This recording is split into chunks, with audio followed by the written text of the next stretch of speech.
what you want to say, baby. When you're alone in the darkest night, maybe you can keep your radio bright.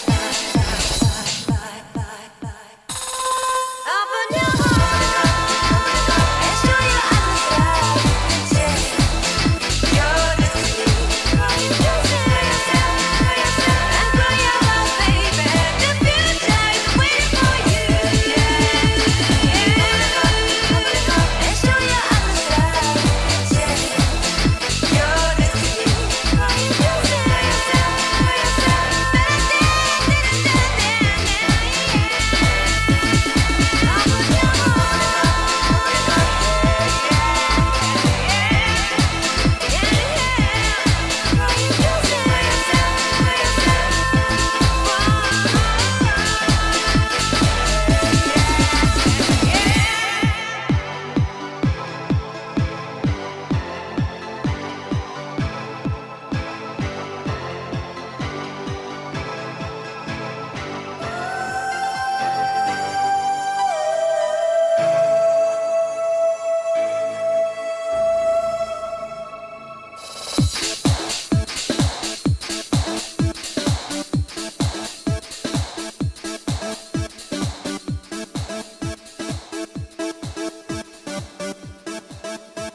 afternoon.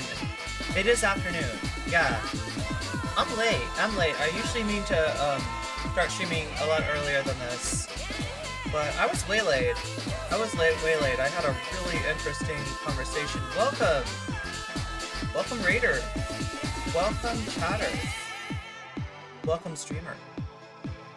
How are you doing, Zara? So yeah, I just had a whole ass conversation with my landlord, which, you know, I mean, I don't know. I guess it's about time I met her. I was on this it's technically on like a sublease up until now, so it was kind of like there was one roommate who was on the lease, and then the rest of us were like signed under her. So now that she's moved out, the landlady wants to meet us for real, and that was interesting. Everything seems good. All the paperwork is signed and everything. I signed my initials in like 17 different places and signature in like 10 different places, and I think we're all good. I think it's looking good. It's just there's a lot of responsibility, right? It's like kind of like puts the financial responsibility in real like clear relief, and I'm like, okay, I can do this. I can make this work. I need to make this work, right? I need to keep body and soul together for you, chat. Where were we? We were like looking for a different song. There we go. That's how we start the stream. There is so much going on, I can barely keep track of it all. So yesterday we had, that's when I noticed that there was like multiple really important stories. Still want to get to that Alimi talking to Marianne Williamson story. Ethan and Hasan, while I was streaming, they decided to do impromptu leftovers. That's what we're gonna start off watching. Right? I found out that Shoe on Head, I was reminded that Shoe on Head and Anna talked to Adam and Sitch. So that promises to be very, very cursed. There's now beef between Keffels and the Vanguard. Like legit. Like Keffels made a video about the Vanguard, and you can just imagine. You could have just imagine what she would say. Like, it doesn't take much to get Keffels to call you a tanky. And even though the name the Vanguard literally refers to a van, that's literally why they're called the Vanguard. Vanguard, the van. It's about vans. It's about vans. It's not about Marxist-Leninism, right? But anyway, that's going on. I don't think we want to do any more Keffels. Like, I feel like we got our fill of Keffels yesterday. There was like so much going on. Oh yeah, apparently. So here's what's weird. Okay, normally Hasan is really good about one thing: knowing who not to give oxygen to. Hasan does not give oxygen to Destiny. Hasan does not give oxygen to Vosh. Hasan does not give oxygen to the orbiters thereof. And yet, what do I see? What do I see in my recommended this morning but a 3-hour Hasan reaction to Lonerbox? And it's funny because I didn't watch the whole thing. It's 3 hours. I'm not gonna watch 3 hours of Lonerbox, let alone Hasan reacting to Lonerbox. Oh my god, chat. I feel like I need to turn on my white noise machine off. I feel like that's caught. The vans, not the van. Yeah, it could be the shoes, but I think it's the van. I think there's a picture of the van. Anyway, if Keffels hears anything remotely related to like Marxism, she immediately identifies the perpetrator as a tanky. Keffels is the Joseph McCarthy of our day, basically. Just hunting down the communists, baiting all the reds, calling out all the pinkos. Speaking of which, am I a pinko? I've got pink on, so that might make me guilty of un-American activities according to the Keffels court. Thank you. Wait, what's it doing, Sarah? What are you hearing on this far sound?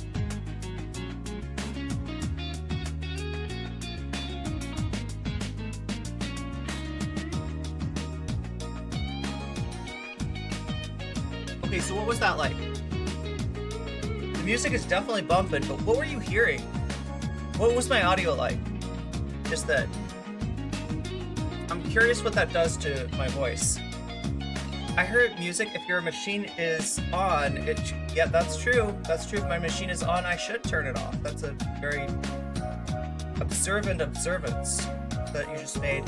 And in fact, I did. That's why I went off screen. But then again, there's also the delay. So probably for you, I just now went off screen.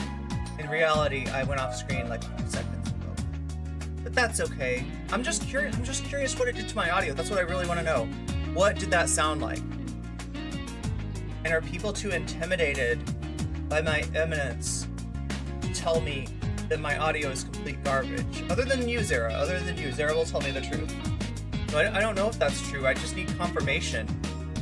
I need confirmation. I need engagement. I need to know that I'm not alone on the stream because I am about to engage in... We're not going to watch the whole thing, okay? I've seen enough of Ethan and Hasan. We're going to watch part of it. We're going to watch from the river to the sea. That part. That's the part that we're going to watch. You can't really clearly tell with music going on. So wait, so it wasn't... How did you know that? Bird Scout, thank you for the follow. And welcome to the stream. Interesting.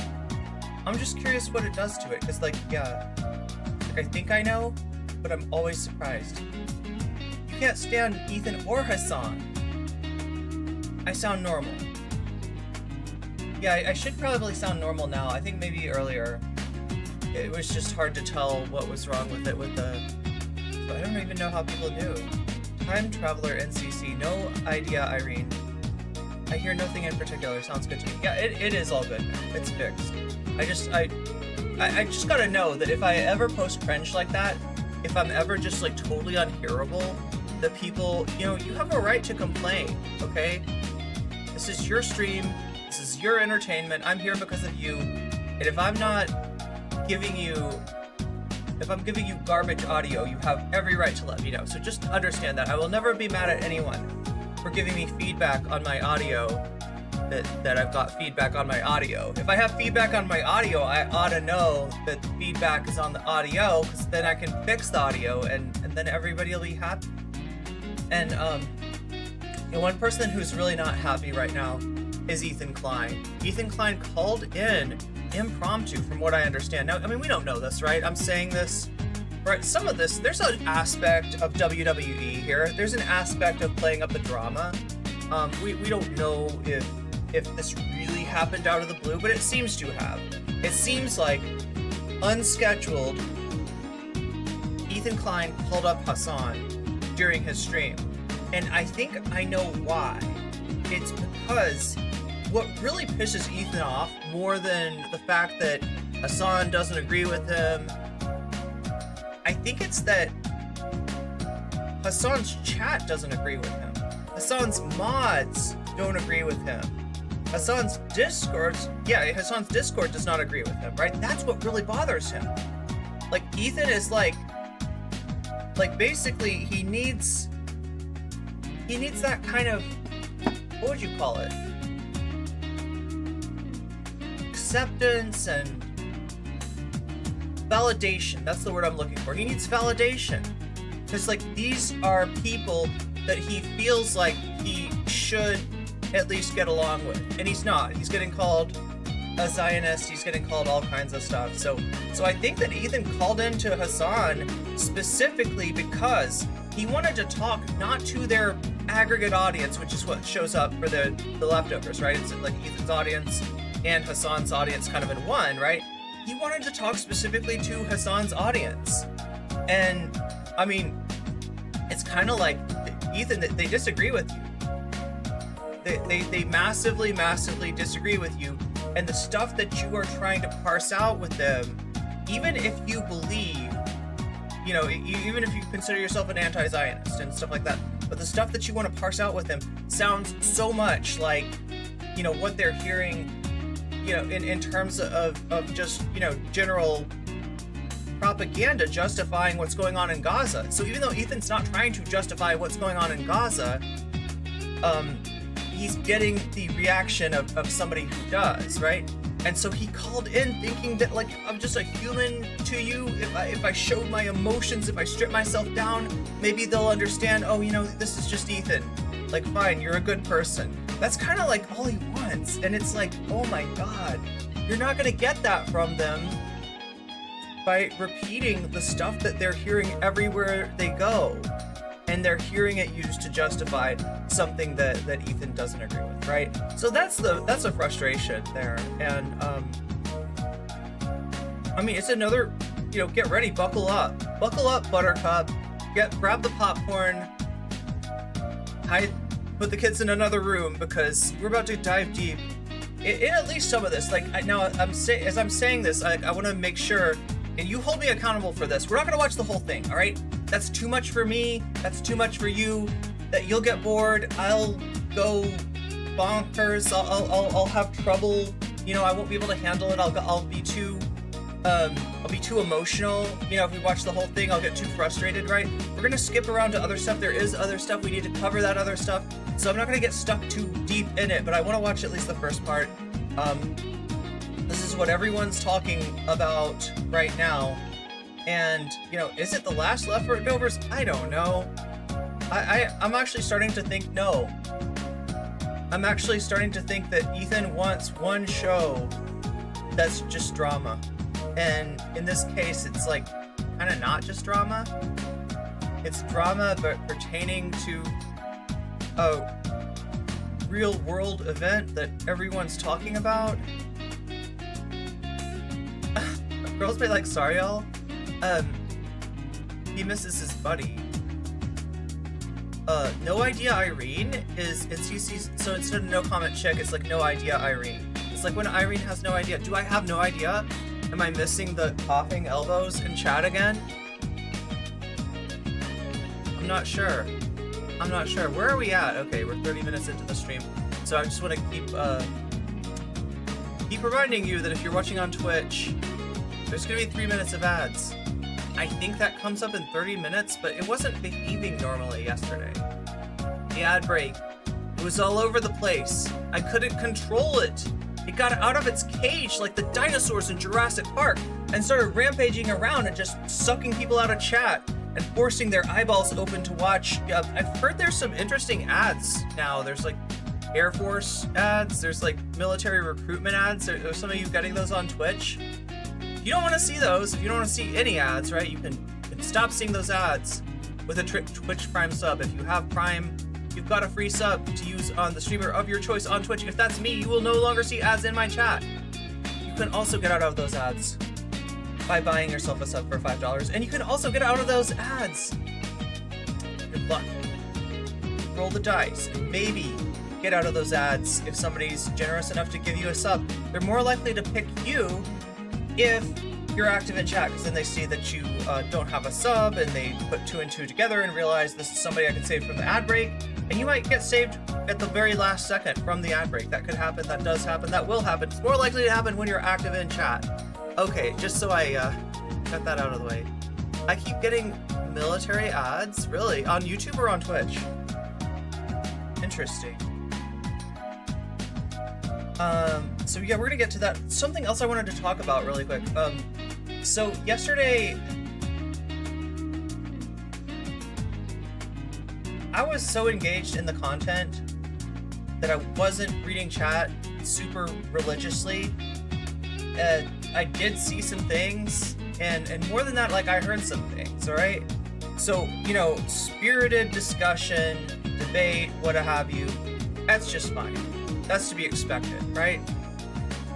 But we do need to have a certain degree of respect for each other, and the big easy line to stay away from is using ad homs on people, right? You usually would think that calling names wouldn't really happen. Sometimes it does. Let's not have it happen again, is all I'm saying. We got mods in the chat. They know what the rules are. Sometimes they step away for a moment, or sometimes I just need to add more mods. Even if the mods aren't keeping you honest at the moment, I'm sure you all can just kind of keep that in mind, right? That especially on contentious issues. And we were talking about some contentious stuff yesterday. So I just wanted to make sure that everybody's okay in chat and nobody's getting bullied and nobody's feeling unwelcome. That's all. That's all. I just wanted to check in on that and make sure we're all being kind to each other. So what do we got?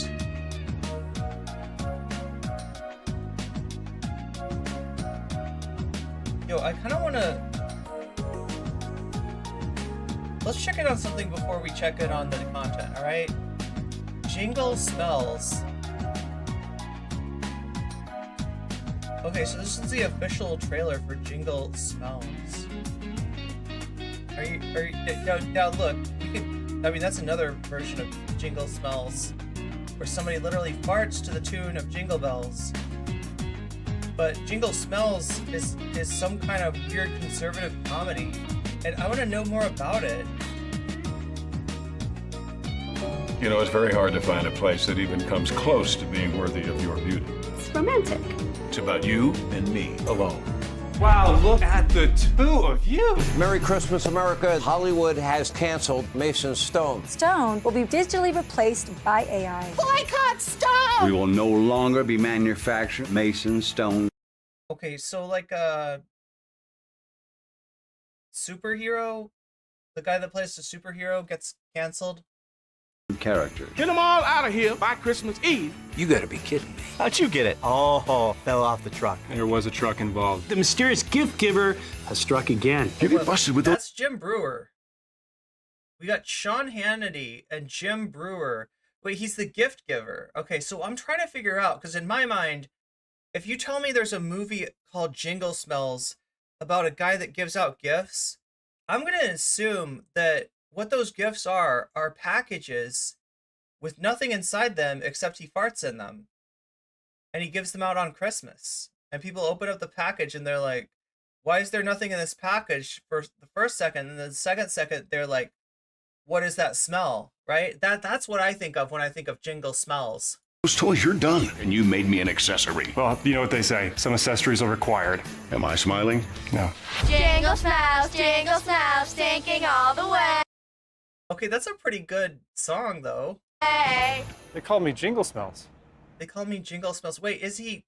Okay, wait. You know, alternate possibility. He used to be like a action star. He got canceled, and so now he's working at the dump, and he smells like garbage. Maybe, I don't know. Yeah, I know. Premiering on Rumble. Look at that. It's only on Rumble because it's too spicy. It's too spicy to not be on a real platform. Okay, anyway.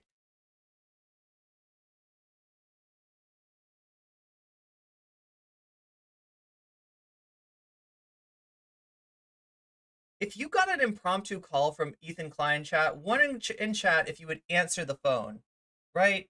If somehow your phone rang and it said Ethan Klein, you knew this was Ethan Klein that was calling you, and he wanted to have a conversation with you about Israel. And there was just a few things that he wanted to go over with you, right? There's just a few things that he wanted to discuss. Would you pick up that phone or not? I want to know. This is, what room is this in your house? He's doing what is this? Is this a gang sign? It's a surfer gang, right? What is happening? I had to move upstairs because there's some shit going on in the basement. So I'm in Zero. this depressing bomb shelter-esque. Yeah. MSC, what does zero mean? Does that mean you literally flush your phone down the toilet? So, first of all, thank you. How are you?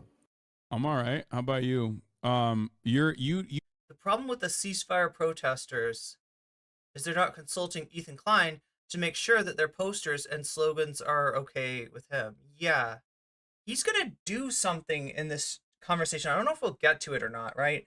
But he does something that's kind of annoying. He applies intersectional analysis minus the power analysis, right?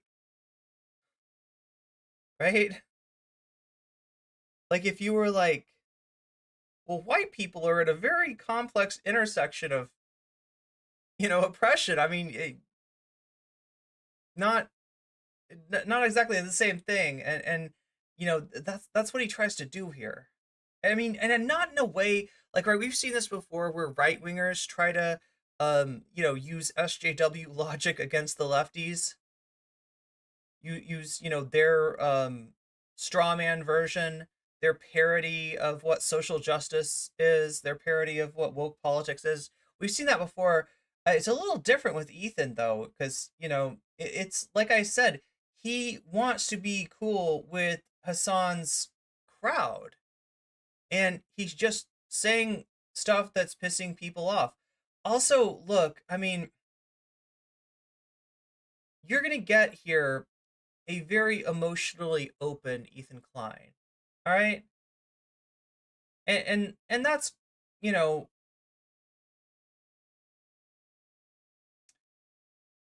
it's a striking contrast versus the Ethan Klein that tore up Twitter, sent hate against Rogan, and generally like there's some people that are still mad about what went on. Right? There are some people that are still you know, pissed off about that, right? And he's expecting to start with a clean slate, and that's just not really going to happen.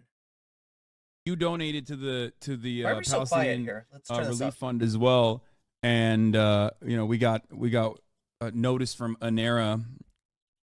They're talking to all the other organizations as well, but we got a notice from ANERA that like some of those funds have already made its way into you know, medical supplies and food in Gaza. So that's great. That is awesome. Yeah. I've been listening to your stream for like an hour, and you know, I like you know, I got a lot of shit from Israelis for donating because they're like, oh, it's just gonna go to Hamas. But you know, I don't, you know, I looked into the charity you picked, and it is really highly rated. So I'm like, I don't really think this is going to Hamas. There's no way. You can't. Well, I mean, they can logistics steal shit, but it's just food and medical supplies. Social anxiety doesn't care who calls. The phone reading is always a nightmare. I can relate to that nightmare, actually. I can relate to that wholly and completely. Yeah, the logistics of it. The appropriate term is mayonnaise monkeys. Is like also impossible. Like the thing is, you can't even make donations like through to Palestinian charities through like PayPal usually. Like it's already a very complicated process. And it's not just like just for Palestinians in general. The similar structure exists for even like Pakistan, which is like a client state, right? If you were to try to utilize, if you had like anyone that you know that lives in Pakistan and you wanted to give them money, you would not. Wait, do you understand what Hasan's saying here? Pakistan, client state. Now that makes sense to me if I put my mind back in like war on terror mode, right? Like Pakistan was where Osama bin Laden was hiding out. The U.S. government got a tip from somebody in Pakistan and, you know, raided the compound where he was, and that's when his life ended, right? Pakistan, you know, assisted the U.S. in its goals in Afghanistan. Yeah, well, I'm trying to remember the name of the president. Basically, the former president of Pakistan was seen as a puppet for the United States by Pakistanis. And my understanding is that is why he is no longer president. In fact, wait, didn't he get like chased out of the country or something like that, right?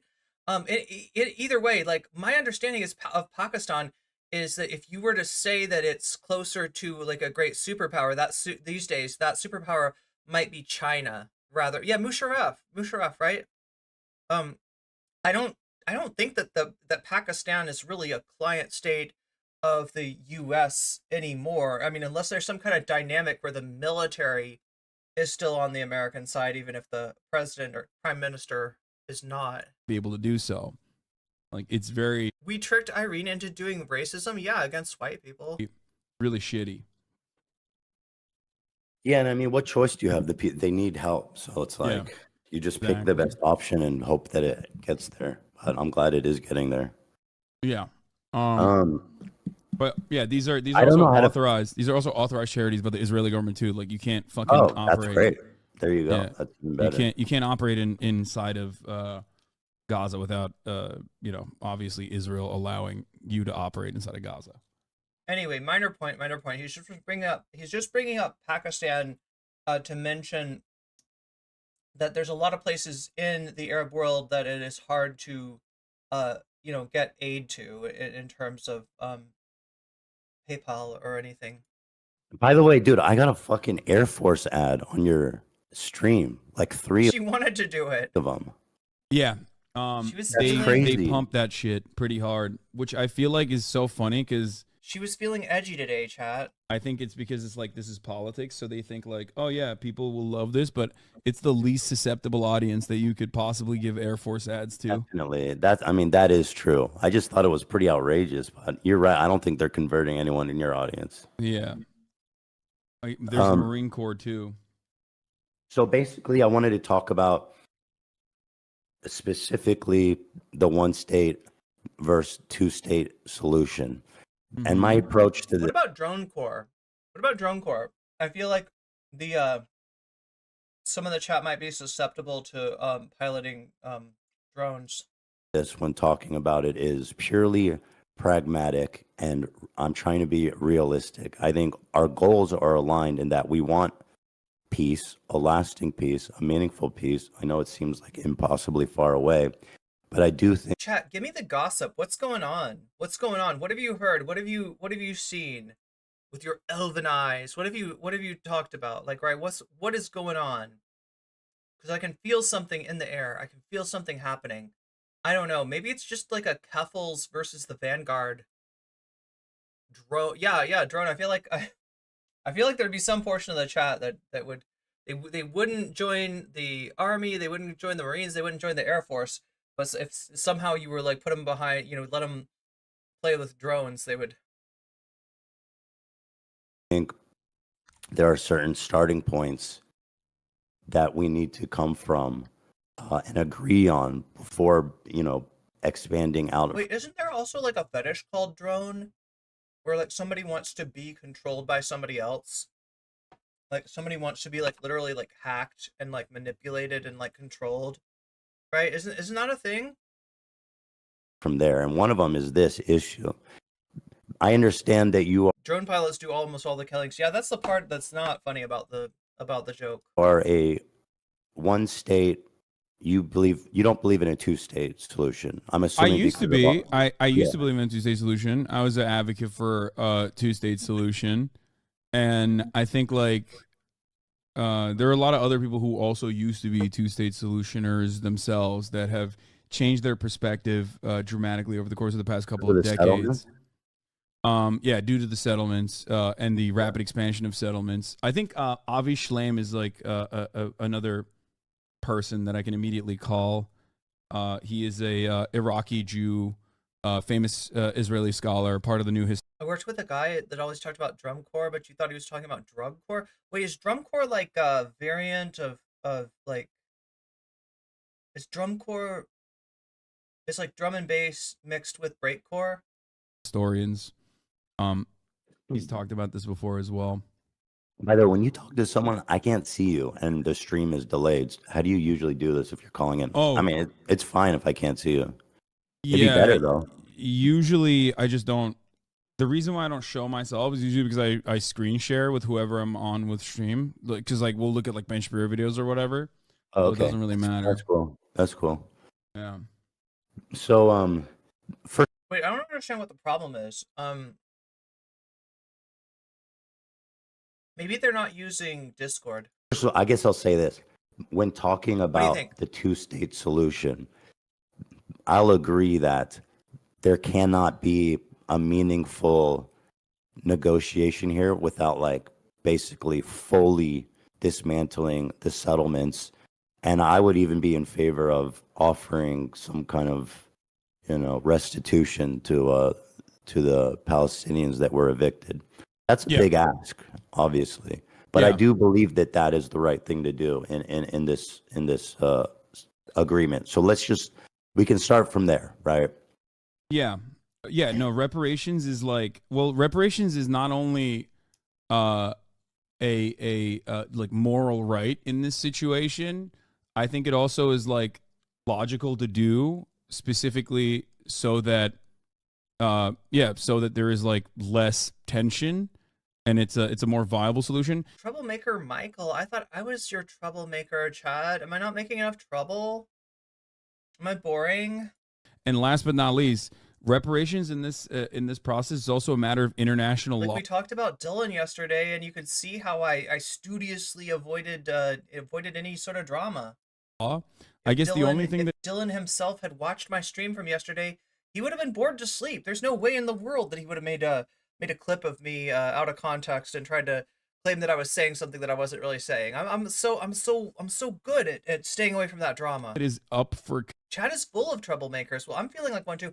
Isn't drum corps, is it marching band? Wait, so literally the thing where they like go like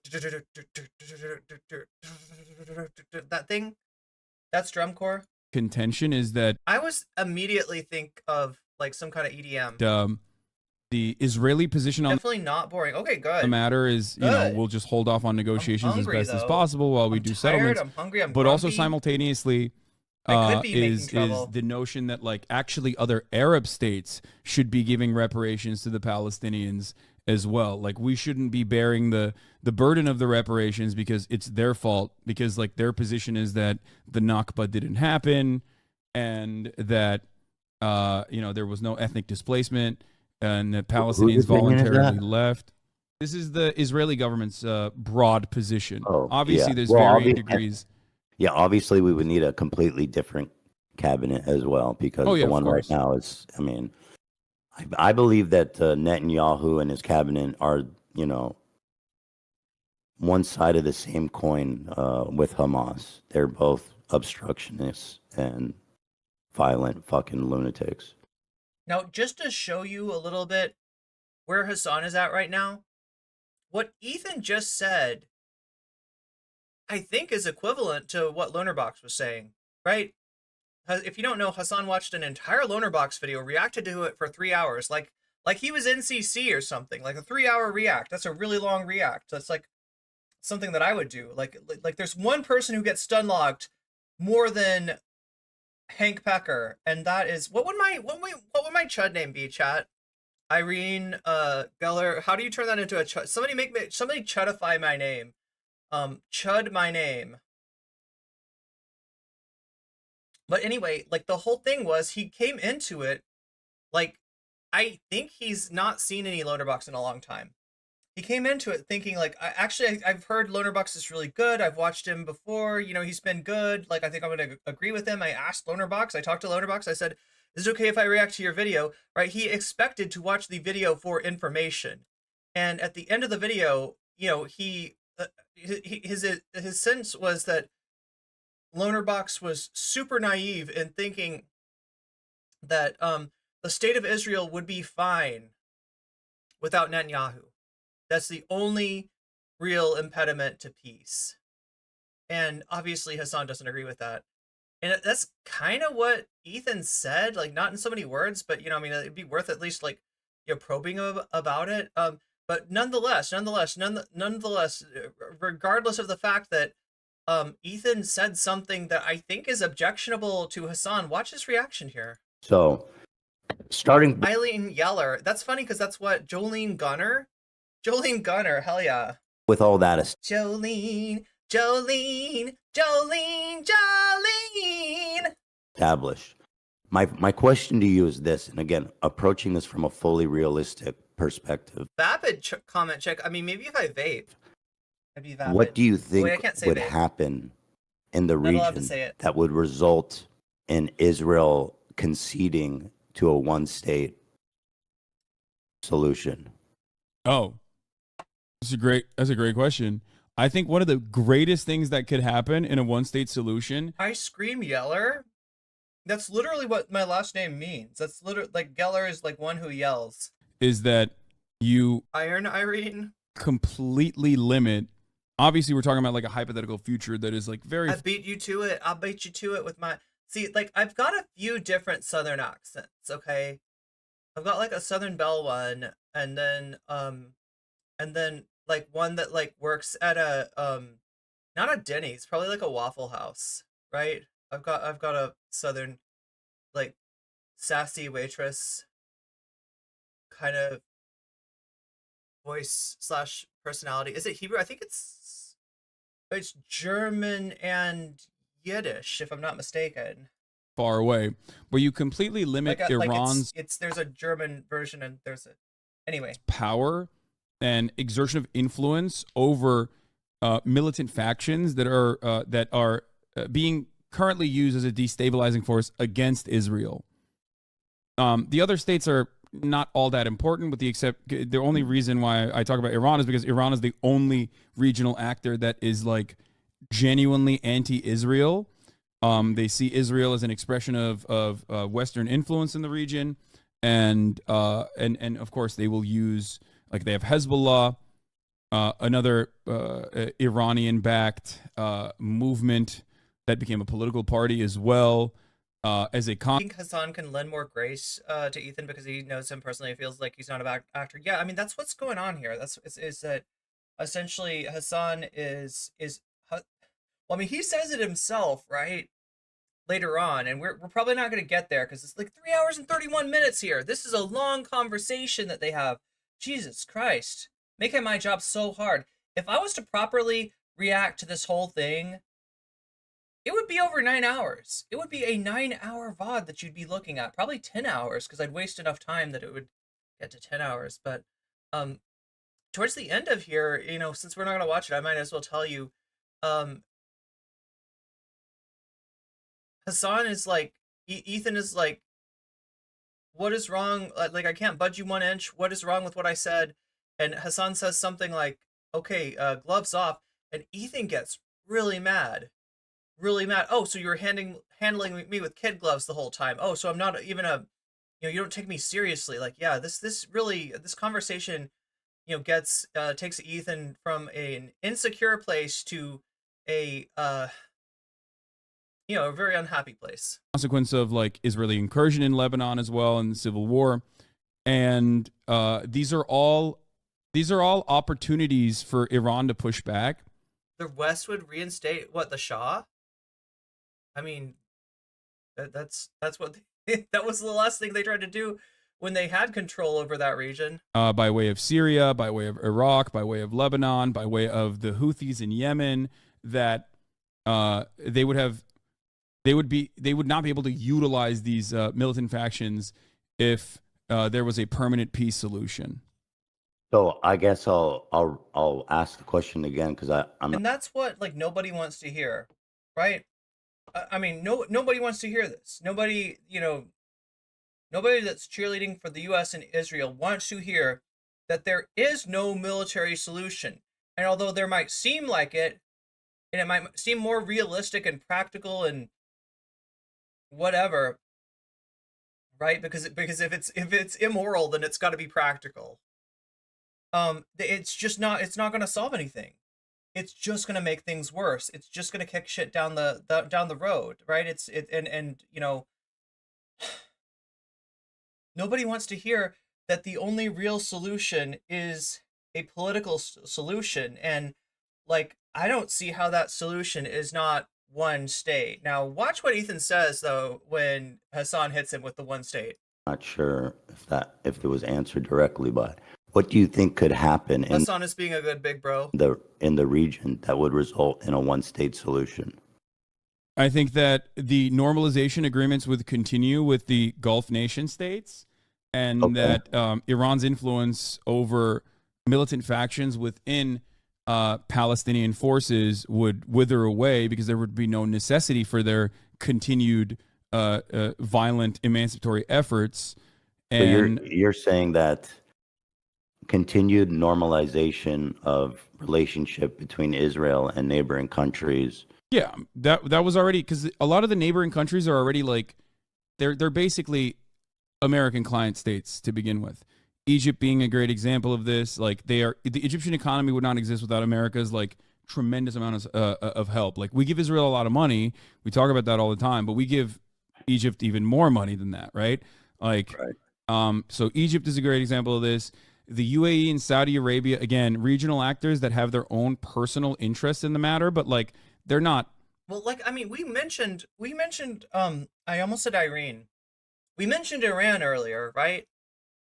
And, you know, Hasan is talking about normalization of relations between Israel and other countries. Obviously, Iran is not one of those countries that you would look to, you know, any kind of normalization, you know, like anytime soon at all. And there's a reason for that, right? There's a reason that it's very easy to normalize relations with Egypt. There's very easy to normalize relations with Saudi Arabia. It's not so easy to normalize relations with Iran, right? It's because there is kind of a Cold War going on in the Gulf region between Saudi and Iran. Those are you know, the two major factors there. And so if you're anti Iran, seeing you eat makes me want to eat too. Problem is I'm still stuffed from dinner. Oh my god, I'm so hungry. I didn't eat yesterday. I ended up just streaming for like a really long time, and then like not really eating anything. So I'm like extra hungry today. I'm about out of goodwill with Ethan and Neela.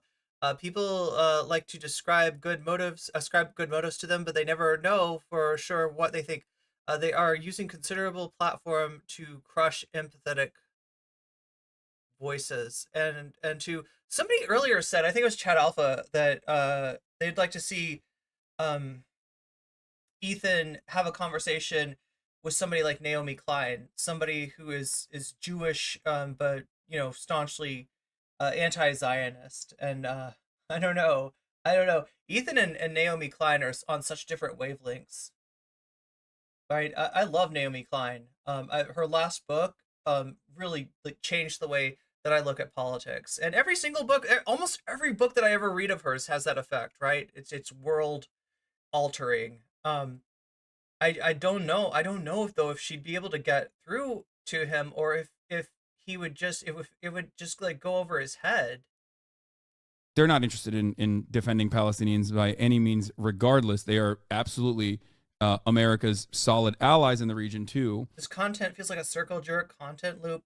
I understand it's a serious thing going on, but what the fuck is Ethan being considered some to even listen to people forget really easily? Not me. He has no substance at all. Yo, that was a cool way to write that. I think I tracked mostly.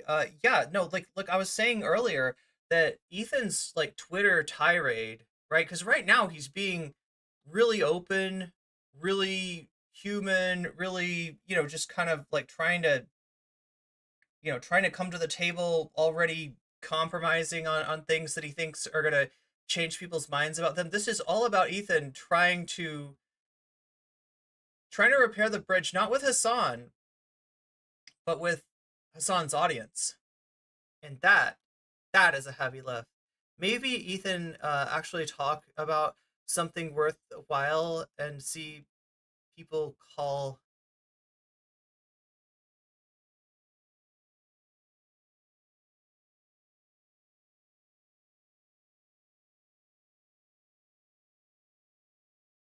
Sorry, I'm just stun locking here. I'm stun locking because, yeah, you bring up a good point. It's honestly a little bit worse than a normie liberal, because he's also a business owner that directly profits off the surplus labor and exploitation. Okay, so now we're getting back to the communism discussion. Ethan is having a hard time, like someone having a bad trip. Oh my god, that's an interesting way to describe it. I feel like the PLO has screwed up Jordan's relations with Palestine. So most of those countries are. Wait, do you mean are the actual PLO, like from the 80s and 90s, or are you talking about the Palestinian Authority?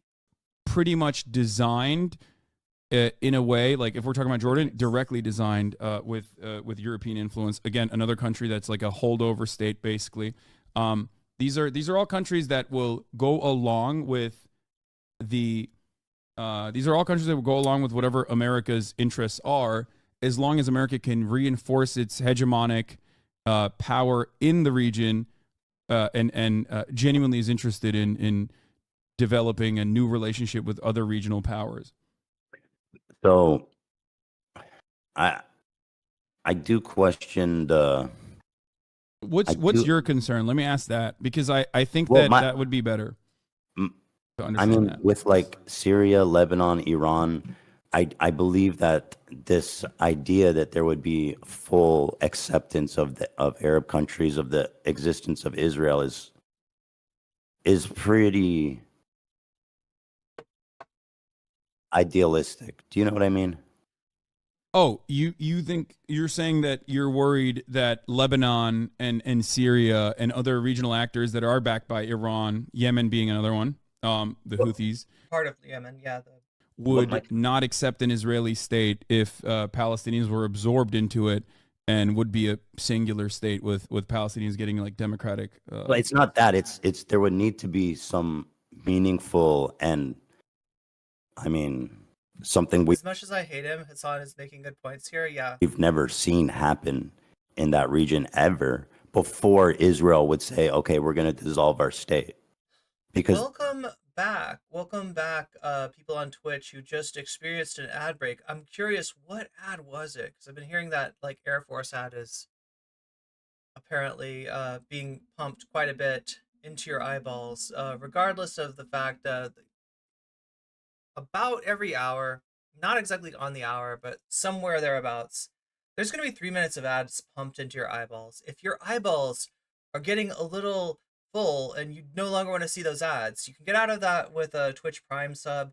You can get out of that by paying $5 to Twitch for a sub, or you could possibly, if you are lucky, if you are extremely lucky, you might be gifted a sub. It can happen. It's more likely to happen though. You're active in chat. See, I'm just selling the food. I'm just like making everybody in chat hungry. that again, you have to. I'm like starving, my concern is that people that say they want a one I state think it's because I had a are smoothie basically, for breakfast. you know, in a non-starter conversation. It's unproductive almost. I find it so unlikely to happen. So, Well, like the other issue is like, so Can first can I cut in here real quick before we move on from that? So there already is a one state.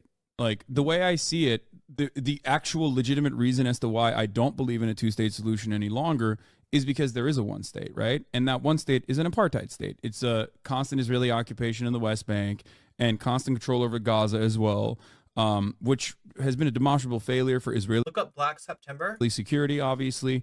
You and I agree on that.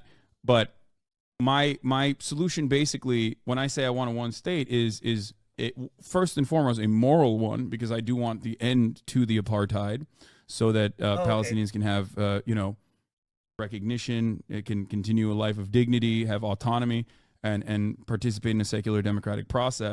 Black September was an armed conflict between Jordan, led by King Hussein, is it the first King Hussein, and the Palestine Liberation Organization, led by Arafat. Main phase of the meeting took place between the 16th and 27th of September 1970. So we're talking about like 1970. Okay, I thought you were you're after. So this is like 3 years after the 6-Day War,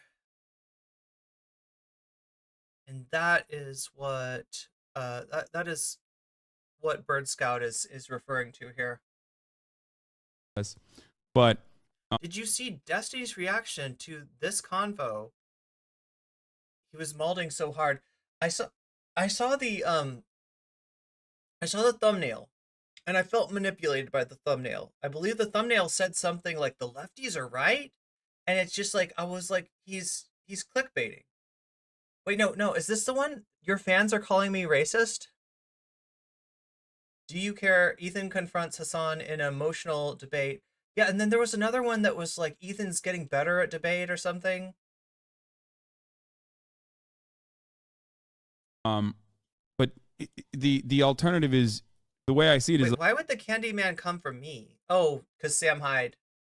Oh, the Candyman is coming for Hasan. It's not me. That's okay. I don't have to worry about Sam Hyde. I don't have to worry about Sam Hyde. Look, I already booed Sam Hyde and got up and left at Rebel Girl 2, so I don't have to worry. I don't have to worry about Sam Hyde anymore. Like, is it a one state that is an apartheid, or is it a one state that doesn't have an apartheid? And You're so saying it there, could still be the state of Israel. I don't care what it's called. I have no interest in discussing that. I care more about like Sam Hyde and Million Dollar Extreme are not coming for me. human beings that live there. I guess, it's like this idea that of Israel normalizing relations with all of their neighbors is just like, when can If that? anybody's gonna come for me, it's gonna be Nick Mullins fans. That's who's gonna get mad at me. I'm gonna piss off the Nick Mullen fans. Okay, it's Nick Mullen is my candy man. That's how that works. That ever happen? Because if we're gonna have a conversation like right now about, the best path forward to peace for both groups, that just doesn't seem like. And then here's another aspect, is that if you were to basically remove the all the checkpoints and walls and barriers and blockades and all that stuff, and again, I'm not saying it's right or wrong, I'm just coming at it from a very pragmatic perspective. Do you think there would be more or less violence against Israelis? Just wait until Nick's fans hear that I said that his Spice Girls reference was dated. Wait, I'm sorry. In a one state solution, do you What's a Nick Mullen? think there's Good more or question. less violence against Israelis? Is that what you said? Yes. I mean, that's not exactly what I said, but it's close enough. I think there are streaming things. It would be less. Where am I coming from this? Why am I saying this? Well, because there are good examples of an apartheid state obviously no longer existing when we look at South Africa, as a matter of fact. But also on top of that, one thing I want to go back to, you said like Israel's allies or Israel's like regional enemies are they constitute a threat, right? Well, they still currently constitute a threat. A one-state solution just eliminates like one internal faction that is an ever-present danger. And Do I look bored, chat? I'm honestly like, I'm not bored. I'm tired, and I've been through like a negotiation on like a rental negotiation. Oh my god, look at that! Look at that! Look at that! Communist invading radicals. You muted the ad. Good job, Spectacular Snyderman. Yeah, Trep, welcome to the channel. Another communist invading radical. Glad to have you. Glad that you're here. Psychedelics can make you face your shitty beliefs. Some people resist strongly. What if... Wait, what's... Oh my god. Now, your joint specialist, you just reminded me of the Destiny stream where he does a quote-unquote heroic dose of... what do I say? Fungus. A heroic dose of fungus. You're telling me if we were The to commenter was a troll? They weren't threatening me with Sam Hyde for real? Like he's not gonna come to like my school and do like a comedy show with Million Dollar Extreme where he jokes around where he makes jokes that sound like they're designed to incite like violence against like gay people. Like that's not gonna happen. the block. We're not gonna have Rebel Girl 3 at my school. Is that what you're telling me? It's a fungus gambit, exactly. Oh Lord, Destiny is no hero. Oh my god, did I sound like I was glazing him up? I hope not. Yeah, oh, because I said heroic dose of fungus. Heroic dose of fungus, yeah. Well, I mean, it's still, like, I don't know. I don't want to shit on somebody, right? I don't want to shit on somebody for an obvious and dangerous overindulgence in psychedelic substances, right? Because that is something that, a younger version of me might have been guilty of myself from time to time. The wall around Gaza today, there wouldn't be more violence against Israelis. I 1000% look to what has happened in the past throughout history. What really bothers me is that Ethan refuses to acknowledge that Destiny fans are brigading and stoking. Yeah. When was Hasan? I think it was Hasan that was like saying like they like. And it was so annoying, right? Because like either Ethan could have asked, "Who do you mean by they?" or Hasan could have explained who he meant by they. But like, there's literally people that they want to turn Ethan back into a shitlord commentary, bro. In similar formations where there was like a lot of things that we consider to be completely morally unjustifiable. You just need to eat my noodles. That Bitch eating noodles, restoration okay? process often will lead, it almost always has historically led to less violence than You're the allowed to violence hate of me. the maintenance of this process. You're allowed to hate me, Nick Mullen fans. I am indeed bitch eating noodles. Because you're here. asking like violence against Israelis. I don't know how useful it is to compare it to like other situations because it does have a lot of unique things. For example, I mean the government in Yeah, as long as it exactly. As long as it hurts Hasan in the process. charge of Gaza, Hamas, is singularly dedicated to destroying Israel and killing Israelis. So how I just don't understand how you can say that removing the wall would result in less violence. Because That doesn't make Hamas sense to itself, me. is a mere expression and simply one militant faction amongst the sea of Palestinians, 5 million of them living under the occupation, under the A lot of apartheid regime. Hamas. I know there's a ton of peaceful Palestinians, the vast majority. Okay, But so here's where the people that are worried about Ethan not coming back from this, right? There's no way to reach Ethan. Here's where I start to wonder if you're right.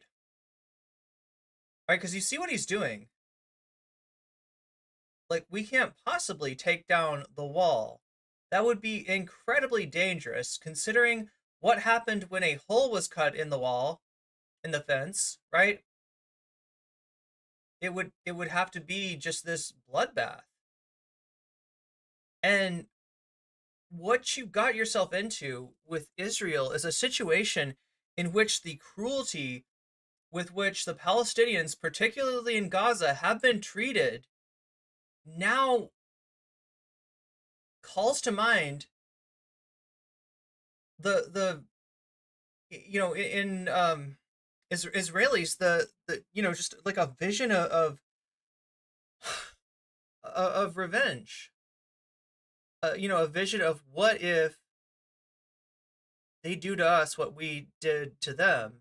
And that's a fucked up thing, because what that argument is an admission that what was done to the Palestinians was wrong, but a recommitment to keep doing it, because not doing so at this point is interpreted as being dangerous. And I mean, they've got themselves into like a loop, right? And I don't know how you get somebody like Ethan like out of that loop. Ethan expressing Tucker Carlson rhetoric. I mean, this is like, this is where Vosh came to in the Professor Flowers conversation. there's also a lot of Hamas. Yeah, And no, so if you're an I understand.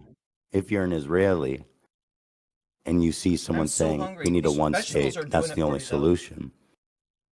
The Israelis are going to see, okay, we're going to remove our walls, we're going to remove our checkpoints, and it's going to be suicide bombs in our cafes and buses again within the matter of days. Well, with the walls, You can think of so many situations where that kind of stuff happened. Like when he says that, it sounds like the Troubles, right? Was the right answer to not go for a political solution in that case? In any of these cases, is that ever the right answer? Yeah, fear of retribution, exactly. and checkpoints, October 7th still happen, right? So it's more of a matter of like, it's more of a matter of whether the ceasefires have worked successfully. And usually the ceasefire process is, even though it is led by Hamas on the Palestinian front, is still relatively successful. That's one thing. But I do think that comparing this to The other thing that's happening is like, and you're going to see this come up when they bring up from the river to the sea.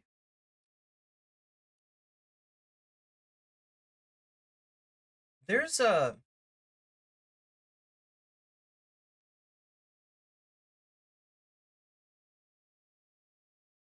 open air prison conditions with which people are in Gaza are being treated right now are going to provoke, at the very least, right, anger.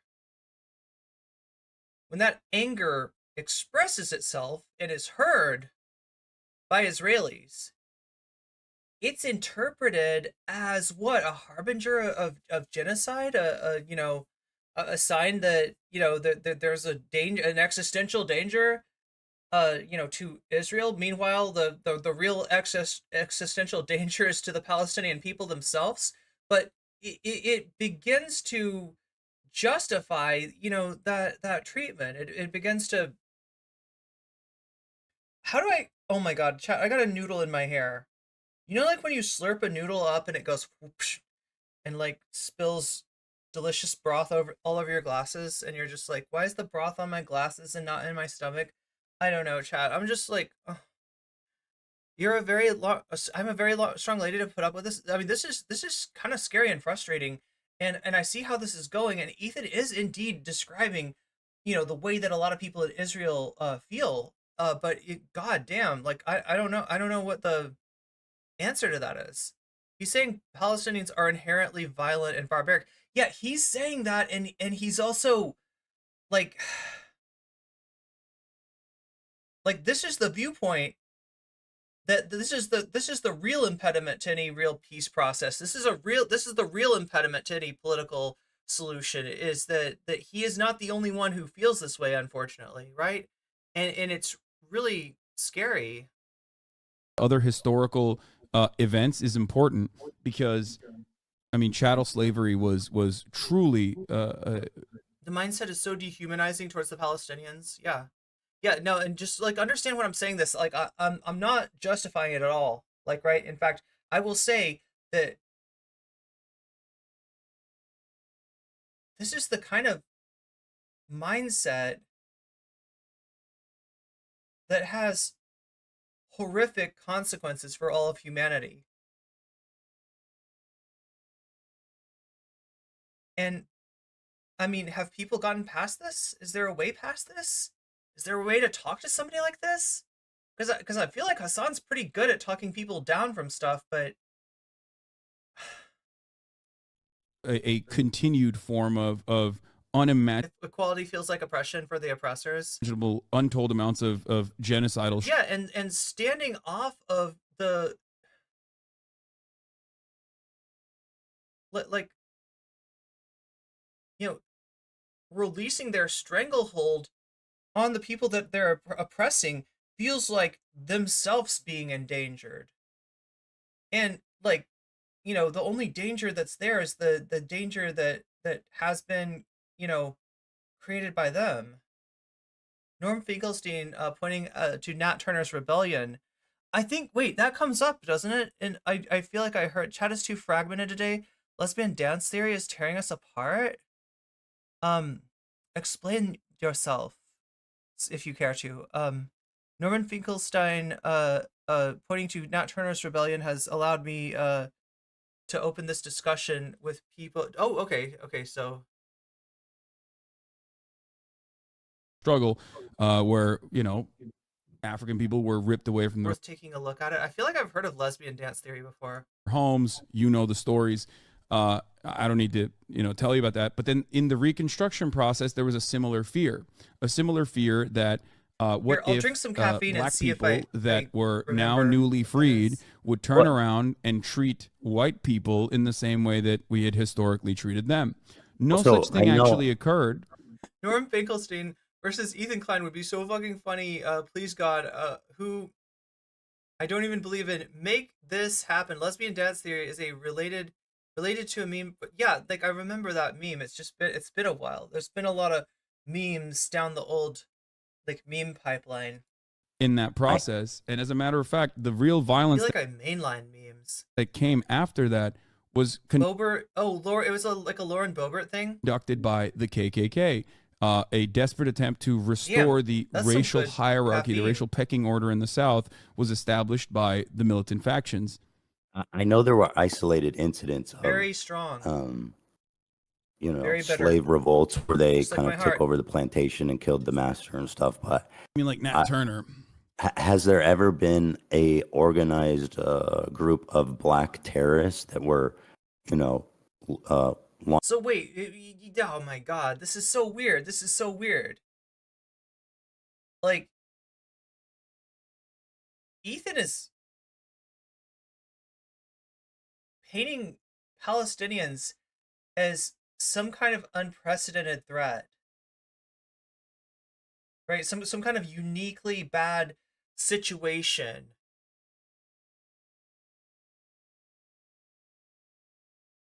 where the normal moral answers to these questions, the normal political solutions that could be found, no longer apply because Palestinians bad, I guess. It was Lauren Boebert telling Fox News that Joe Biden's student loan forgiveness program have been robbing hardworking Americans to pay for Karen's daughter's degree in lesbian dance theory. Okay, so it's like one of those things that it's supposed to represent useless degrees with a tinge of social justice. That's what Boebert was on about. Ethan has revealed himself to be impossible to reason with on this issue. I mean, I'm afraid. I'm afraid. Like, I mean,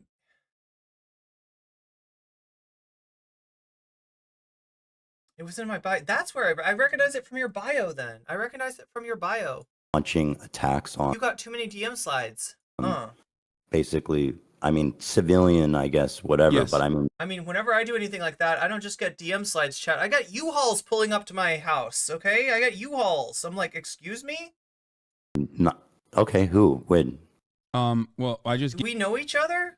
gave you one example, but then also specifically in apartheid South Africa, the ANC in the beginning of the 60s under Wait till he hears about the Irish. Nelson Mandela decided to take up violent means because they had tried and exhausted all. Yeah, he thinks Palestinians are uniquely capable of terrorism. Either that, or it's like, in part of this, he's like echoing what he feels like is the Israeli point of view.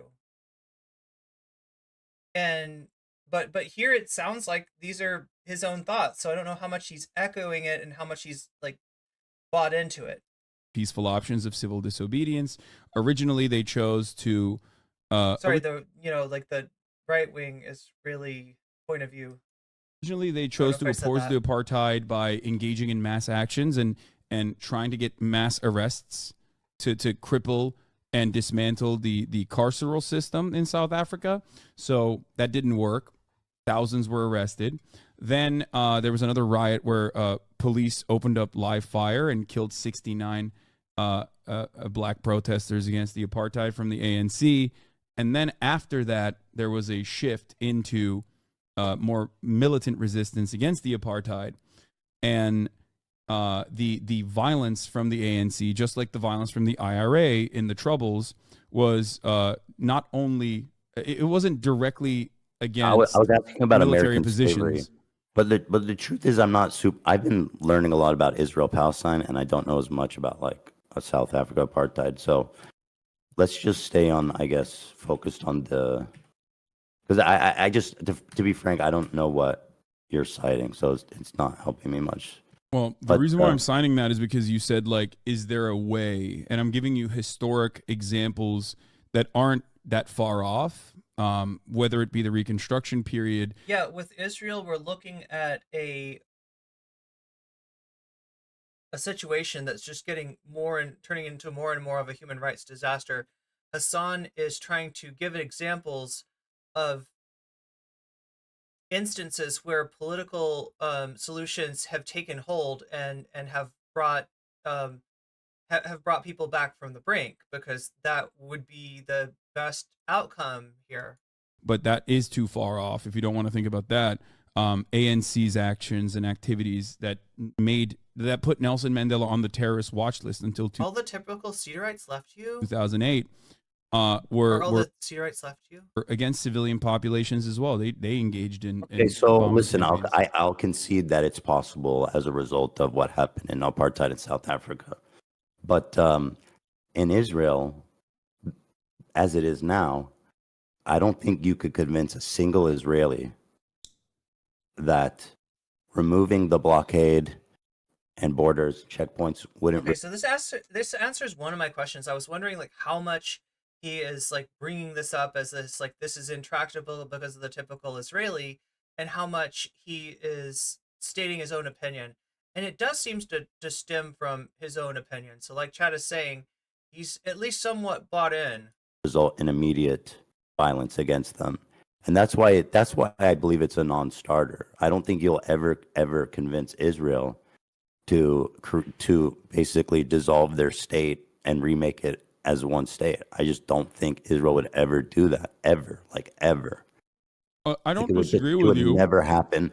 The only way that would happen is beside force, which is why I asked in the Yeah. beginning, what could lead to Israel willingly dissolving its country and agreeing to create a one state country, short of just annihilating massive amounts of Israelis in an all out war. I don't see any other way to do it.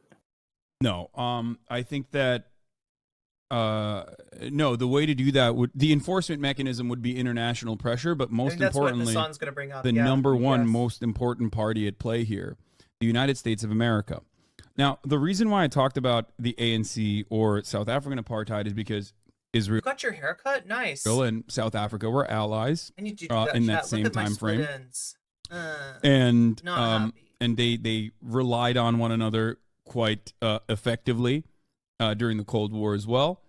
And also, I personally believe that Israel saw what happened during the South African apartheid and vowed not to repeat those mistakes in order to continue being a ethno state, a Jewish ethno state, and maintain an apartheid structure in Some of the things that people are saying about like Israel being in an intractable situation with no possible political solution, that the group in power was gonna keep dominating the group that they oppressed forever. These things were said about South Africa, and South Africa did resist, in any sort of political solution for a long, long time, and they were able to do so when the United States and a good portion of the world turned an unseeing eye, to what was going on there, and things changed when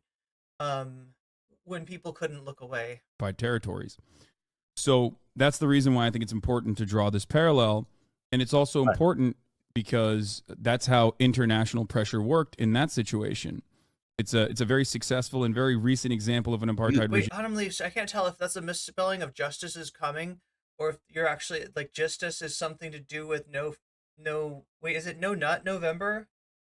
Is No Nut November the end of, or is justice the end of No Nut November?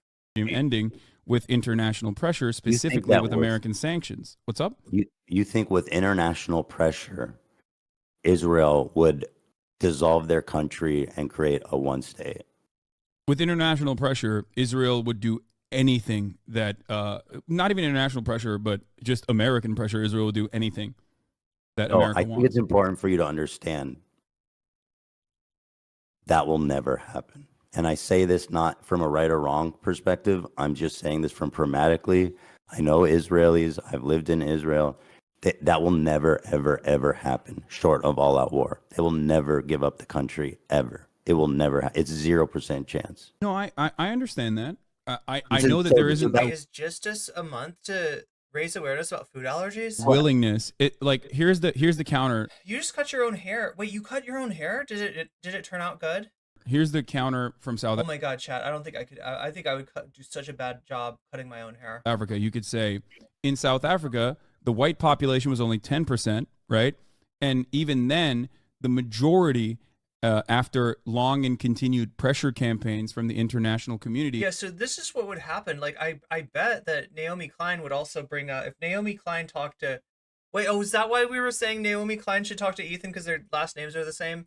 If Naomi Klein talked to Ethan, I'll bet you that South Africa would come up, and I mean, his excuse is like, look, I just don't know about South Africa. I don't know anything. I want to talk about the conflict. I want to talk about this situation, and it kind of doesn't leave you with a lot of parallels to how the situation might be resolved, other than through the solution of continuing the ethnic cleansing that Israel's doing right now.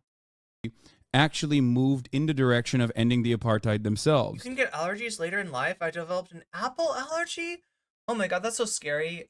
That's so scary. My mom developed a mango allergy. These are foods I really like. After she got pregnant at 25, I mean, yeah, I mean, I guess it's the immune system is a very complicated thing.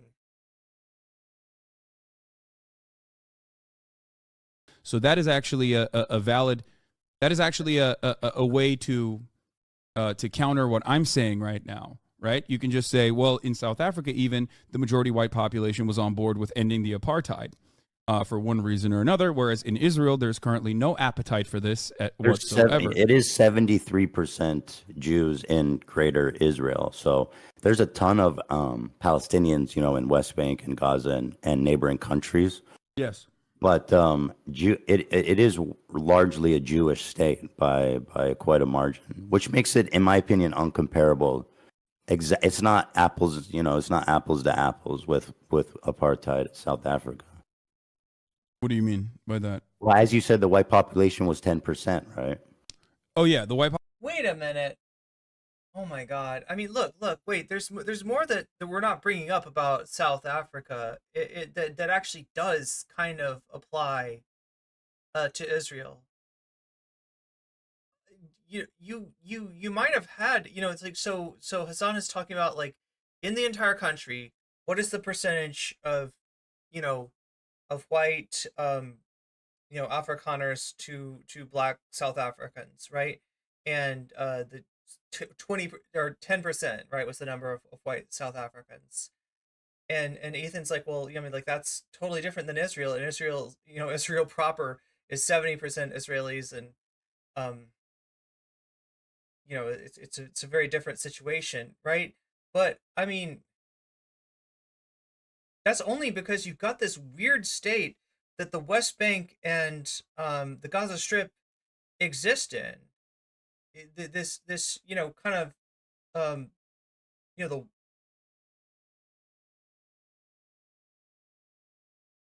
the way they're sectioned off, which actually does, you know, I don't know, it does seem reminiscent of the way that you know,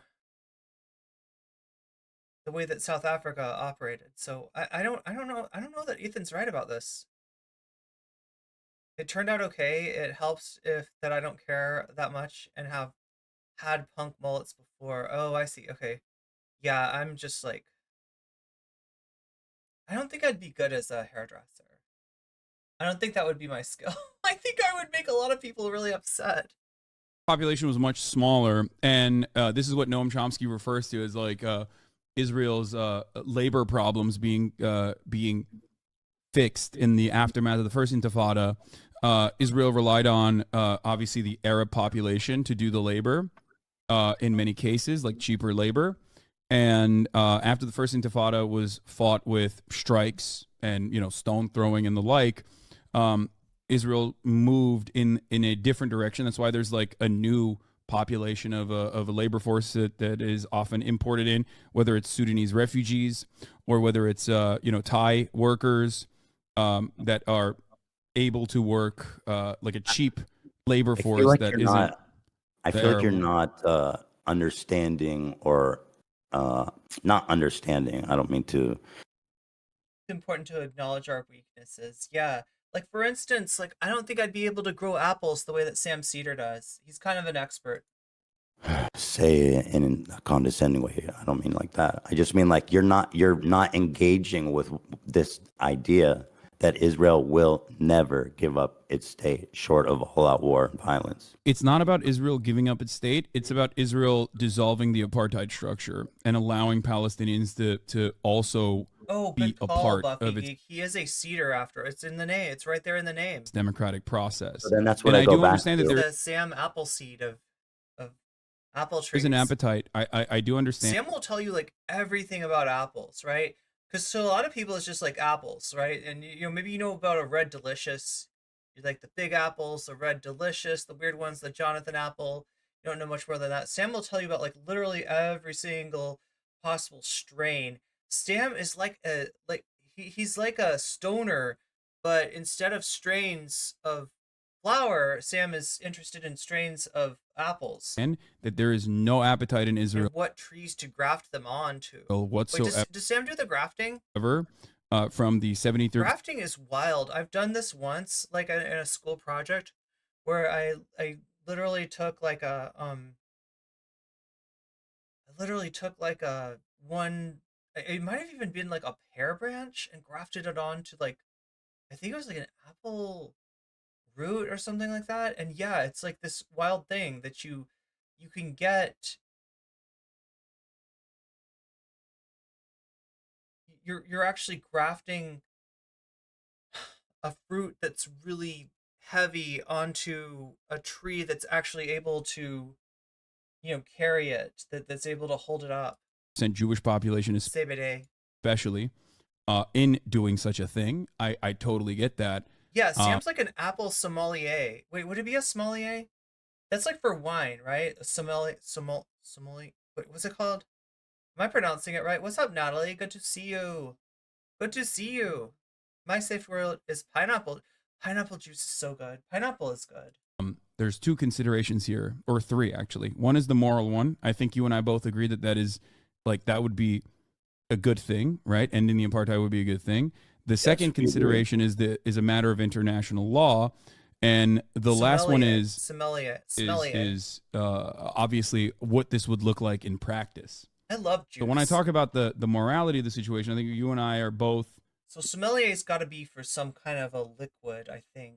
Yeah, wine or water or something like that. But chat, I saw the coolest device. I don't know if it actually works. It was like one of these Temu ads, and it was like a juicer that like the idea is you put like a whole lemon into it and you just go whoosh, and it juices the entire lemon. And you don't need to peel the lemon or anything. It squeezes all the juice out. And you can do this with other citrus fruits too. You can do this with other fruits. But what I was like wondering about it, because it's literally like just like it's like a garlic press. It's like a garlic press, but for juice. And what I was really wondering is, could I do vegetable juice?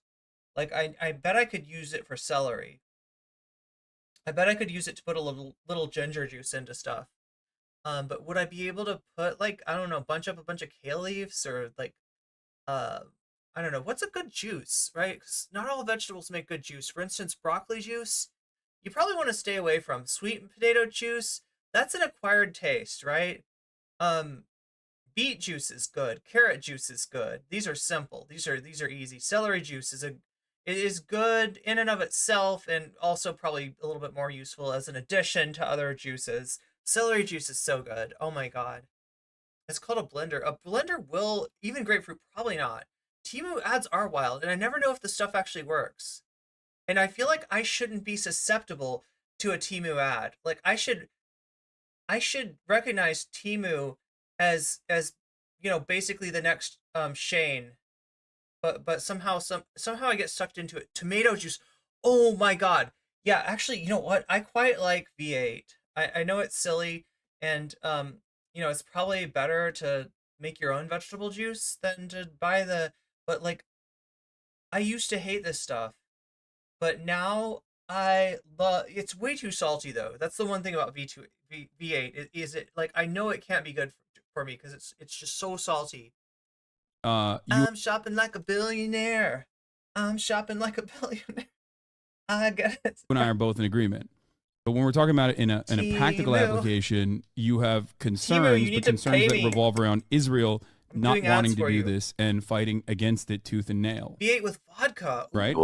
They will literally, it will. I don't actually have like a good preferred juice to like drink with alcohol. Look, I like margaritas. Okay, margaritas are really good. They're probably not great for me. It's like a bunch of sugar, and the kind of margaritas I like are kind of salty too.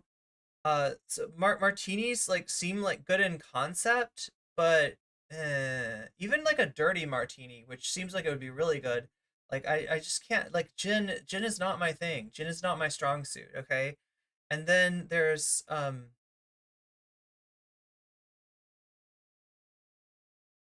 yeah, orange juice is ruined, forever ruined. I drank screwdrivers once my freshman year, and I got screwed up. And I can't do the orange juice. Like orange juice is like almost ruined for me, straight up. Pineapple juice is good, but I feel like I'd do the same if I drank it too much with alcohol. I would ruin that one too. Grapefruit juice is good in theory and is not good in reality. Like what, greyhounds? Is that what you call those?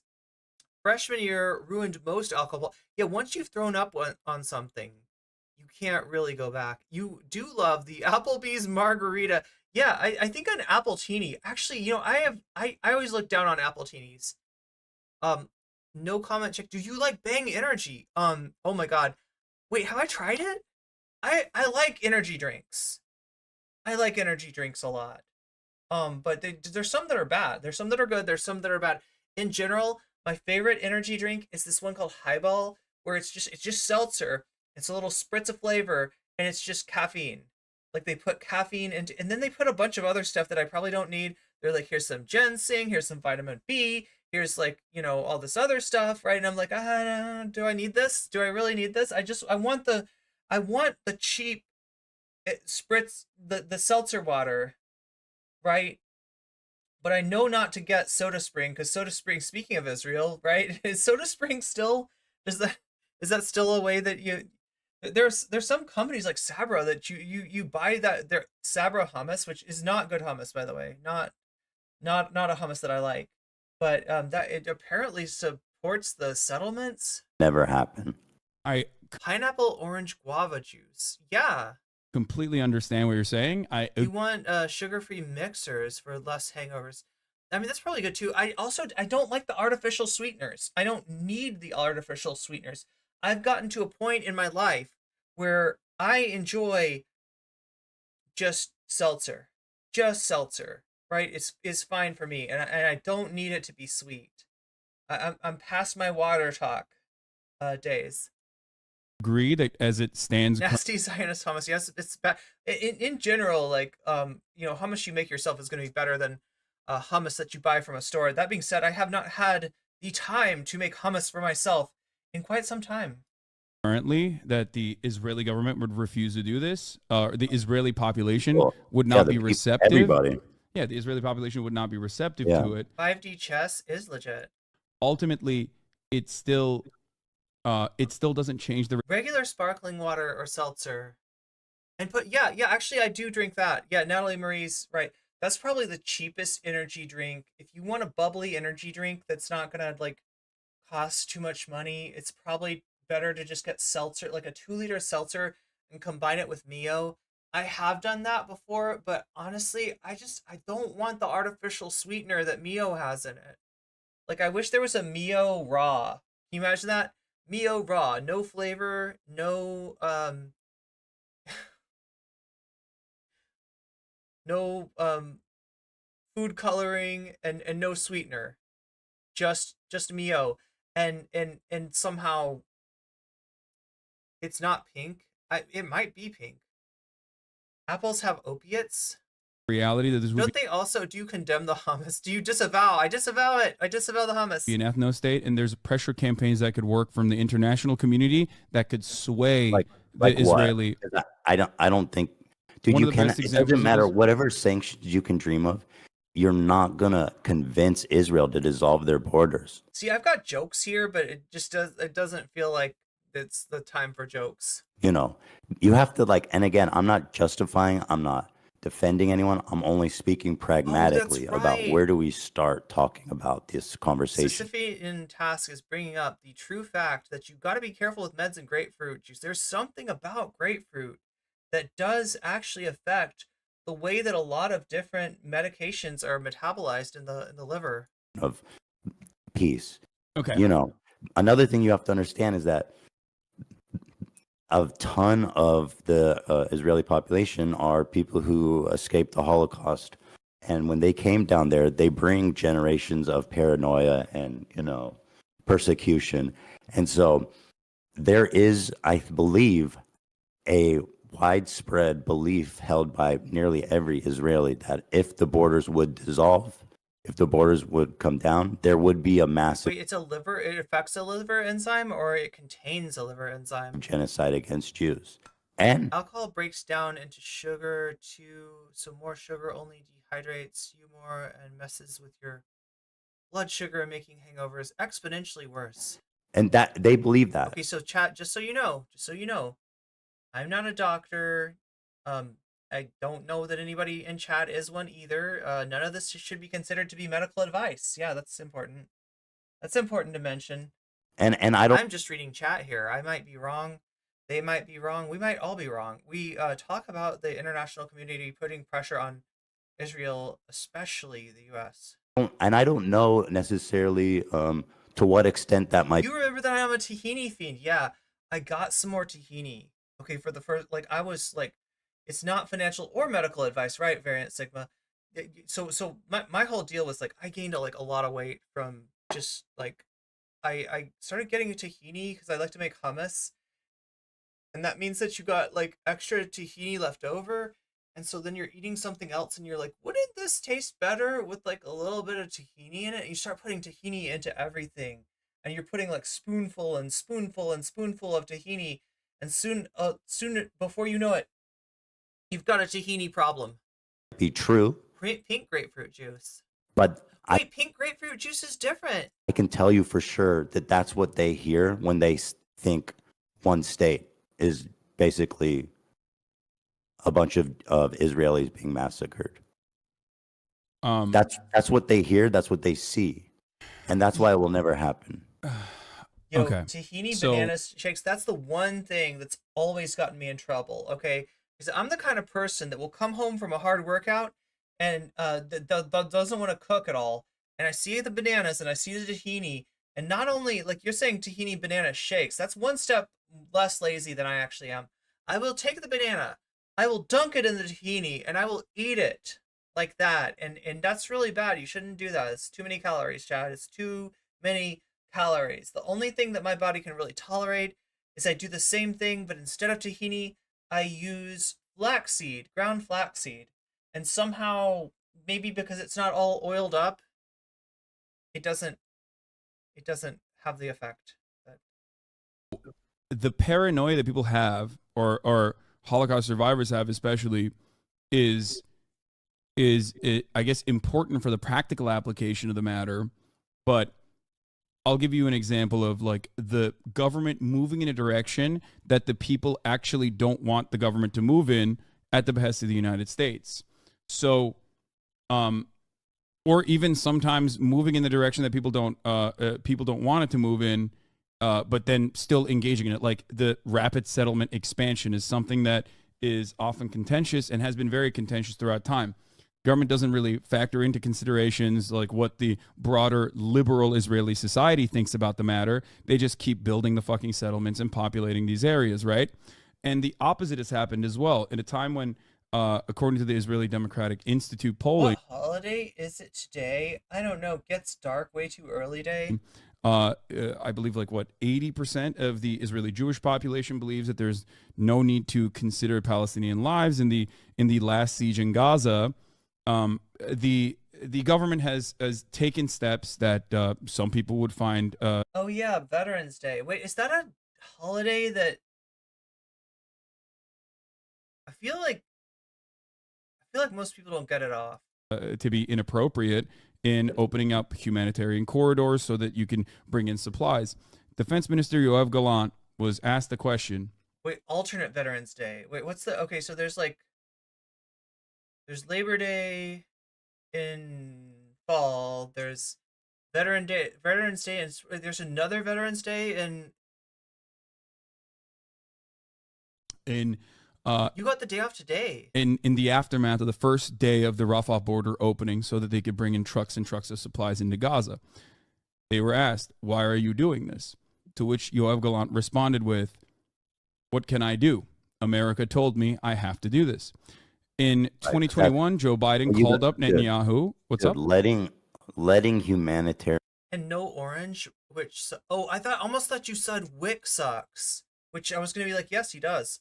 I've been looking into syrups, but Amazon. Are you talking about like for like water for like flavored water? I got into that hard. Aid through Rafah crossing, comparing that to dissolving your sovereign border. Come on. No, of course it's not. It's not a one-to-one comparison at all. I'm simply stating that something as 1 to a minor as trillion that, comparison. something as minor as that, all the way to ending starting to feel a better. siege Starting to feel is better. entirely up to I'm so the United ADD States today, though. and what the United States is letting Israel do Oh my and God. allowing it to do. What could the United Do you know how good I'm feeling, chat? I feel like doing a good deed. I feel like mentioning, this time actually ahead of the ad break, that there's going to be an ad break in like 5 minutes. There's 100% going to be an ad break, and 100%, you could be stuck there for 3 minutes with your eyes glued open, having to watch whatever ad that Twitch decides to show you. If you no longer want to see those ads, you can stop seeing them by using a Twitch Prime sub to get out of those ads. You can also get out of those ads by paying Twitch $5 to buy yourself a sub, taking care of yourself, or if you are lucky, it's possible that you could be gifted a sub, right? It's possible. It happens from time to time. It's more likely to happen to you though if you're active in chat. 10 out of 10, pretty decent. what pressure could the United States exert over Israel that would be so powerful that they would say we have to dissolve our country? First of all, I don't believe that this would be a dissolvement of Israel as a nation state. It would simply allow the Palestinians that are currently under occupation to be also a part of the democratic process. And it also would not happen overnight either. But if you're asking me the question, it's sanctions. It's the shutting off the money faucet. It's shutting off bombs. I mean, we were just looking at it. You said you were watching the stream earlier, so you probably saw this already. But like, we shipped two different, I think mobile. We shipped two different mobile Iron Dome trucks into Israel. We are consistently shipping in Mark 84 rockets into Israel so that they can directly use this on the offensive, by the way. Like, this is not even a defensive weapon that they have. This is specifically so they can engage in offensive posturing in the Gaza Strip. The So, mobile without Iron America, Dome trucks are basically to assist like offensive ops. America's involvement, Israel would not be able to behave in the ways that it has so far. America could just as easily tomorrow, with one phone call, turn on, call Bibi Netanyahu and say, enough, cut it out, you're done. Joe Biden has done this in 2021. Even Ronald Reagan has done this in the past. George W. Bush has done this, or George H.W. Bush, sorry. So we have a lot more say on what Israel gets to do than vice versa. So your statement is that if America stops selling Israel bombs and arms, then they will I say dissolve the country because, again, that's how the people in Israel are going to view this. Mm-hmm. It won't be the same place, for them, and to them, their security is paramount. We're not selling the. It won't be the same place, right? Could you imagine? This is something that I could imagine like a segregationist saying. America in a post-segregation atmosphere would just not be the same place. Okay. Weapons, whether we're just giving them weapons. Okay, so you don't think that Israel could get bombs from other places? Certainly, but Israel is our ally, and Israel relies a tremendous amount on U.S. aid, right? To the tune of $4 billion, but also Israel engages in a lot of trade. For example, in 2013, Israel was offering weapon schematics, U.S. weapons to China. America stopped. Will no longer be a genocidal ethno-state. That, right? So, like, Israel does have global partnerships, but many of those global partnerships are still almost entirely managed by the United States. So the way I see Israel is not necessarily like an independent nation state, but simply like an American state, a very important state too, like not like fucking Montana, like an actual American state that Americans care about, more like New York. We love the people from Montana. We kid them, but we love them. But so for that reason, America has complete control over Israel's trade relationships. Obviously, there's like, there are obviously times when, some Israeli actions will over leverage or overextend Montana. itself that like Americans will get mad I at. feel like though the one that really gets shit on is Wyoming. I've literally heard people deny the existence of Wyoming and give as a reason that they've never met anybody from Wyoming. But ultimately, they're still fine with it. It is a very small state in terms of population. Like Pegasus. Are you familiar with Pegasus is? Yeah, of course. And Israel, and I'm sure there's lots of other countries that would happily love to use that in exchange for any fucking thing that Israel wanted. If there was to be their ties to be severed.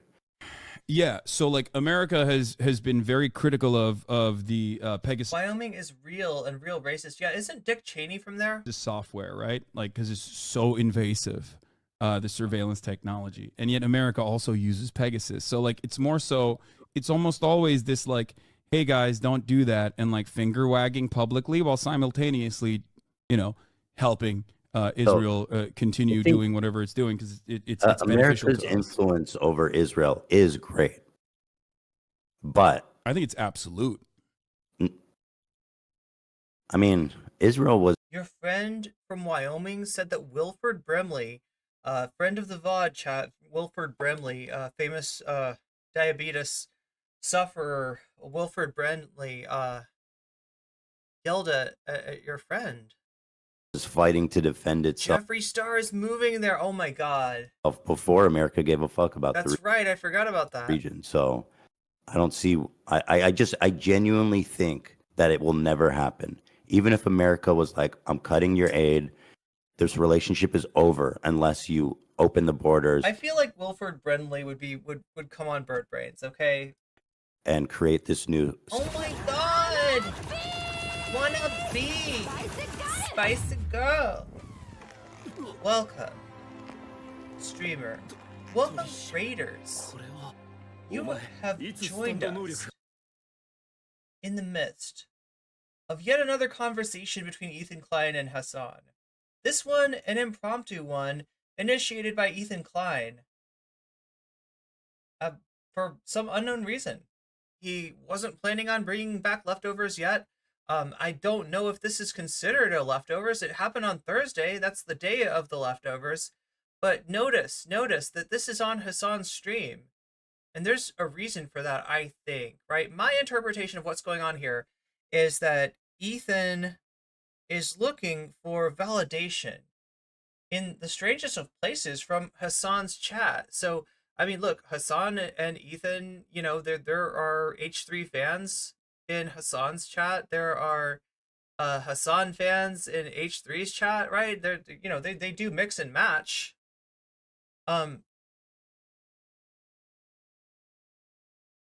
after attacking Frogan, after really just going on a tirade of some kind on Twitter and pissing off a lot of people, Hasan's community is not exactly reacting well to Ethan. So I think that Ethan thinks that if he can kind of talk to them on their playing field, where it's decidedly like he's on Hasan's stream, whereas when he saw the leftovers, it feels like they're decidedly on H3, that maybe he can win them back over. He's even come with like some kind of concessions.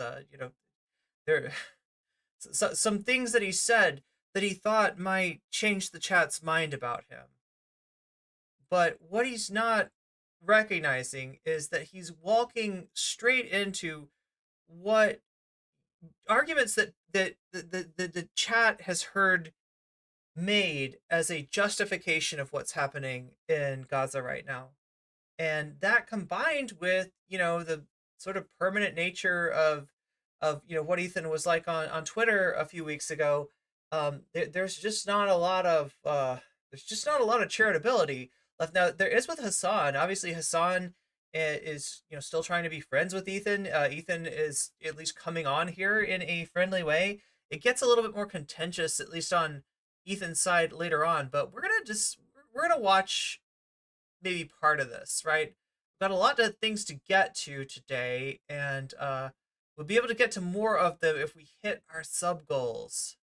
So you can help out with that. You can also get yourself out of the ad break. We're having one right now. This is the worst time to do an ad read. You literally picked the worst time to do an ad read. But yeah, we're gonna cover this at least.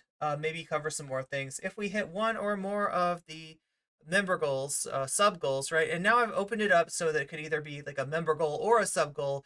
Either Twitch or YouTube can carry us on this day and on any day. It's you know, it's valid. It's valid. I was convinced that I should prioritize the YouTube member goal just as much as I do the Twitch sub goal, and it sort of makes sense. So yeah, either one of those being hit will trigger a little bit longer of a stream. We can cover a few other things. What's going on today? I feel like there's a lot of things that we could cover. The Anna Kasparian shoe on head thing looks deliciously trashy.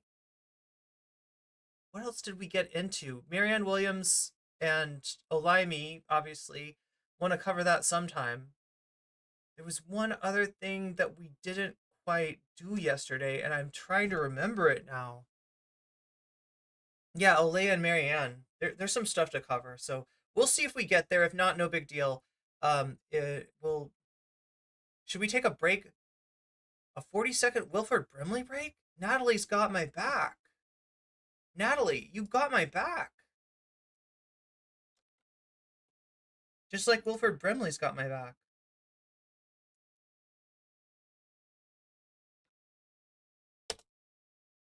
What does Wilford Brimley want to say to me? What does Wilford Brimley have to say to us?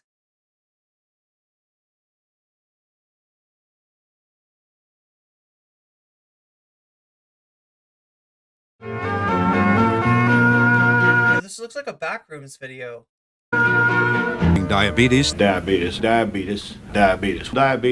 Diabetes. Diabetes. Not diabetes, but diabetes. Thank you, Wilford. Diabetes. He says it wrong. It's diabetes. Diabetes. It's Latin. It's Latin. Diabetes. Diabetes.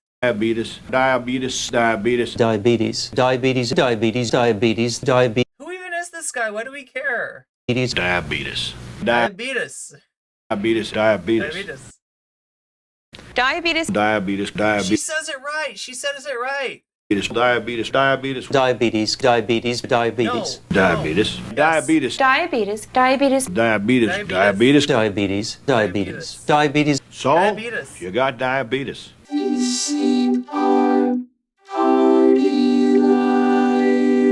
What? Okay, that just broke my brain. That just broke my brain.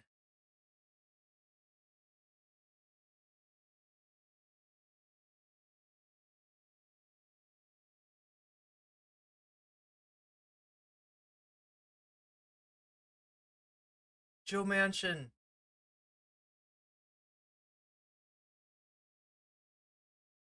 I'm so tempted to find some other distraction, chat. What do you think? Do you want a distraction? Some of you just got here, though. Diabetes of Galatia. Welcome to the stream, Shaxpia. How was your stream, by the way? What did you talk about? Diabetes sounds like a minor Greek philosopher. It kind of does. Yeah, it does sound Greek.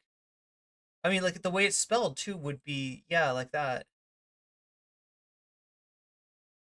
Wait. I'm trying to make it sound like a character from the Odyssey. I can't quite do it, though. I got confused for a moment and thought Jeffree Star was moving to Israel. I mean, that sounds like a real headline pulled from the alternate universe in my brain.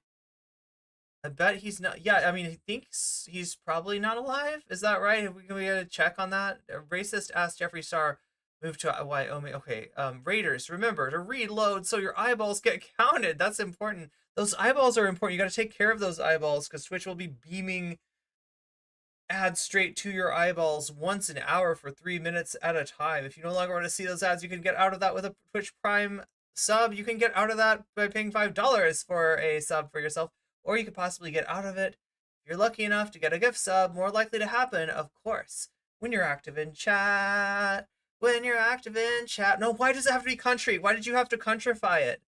Because of Wilford Brimley sitting on a horse. Like, look, what is this? No, we can't watch this. We can't. No. I'm gonna get in trouble. I'm gonna get in trouble. There's no way. This is Saturday Night Live. There's no way that they will let me watch Saturday Night Live. That is a trap. Here's what I've learned, okay? The more boomer a thing is, the more likely you are to get in trouble. Like right there, that's some Hamilton right down there. Pretty boomer. I would get in trouble for that. But adorable baby Coco Burra, don't mind if I do, as long as there's no music. It's a Coco Burra. It's a very insistent Coco Burra.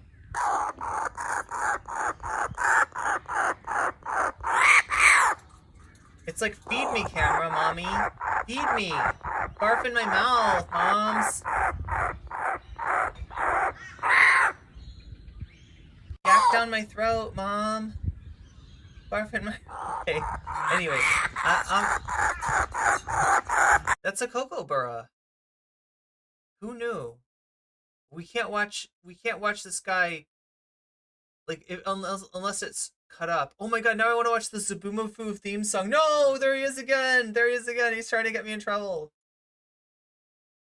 His boomer eminence is trying to get me in trouble once again. Talk to David Feldman. He'll clear it up for you. That was a 10 out of 10 ad raid. Nice. Nice. Nice. Wait, I didn't see what Shakespeare streamed about. I got distracted again, as I always do. Very distractible.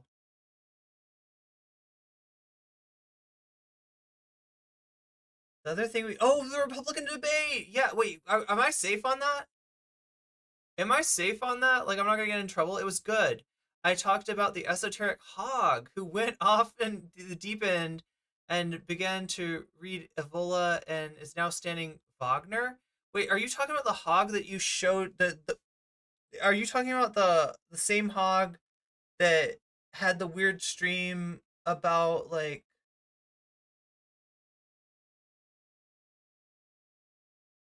about trans people, and then he kept on saying that no hate to anybody, but, you know, just was just being, like, incredibly transphobic? Is it the same hog? In Germany, they are trying to make From the River to the Sea illegal in Bavaria. Ugh. Anyway, I feel like it's been enough time. No, we are not trying to watch that. What is this? What is this? What is this? What is this? What is this? Oh, yes, there we go.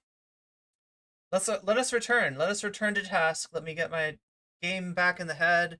My head back in the game. Not him. It's the Giga Chad. Yeah, Giga Chad. The philosopher of our times. You want to poll either Anna and Shu or Ole and Marianne. I did promise not to watch this whole entire thing, right? We're gonna watch up until the part that they get to the question of from the river to the sea. That is at least what I had in mind. Okay. And if we can hit either one of these sub goals, right? Because we got 2 sub goals now, one for YouTube, one for Twitch. Lately, YouTube has been carrying Twitch, although sometimes Twitch carries YouTube. Sometimes they both vie for dominance, right? And those are my favorite days. But either way, either one of these sub goals being hit will in fact trigger. And now I think I've got them set up so it's like roughly the same amount on either one. We'll trigger an extension of the stream where we can add another subject, like Anna and Shu. Anna and Shu. I feel like there's one other thing that we touched on yesterday too. Now I'm talking like Dr. Seuss. Phone. That no. I think wasn't Dr. Seuss racist? Before America it was the British. Before America, I think it was the British. I feel like Dr. Seuss was racist. Yeah, I heard that somewhere. Bavaria is like, what if Florida, but also Jesuits. Don't forget the Jesuits. British, and after the British were gone, after the Palestinian Mandate, and the British said, "Fuck Germany it." already made Palestinian flags illegal. There, I always think America is. I always think the United States is ridiculous on some of this shit, and I assume that the rest of the world isn't. That we're like the naked emperor with no clothes, the redundant emperor that says things twice. Yeah, that kind of vibe. That's what America. That's what the United States is. But then I hear about what's going on in France and in Germany, and I'm immediately reminded that yes, those countries suck too. I don't want to deal with this shit. The Jews were fighting to defend themselves and their new. Dr. Sus, exactly. Finished the Kaffles video and Dylan Burns stuff. Yes, we did. Well, okay, so here's something new about Kaffles, and if any of you majority reporters out there want to check into this for me, want to do a little research and get back to me, right? I am to understand that after the Vanguard talked about Kaffles put out a video about the Vanguard. And now I don't expect it to go any further, right? So if I know, anything about Zach and Gavin, there's probably not going to be a response video to this, but there was. No, just kidding. Place in that area from the very beginning with no help from anybody. That's not. I mean, that's not true. They were shipping in weapons. Even under British occupation, they were still shipping in weapons illicitly. What does this have to do with the majority report? No, I was using the. What is a majority reporter? Can somebody in chat explain that to me? I think it's like somebody who like calls into the majority report. Is that right? If you call into Sam, are you a majority reporter? I'm just saying you go out into the world, you do research, you do journalism, and then you bring it back and say, "Here's my report. Here are my files for the file folders that you need to have obsessively on everyone and everything." Right? Good evening, to you yourself, new Anna. Oh my god, why am I talking like this? I'm being a total weirdo, chat. I don't know what's up with me today. Like I said, I had an interesting day. I had to negotiate, right? So I was talking, like, negotiating. It's never an easy thing, especially when you don't have the upper hand, but you still want to get the best deal that you possibly can, right? That's what makes it so difficult. The stakes.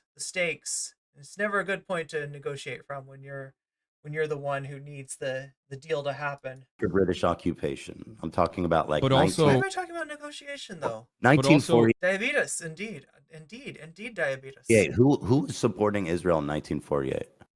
So the Haganah, Irgun, and Lehi brigades that were at that point almost always considered like a standing army during the Nakba were fighting against predominantly villagers with like that had been disarmed by the British. The Zionist brigades at that point. The majority reporters seem to be libertarians waiting to get clowned out. I mean, that's what you call in if you're a libertarian. That's what you call into Sam for your weekly ego destruction. Even before England pulled out, even before the British pulled out, were being trained by the British forces, while the other side was being disarmed by the British forces. That's why there was an asymmetry to the violence even then.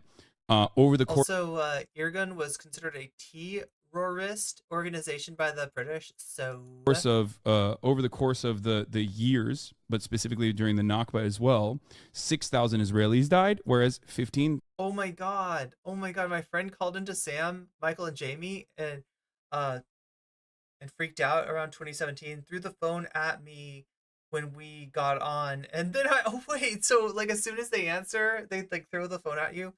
I wish I was a libertarian so I could make Sam's day. You would make Sam's day. Oh my god, Sisyphean, you called in. What was that? Your libertarian? How many? Oh my god. So, you know what would really piss Sam off though? And I'm not suggesting you do this. In fact, I probably have to say at this point, I'm suggesting that you not do this. But if people started to create libertarian characters, right? Let's say that you made libertarian pit crews. The more fiscally conservative, the better. What do you think, chat? Could we do a a little Picru invasion on the Majority Report, Sam would just be like, "Why have I been getting all these wild ass libertarians lately?" It's just like, it's almost as if somebody mentioned it on her stream. Thousand Arabs died, with 750,000 These people are from Twitch. Poggers. Arabs being. It's the non-aggression pit crew principle. Yes, not the pit crew. Yeah, libertarian pit crews. We're gonna all make like we're gonna make Bored Ape libertarian pit crews. And wait, why would he see the pit crew though? Wait, do they see? Okay, so anybody who's ever used the app, does he see your avatar? Do you have an avatar? I mean, that's like MR software right there. NCC is such a bad influence. Yeah. Palestinians being expelled from their homes. The reason for why this happened wasn't because, you had rugged fighters or whatever. I mean, they were great fighters too, but it was also because it was a broadly civilian population that was being slaughtered, and by a militia force that was trained. Wait, when Michael Brooks was the host, you used to be calling and pretend to be. Wait, would you pretend to be Ronald Reagan, or would you pretend to be Ronald Reagan? Complain about modern progressivism, so Ronald Reagan? How did you go over to the... How did you go over... Oh, God, the blindingness. The blindingness. They got blinded by the light, chat. They got wrapped up like a deuce.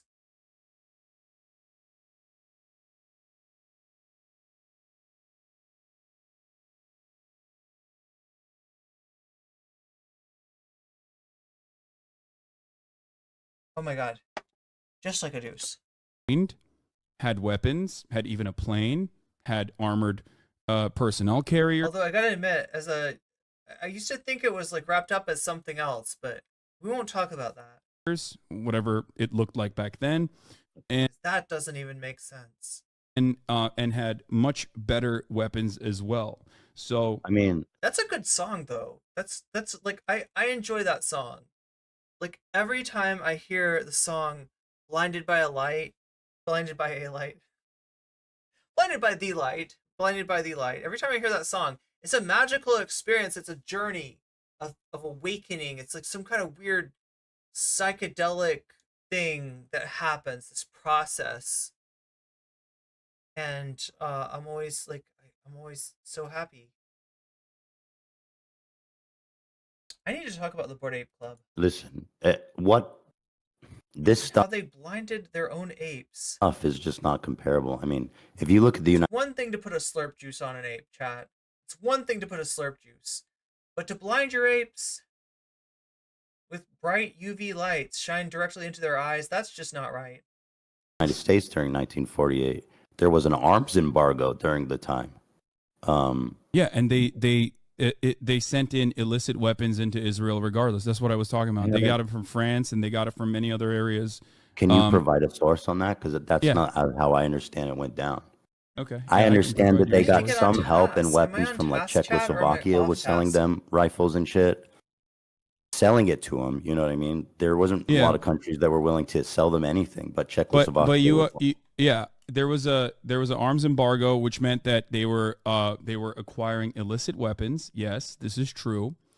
From many different countries. However, beyond that, they also had access to British arms as well. That's why they had like armored personnel carriers, tanks. Not many, but ultimately you were fighting against a civilian population that was almost completely disarmed regardless. I mean, the Egyptian army was considered one of the best at the time of that war.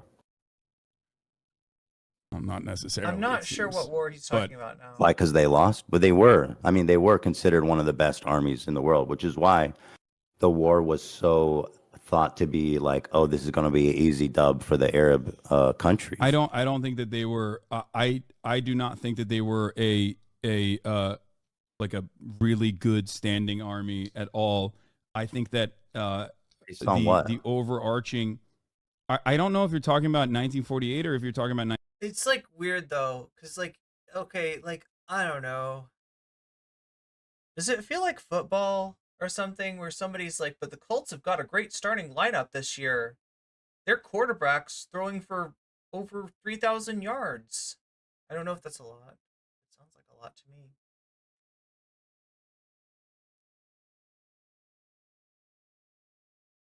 Like, right? I don't know. And like those people, I'm just like, I never know, like I don't know enough about sports to know if they're is that right? Is that like the Colts are gonna win? Or are you just kind of like some, Joe Schmo making your pronouncement over the outcome of a sports ball game that you don't really know any better than me who's gonna win? Like I could just flip a coin and bet on, and have as good of luck as you. Like I always assume it's that kind of, like I always assume that it's that kind of sports fan. And so for now, that's one thing. Like if Ethan wanted to say like he's a sports fan, he actually knows this stuff. Like, right, his predictions are right more often than they're wrong. Okay, in sports, sure, but like in armies, in historical armies of the world, oh yeah, no, you don't understand. The Egyptian army, that was a well-respected army. Everybody said that army was great, right? As far as armies go, they were they were quite some army. Many purchases of armaments were bought from Czechoslovakia, but they had so many weapons left by the British and also smuggled in via their so yeah, the answer to the question of like who was supporting the Israelis in 48. Um, Also smuggled in via their colony in Cyprus, where the British took land from Crete for to sorry, not Crete, to create permanent bases. Of all the armies in the world, the Egyptian army was certainly one of those armies. Yes. Yes. And yes. 1967. I'm talking about 1948 war. Okay. There was no. I think there is a little bit of confusion with what you're saying. Yeah, Ethan's expectation of Hasan to provide sources when he's not doing the same is a little tough to deal with. Israel pulled a major upset in the match against Egypt. Yeah, I know, right? Because what you're describing sounds like I don't even know enough about like soccer or actual football to like say it in those terms. I don't even know if I said that. Is that the right thing for football? Starting lineup is like the people that go onto the field. Is that the starting lineup? 1967, because in 1948 Like they line up, on the field, right? Like football. That's the thing, right? Starting they line up on the field and they start, and one of the guys like screams at the other guys, and then somebody like puts a ball between his legs. like the Egyptian army God, football is that you're it's the scrummage line, yeah. referencing in 1948 is not I need to watch Emma's sports show. Yeah, she would teach me. like is not like a serious one. She would teach me. No, I'm ESPN talking shouts 1948. out. I think Egypt Shouts out to our friends over at ESPN. was considered like a military power, especially in the region, and a fairly well trained army. But I think we're kind of, to go back to the original point. So I don't want to drift too far off topic here. Is that Anybody else think Hasan's eyes are glowing blue like Paul Atreides here? Does he look like a Dune character? Right here. Do you see what I'm saying? Like his computer screen or something that he's looking at is blue. It's all blue. And he looks like he is faded on that spice melange. Israel, if it has to, will definitely go its own way. Hello to friend of the stream ESPN. In 1967, what gave the Israelites the advantage was their preemptive attack on most of the Egyptian Air Force. Oh yeah, there was no involvement of the Egyptian, Air Force that gave them air superiority, and as Americans know, Before it the Spice Eyes, yeah. dissolved. Wouldn't it be cool if there was like a snack food, like Chex Mix with spice melange, and you just eat it, and you're just like sitting there, and all of a sudden your eyes start to turn blue. Of its borders. Like I hope, I really want people to understand how impossible, how that will never ever happen. And again, not defending them. I'm not justifying anything. Hasan Freeman confirmed. What is the deal with Like, so I'm looking at this video. It's 3 hours and 31 minutes.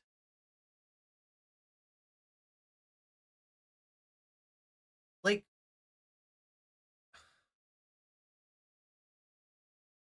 I mean, I want to ask the question, why did it go for so long? I kind of know the answer.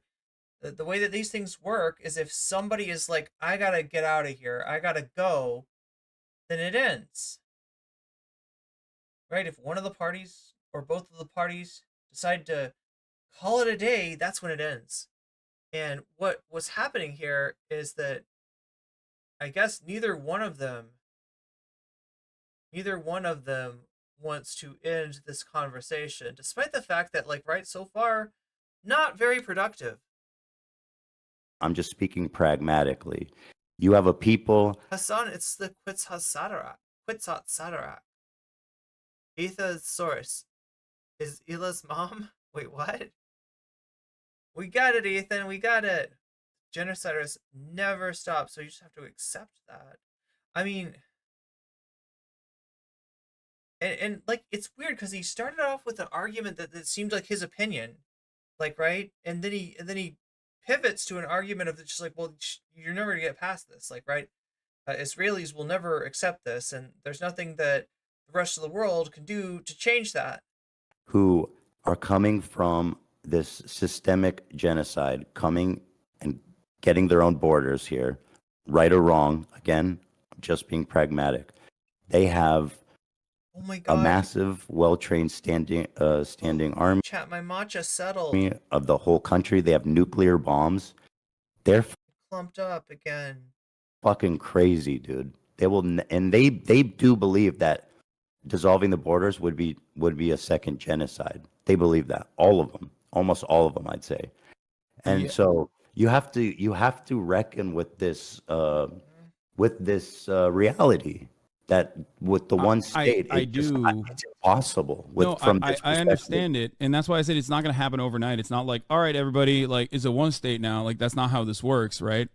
But a international commitment in the exact opposite direction has to happen, and it has not happened thus far.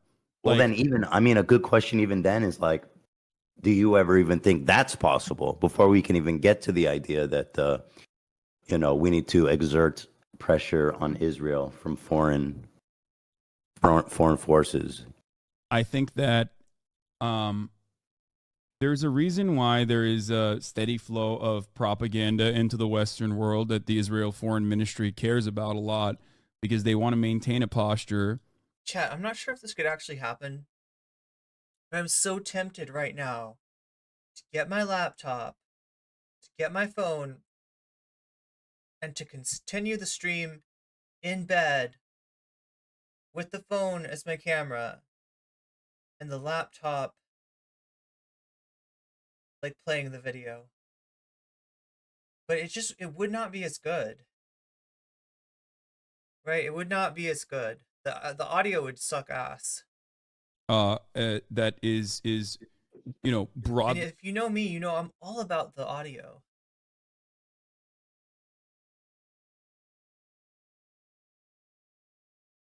Yeah, good point, Sisyphean. South Africa also had nukes.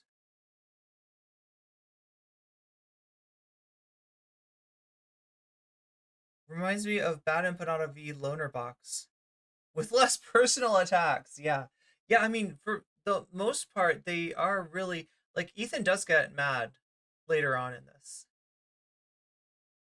Supported by the Western world. And I think that dam has been breaking since 2021, once like B'Tselem, Amnesty International, Human Rights Watch also all officially declared Israel to be an apartheid state. In my opinion, it was, decades late. But yes, over time, as the brutality of this regime continues to get worse and worse, more and more people will, in my opinion, keep continuously protesting Israel's actions, and will push for more push to get Western leadership to pull support away, and ultimately even move in the direction of sanctions. Ethan's only motivation here is to get confirmation bias that Hasan fans are extreme, so he can feel better. That is, hey, good point there, BCAT. Okay, I said before that he wants validation from Hasan's fans, and it strikes me that he's not going to get that. But yeah, it could also be, saving the validation. You could at least feel better by telling yourself that they were extremist, that they were unreasonable, that they were This But kind what kind of of timeline are we thinking here? I'm not in terms- entirely. I don't know. I don't know how long this will take, but I won't Yes, spectacular Snyderman. They were evil poopy heads. stop I fighting prefer for it it. doesn't go on that long. It sounds like that's a really long plan. Well, there's not really.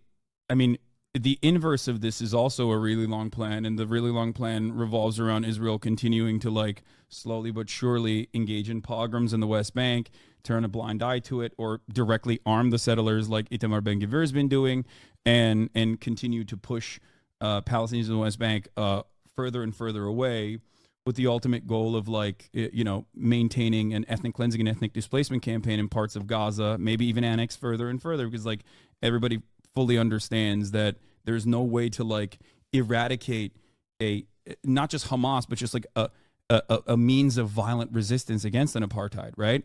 So if it's not Hamas, then it's Hamas too, right? Hamas in and of itself was not a real entity that was even remotely popular in its formation, moving away from a charity group, an Islamic charity group that literally was getting funding from Israel as well, to an actual militant group.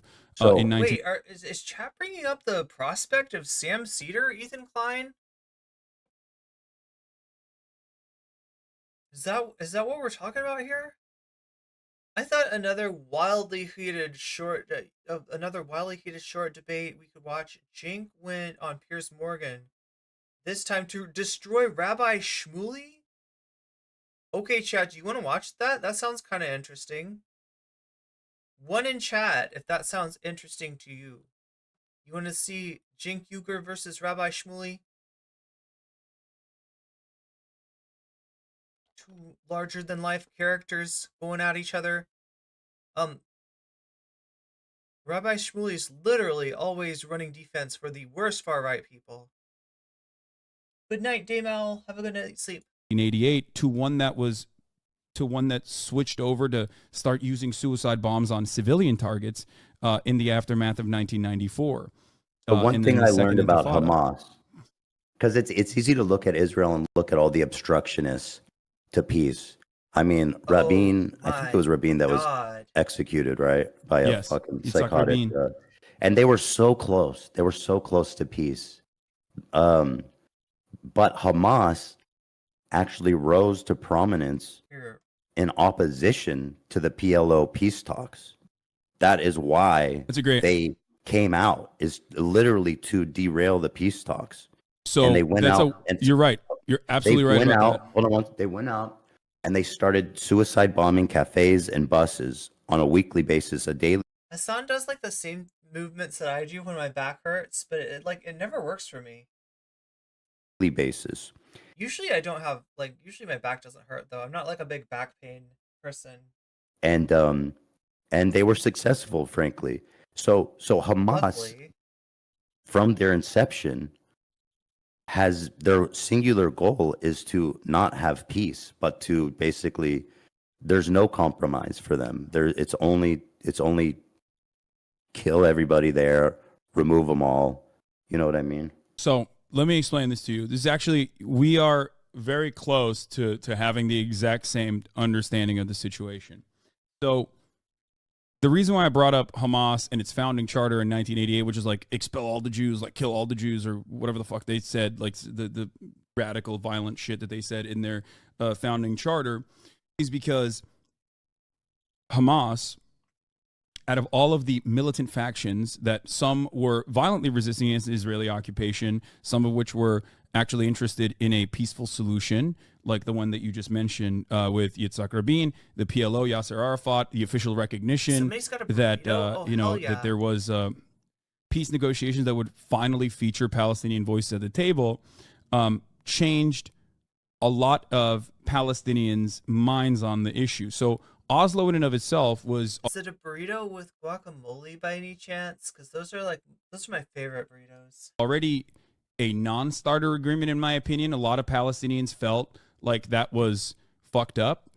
Like the conditions that were offered in Oslo were completely inconsiderate to the needs and demands that Palestinians were making. However, the two-state solution in that time frame, going from Oslo to Camp David, is directly Shakespeare, I was thinking the exact same thing. Shakespeare saying by Ethan saying this is what the average Israeli thinks. Isn't he giving off apartheid anime Zionist girl vibes? Like literally deflecting everything. I was like, wait, I've heard this type of, couching an argument in terms of the average Israeli.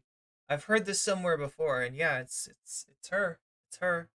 responsible for Hamas gaining more prominence amongst the Palestinian population, never really being anywhere near close to the level of popularity that Yasser Arafat enjoyed. Add chipotle sauce to Taco Bell's 5-layer burrito. In the first elections that happened, which was an 83% governing mandate, unimaginable popularity, which to me signals that the Palestinians were always on board I need to make guacamole, chat.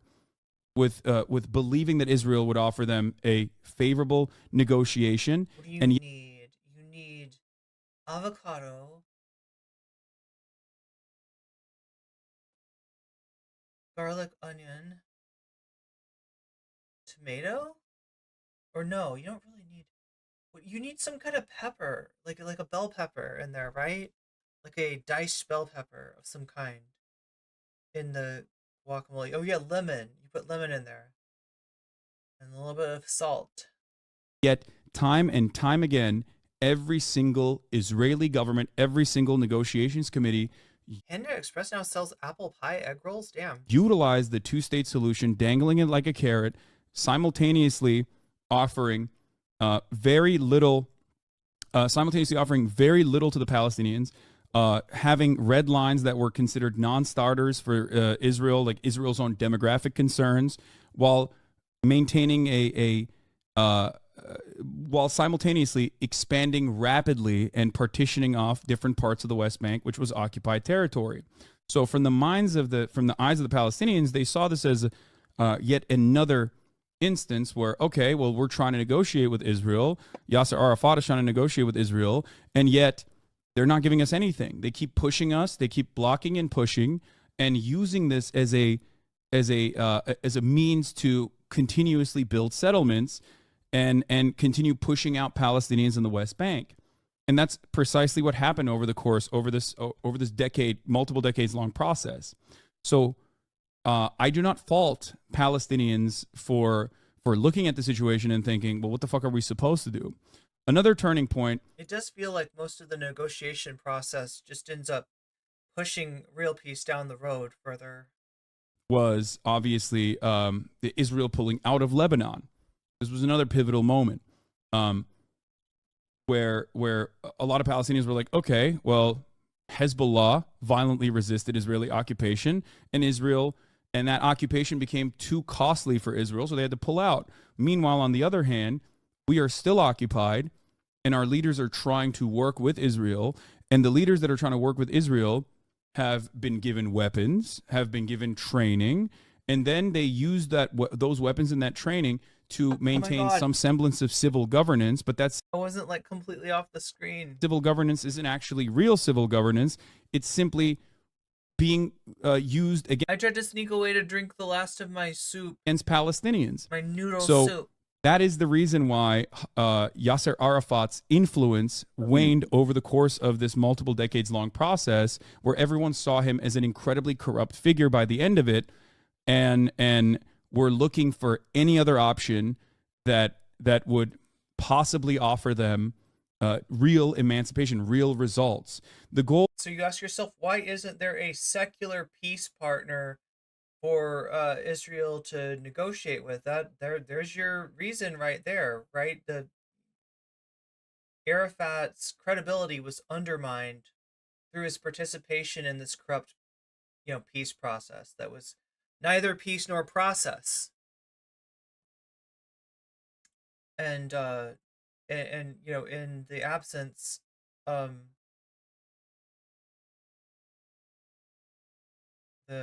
you know, another group became more prominent.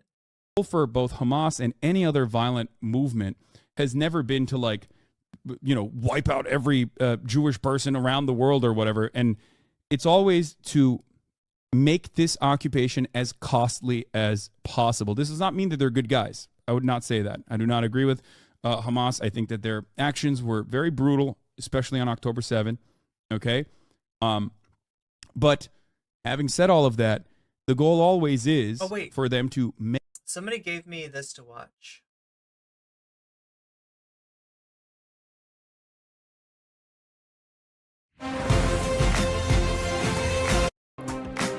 Welcome back to the G7 including. What's up with the clap? That's not. What? That's so weird. That when I see like Piers Morgan, the last thing in the world I want to do is clap. The UK and US is calling for humanitarian pauses in Gaza. Many other countries in the Middle East are demanding a full ceasefire. Israel has ruled out a ceasefire while Hamas holds around 240 hostages who were kidnapped during the deadly terror attacks on October the 7th. It says there's already tactical pauses in its daily assaults on the Gaza Strip. Well, more than 10,500 people reportedly now being killed in Gaza, including over 4,000 children. That's according to the Hamas-run health ministry. On Sunday, the Pope made an urgent plea to stop Those Taco Bell packets are always good to have lying around. the conflict, saying, I pray to you to stop in the name of God, cease the fire. So with so much bloodshed, is it time for a ceasefire? Joining me now to discuss this, America's rabbi and best-selling author, Rabbi Shmuley. Does Rabbi Shmuley really go by America's rabbi? Is that a thing that he's legitimately called? And welcome back to Young Turks creator and Democratic presidential challenger, Cenk Uygur. Well, welcome to both of you. Cenk, let me start with you. Many people are calling for a ceasefire. Queen Rania of Jordan, Angelina Jolie, Arab leaders, and so on. I presume you would agree with that. Yeah, absolutely. I think that they've murdered enough Palestinian civilians.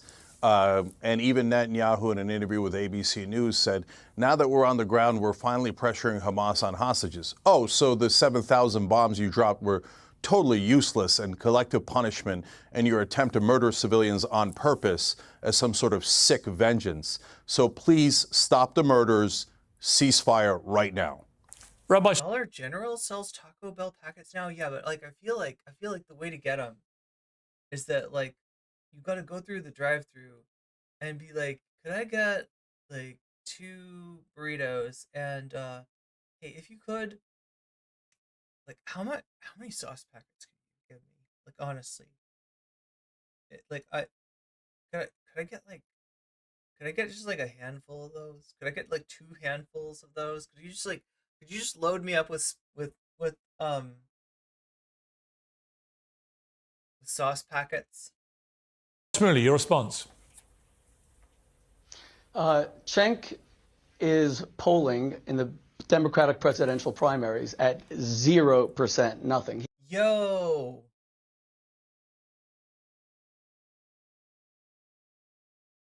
I didn't expect him to come out that hot. Damn. He has a greater likelihood of being elected the new king of France. And don't I mean, that part is true, though. He could be elected the new king of France if they decide to have a king back. Maybe they miss the ancien, the regime ancien. interrupt me, please. It's possible. It's possible. That Hasan, And the reason what is that fuck? the American people are decent. They understand that Cenk's anti-Semitism, which he has voiced on your show repeatedly, calling Jews genocidaires, and this is the eve of Kristallnacht, the 85th anniversary of the start of the Holocaust.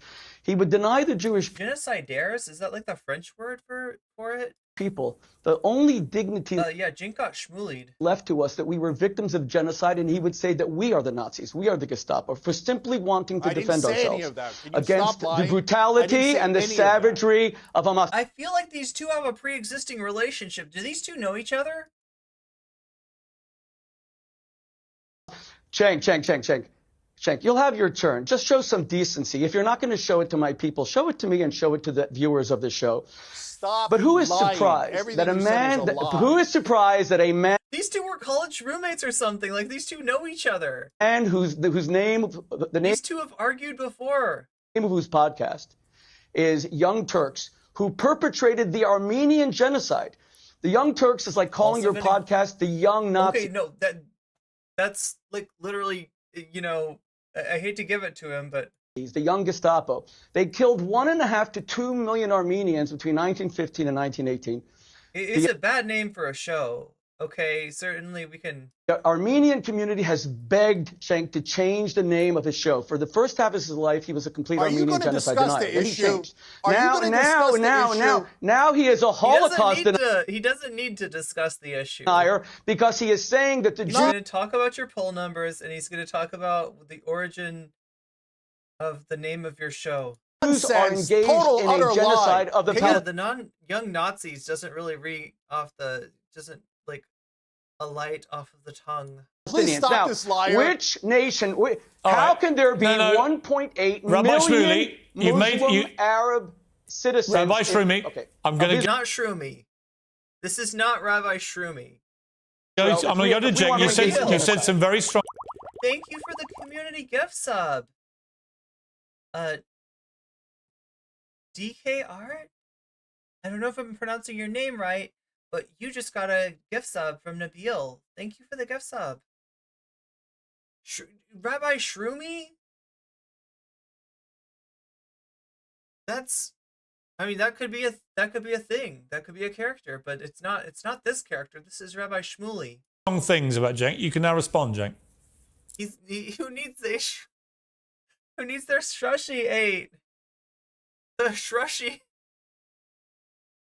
The psychedelic Shrushy. You should never have this guy on air. Everything he said is a lie. I don't deny the Holocaust. That's insanity. And in terms of the Armenian genocide, there is a powerful analogy there. Why was it a genocide? And yes, it was a genocide. Why? Because they moved and displaced so many people and killed civilians on the way. What is Israel doing? Is he gonna bring up the N-word compilations? I mean, that's next. Oh no, the animal love legalization next. I gotta think of a different way to say all these words that are no words for YouTube. Rabbi Shmuley is hitting all the points against Cenk. Moving and displacing millions of people and killing innocent civilians. It is the exact definition of a genocide. So I think the Jewish people are an amazing people. And yeah, to be fair, I'm like kind of surprised that Cenk's on, the right side of this issue. their culture is beautiful, and I don't tolerate. Okay, now Solef, you just made me think of like a taco, but with instead of meat, it's like portobello mushrooms that are marinated in like a really yummy tangy tamarind sauce. Oh, I'm just imagining food, chat. I'm imagining food, and it's got avocado. It's got like guacamole on it too. It's really good. Oh my god. Any anti-Semitism, but I think that the occupation Is Cenk confirmed an avid Vosh enjoyer? That we need to start making a list of like who is and isn't a Vosh enjoyer. decaying the moral core of Israel. How long are you going to oppress these people? But Cenk, and I know this guy, all he wants to do is an ad hominem attack. He's a liar. And you can tell. You know this guy, but I want to know, where do you know him from? Because it really feels like there's a familiarity here. Exactly what kind of indecent human being he is, but the shorter list is who main isn't. reason he's doing it is to avoid the topic. When are you going to stop murdering Palestinians and cheerleading it? Okay. Yeah, like tangy tamarind sauce with orange. If you're talking about genocide, you're the one right now doing the genocide. May I respond? Yes. Go ahead, May I more respond? lies. Go ahead. I've spent my life debating people. Whenever someone starts using personal names and screaming like a lunatic, they're losing the debate. Let me remain You're factual. the one First who of all, made up things and the did an ad hominem attack on me.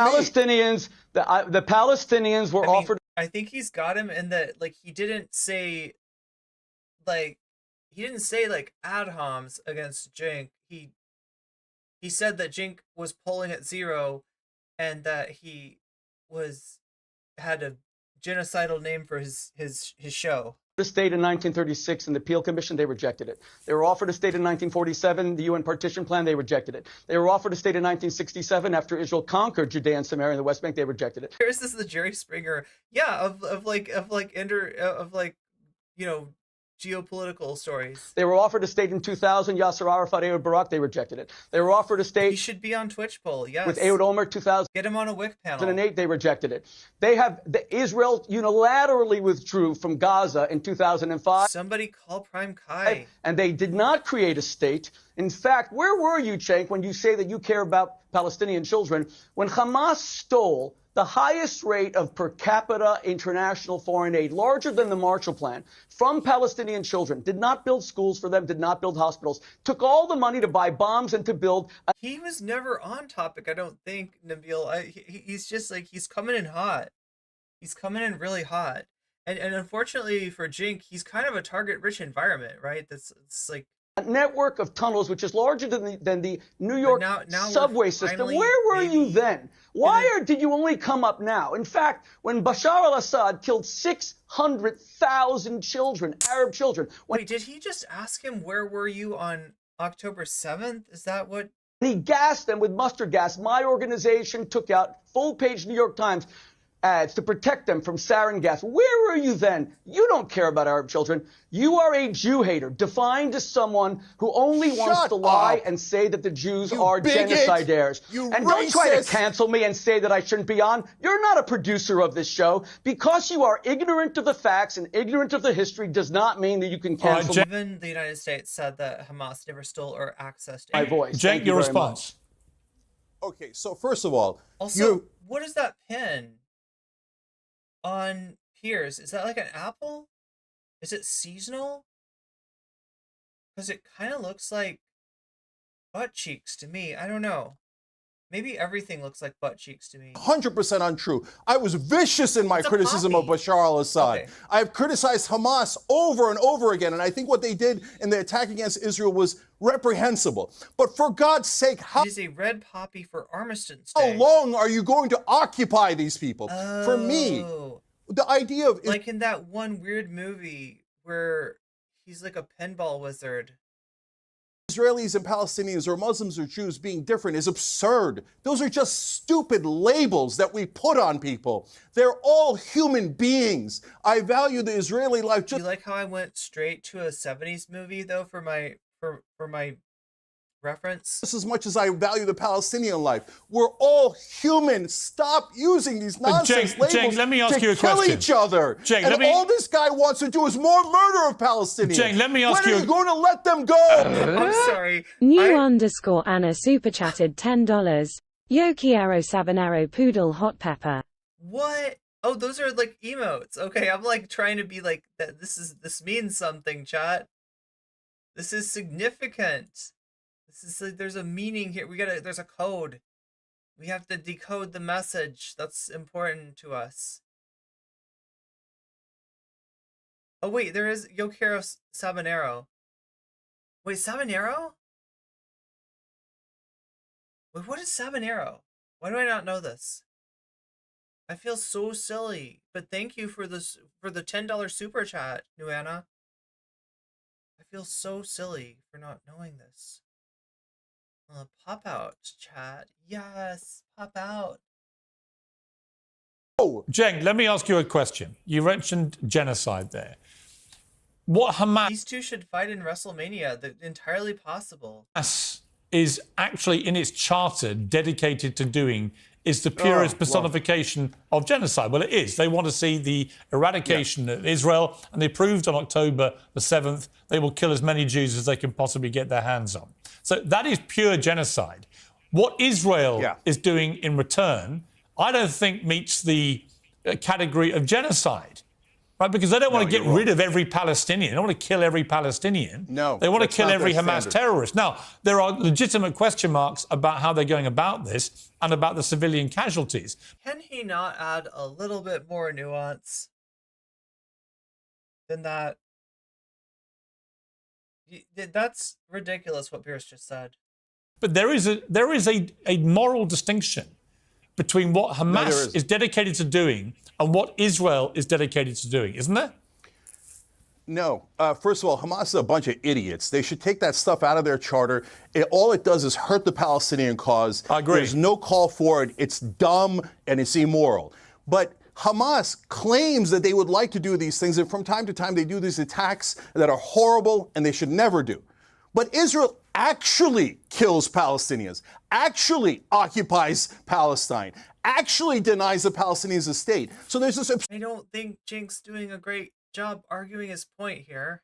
absurd talk of like, He's right, of course, but oh, if Hamas was super powerful, they even the human rights person, literally from the UN, quit because he said this is a textbook example of genocide. might deny Israel its existence. Except Israel does exist, and the Palestinian state does Pierce really flipped since the comedian interview. not exist because Israel is blocking their state. So stop using and I'm not saying it to you, Pierce, but this propaganda. Yo, chat, I gotta warn you. If you're watching me on Twitch right now, you're about to possibly get sucked into an ad. We've got very little time. We've got seconds, right? You can use a Twitch Prime sub if you've got one. If you've got Prime, you got a free sub to use. That gets you out of the ad break. You can also get out of the ad break by paying Twitch $5 to buy yourself a sub. Or you could possibly, if you're lucky, get out of the ad break through being gifted a sub. It is possible. It does happen. It's more likely to happen, though, when you're active in chat. There we go. Oh my god, just in time. Just in time. You're about to get sucked into an ad. Enjoy. I would say enjoy the silence, but that's only if you choose to mute the ad, which I cannot advise you on. This propaganda. Hold on. You know, Cenk, you and I are almost the same age, and I'm actually quite worried for how upset you get on TV. You got to protect your health. You're just kind of losing it. Now, calm down. Because I'm upset that you keep adding. Rabbi Shmuley's wrong, but he is owning Cenk Uygur today. He is.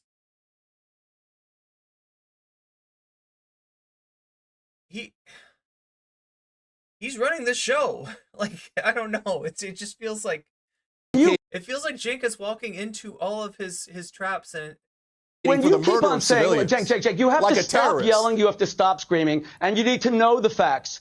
The Palestinians were offered a state 7 times, and they rejected it 7 times. Bill Clinton told Yasser Arafat in 2000, you have made me a failure as president because Israel was giving you 97% of Judea and Samaria and the old city of Jerusalem. And Ehud Barak even offered the Temple Mount, the holiest site in Judaism, and the Palestinians rejected it. You simply don't know the history. Read a book. In fact, read a Wikipedia article before you get on TV. Number 2, you know, you made a very good point before, Pierce, that Winston Churchill is the greatest British statesman and hero of the 20th century. Let's remember, when Churchill was faced with a genocidal threat of the Nazis, you know what he did, which Israel would never consider doing? He laid waste to 70% of Dresden, Essen, Cologne, Berlin.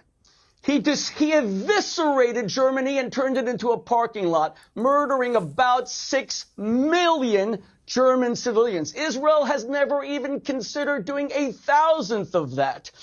And FDR acquiesced to it, and he's considered our greatest president of the 20th century. And then Harry Truman dropped 2 atomic bombs on Nagasaki, Hiroshima. So and Israel has nuclear weapons, has never considered doing that. Israel opened up humanitarian okay, let me come at you, begging Rabbi, I have one question. I want to come back to you on 2 points. Simple question. Cenk. I want to ask you a question, Rabbi. Call Winston Churchill a war criminal on this show today. Will you call Churchill a war criminal? All right, Cenk, answer that question. Okay, so Rabbi Shmuley, if you're actually a rabbi, what the standards of history have changed. So the Mongols went into Baghdad and killed every man, woman, and child, killed 800,000 people, the largest city in the world. Now, we don't live by those standards anymore. And right now, if a modern British prime minister or American president advocated for dropping a Wait, so Sabanero just means Savannah? nuclear bomb in Japan or killing 70% of the people that live in Dresden, you're damn right I'd call him a war criminal. It's a different situation today than it was in the past. And so what you're saying is, hey, we only murdered 10,000 civilians and wantonly and recklessly, and we only did a partial genocide, so we're not as guilty. I'm not buying it No. at all. No, I said Rabbi you need Shmuley, I to want to ask you a modern question. world. Anything Okay, like hang that. on, Rabbi. I want to ask you a question, which is the Okay, can somebody that's maybe more British than me explain to me what is the state of reputation of Winston Churchill in the UK? I know he's still kind of revered in the United States. I'm wondering though, given the fact that like didn't one of the statues get? I feel like one of the Churchill statues got like dunked in a river or something. So I don't know. Do people is Churchill more revered, or are more people talking about like the genocides? unique scenario in Gaza This is America's rabbi. is that nearly half of the civilian population are children. They have nothing to do with this. They're not politicians. They're not in Hamas. They're not terrorists. They're not military. They're kids. Conservatives worship him, so that's what he's doing. He's playing to the audience. And I get it. they are in their thousands being killed here. And I ask you, really, is there any limit, you as a rabbi, of the number of children who need to be killed to get rid of Hamas here, or is there no limit? Of course there's a limit. We mourn the... Wait, he's just repeating what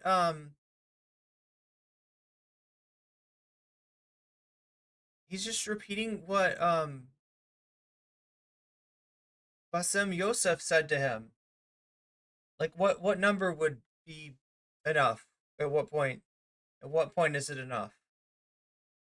death of every Arab, Muslim, Palestinian child as if a Jewish child died. They are absolutely equal before God. That's why Israel withdrew completely. You were NCC Streams rabbi, though? Completely and utterly in 2005, something that Cenk will not even acknowledge. There isn't one Israeli soldier, there wasn't until this new invasion, because of the attack on Sderot, I went to those places, Pierce, I was there 2 weeks ago. I saw the blood caked on the walls, congealed to 3 or 4 inches. I saw the knives that were used to murder entire families. We saw the place where Thai, not Jewish, Thai farm workers who were growing pumpkins were beheaded. We saw the body of Shani Luke, and I spoke to her mother, Ricarda, who was taken naked. These are religious men in Hamas, taken naked in her underwear and her bra, her dead body, these necrophilia savages. We saw all that. How many Palestinian children need to die? God forbid, not one. All Hamas needs to do is let the Welcome back from the ad break, everybody. I hope your civilian population go south. I hope you didn't get the Air Force ad again. Stop using them as human shields. That. Hamas wants these Palestinian children no control whatsoever to die. Every Palestinian child to Hamas is a bulletproof Okay, vest. but you said they exist for no other reason than to humiliate Israel. Okay. Let them go Don't listen to Soul Life's disinfo. south and be safe. Okay. But Hamas wants them.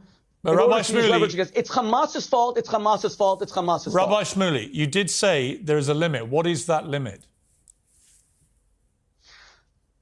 Pierce, it's hard to put a number on how many people Hamas is prepared to allow to die in order to destroy the state of Israel. Remember, Hamas's motto not what he's asking you. is from the sea, from sea to sea, Israel will be. The IDF says it has no evidence of anything that Shmuley is going on about. Palestine will be free. It's the annihilation of every Jew. Iran calls for it openly. A second Holocaust. This is the eve of Kristallnacht.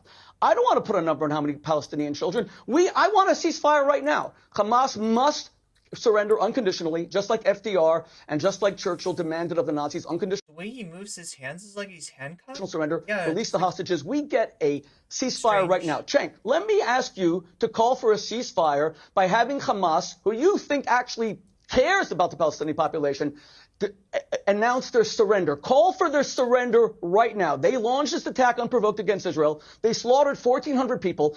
They are holding little babies whose diapers need to be changed as hostages. Call for them to surrender unconditionally. All right, Cenk, final word to you. Can we... Okay. So, look, all this is nonsense. First of all, Israel did not withdraw. They control the borders of Gaza 100%. And as you can tell now, they cut off the water and power anytime they want. The Jewish people have been oppressed throughout history. My heart goes out to the Jewish people for all the pain and the suffering that they have endured through all of these years. But now Israel, unfortunately, is not the oppressed. It is the oppressor. Look at them dropping 7,000 bombs on grandmothers and children. There's an American nurse that explained on CNN yesterday about how she sees little kids with burns all across their bodies. So Hamas is terrible. Yes, I can call for their surrender. That's easy. I don't like Hamas. I think Hamas is Muslim fundamentalist. But it's an impossible standard, and you know they're not going to meet that standard. And because you want to keep killing those civilians to show them how mighty you are and what a great oppressor you are, I'm sick of it. And it's not only ruining the Palestinians and causing their deaths, but it is ruining. It is causing the moral decay of Israel. Blood libel. This is a blood libel against the Jewish people. You may as well just say that we drink the blood of Christian children and our mouths. Cenk, you are guilty of a blood libel on the eve of Kristallnacht. You should be ashamed of yourself. I'm going to call. This is a blood libel. Change the name of your show away from Young Turks who are genocidaires who killed 1 million Armenians. I'm going to try and wrestle things back to the host here and call It really does feel like that movie with Will Ferrell and Dr. Steve Brule. What was that movie called?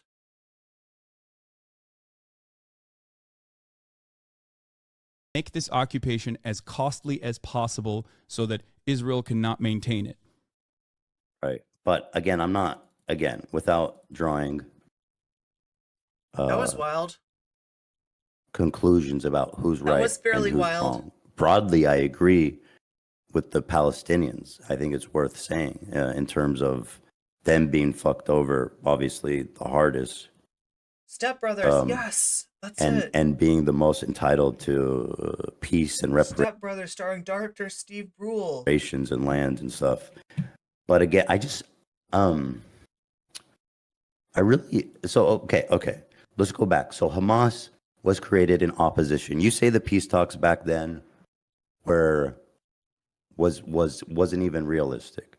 So this is during the most magnanimous time in Israel's history where everybody thought peace was possible, and even the beloved prime minister, who was considered a dove, was the offer. And so again, not good enough.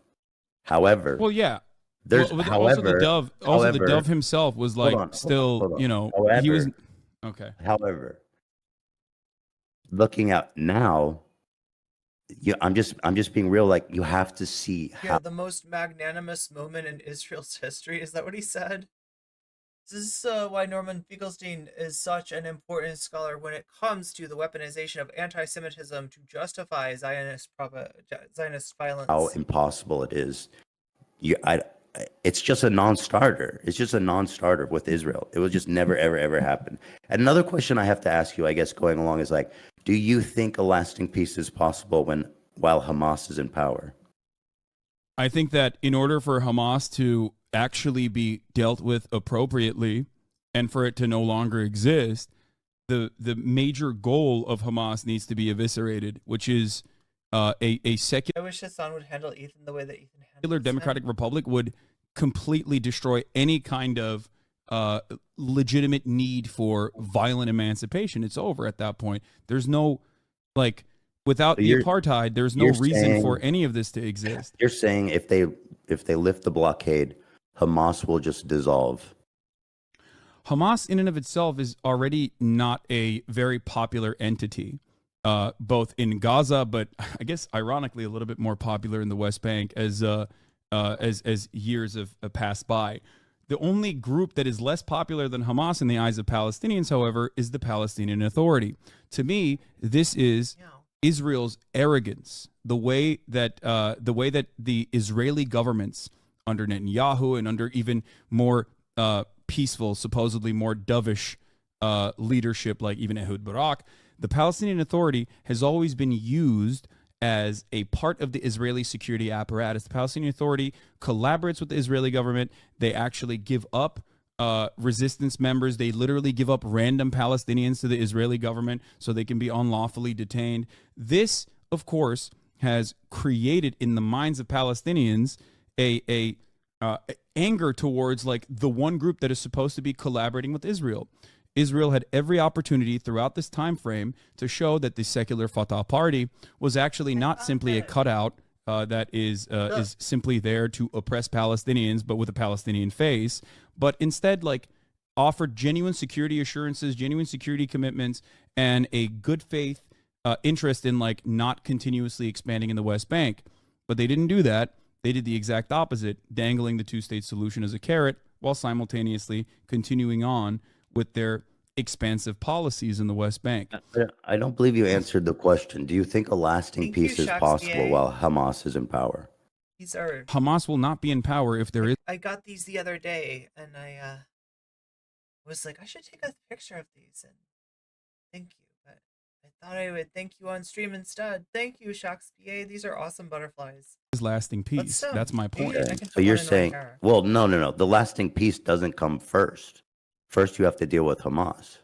You cannot deal with Hamas by bombing Gaza. You can only deal with it in a political. It's a political problem. So Hamas is. But how do you do politics with a terrorist group like Hamas? Well, Israel has done Just got to hear how bad has it been. It's been frustrating. politics with Hamas many times over. We're not to the discussion of from the river to the sea quite yet.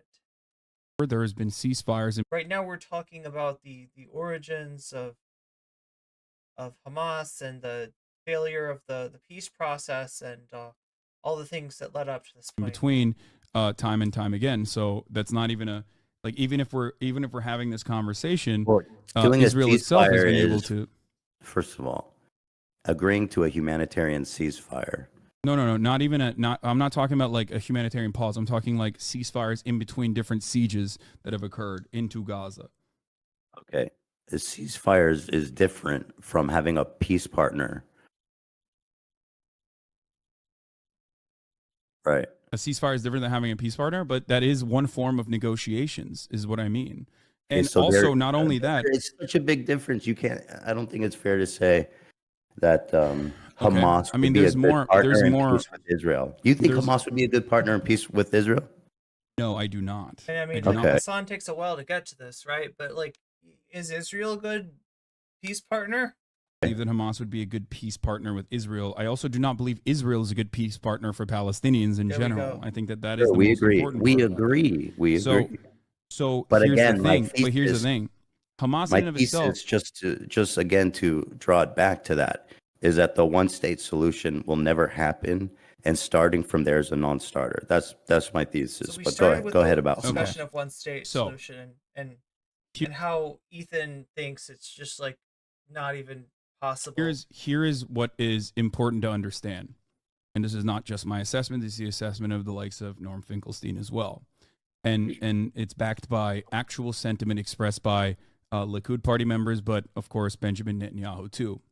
Hamas's and its existence as a violent Islamist fundamentalist cutout greatly benefits thwarting any kind of Palestinian nation-state project.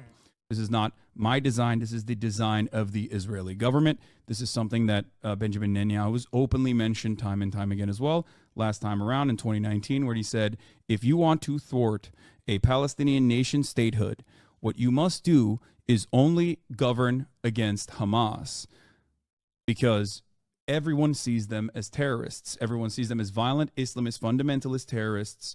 And we can always deal with Hamas because we control how high the flames go. Who else is there to talk to? There are plenty of first of all, there are actual leaders within the Palestinian movement that you could prop up, like the Palestinian Authority, instead of utilizing Fatah as that's what that's what they want to do. But like, I mean, no, they don't want to do that either. They want to. I think the goal is to remove Hamas and install the Palestinian Authority. But yes, but the Palestinian Authority is deeply unpopular and is seen as a puppet of the Israeli Gazans government. will not accept the PLO because they'll look There like we go. stooges That's to how the it should Israeli look. government. Yes, because they are the stooges So of the then, Israeli government. so then, who is leading these? So if the wall is lifted up, so who's in charge? Is it Hamas? Is it the PLO? How is this happening? At this stage, before the walls are lifted up or anything, what needs to happen is a ceasefire, okay? So that there can be an actual continued negotiation to release the hostages, right? That's number one. First and foremost, hostages need to be released. So first you need to do a ceasefire. Then you need to do a prisoner swap, a hostage release for the I think you're starting Palestinians too that are far back. Let's just okay. go to the point where, Okay. you know what I mean? And That then we're doing beyond yeah. that, what needs to happen is just like it happened in 2006, was genuinely disastrous, even though it was a Bush-backed election. Elections need to take place so that, and Palestinians need to get security assurances from the state of Israel. Israel has to show good faith for the first time in since its inception, so that Palestinians can have a normal political process and be able to actually vote for a group of individuals that would lead them in civil governance without worrying, without becoming a militant faction. In this process, I do not believe that it would be Hamas that wins out. This is Most cute. Palestinians do not consider Hamas to be good at civil governance in general. They are not as popular as Israel makes it seem they are. They're simply the only option the Palestinians seemingly have in retaliating violently. Yeah, he didn't say we're starting too far back here. Elsewhere, he's like South Africa. That doesn't apply. Like talk about something that I know, like right against Israel in times when Israel violates the ceasefire protocols by doing a steady maintenance of the apartheid structure that it maintains. Anytime Sheikh Jarrah is raided, anytime. Hey, can we confirm what Hasan said about Netanyahu? That Netanyahu quote, is that real? That Netanyahu's really said we want to use Hamas as a foil, like we want to present Hamas as the only negotiating partner in order to have an excuse not to negotiate. Al-Aqsa is raided every year. Anytime there's a Flag Day protest that occurs in Jerusalem, like these are all incredibly violent expressions of the apartheid regime deliberately turning around and stoking the fires in the West Bank against people that have no legal recourse, against people that are led under military mandate. I agree with everything you're saying, and but to go back to go back to the original point, don't you think it's more likely? Like, I think this is infinitely more likely, even though it's very difficult, especially now. But to remove all the settlements, just fuck all of them off, those scumbag freaks. Give it back to the Palestinians, and you can do the security assurances and the negotiations and all of that while Palestine has its own sovereign country. Wait, Hassan's got the spice eyes. I've got the blue butterfly. Is there a connection here, Chad? And like I think in the original idea, there was even going to be that's more violent than a one state. Like, you think Israel would be able to successfully take out 471,000 settlers living in the West Bank, and also another 300,000, almost 300,000 more plus living in East Jerusalem as well, which is occupied but now also permanently under Israeli rule. You think that fully integrating the populations would be less violent? Yes. I do. Dude, there's no way. Like, all it takes is one thing. Okay, so Shakespeare just sent me an article here. This is Times of Israel.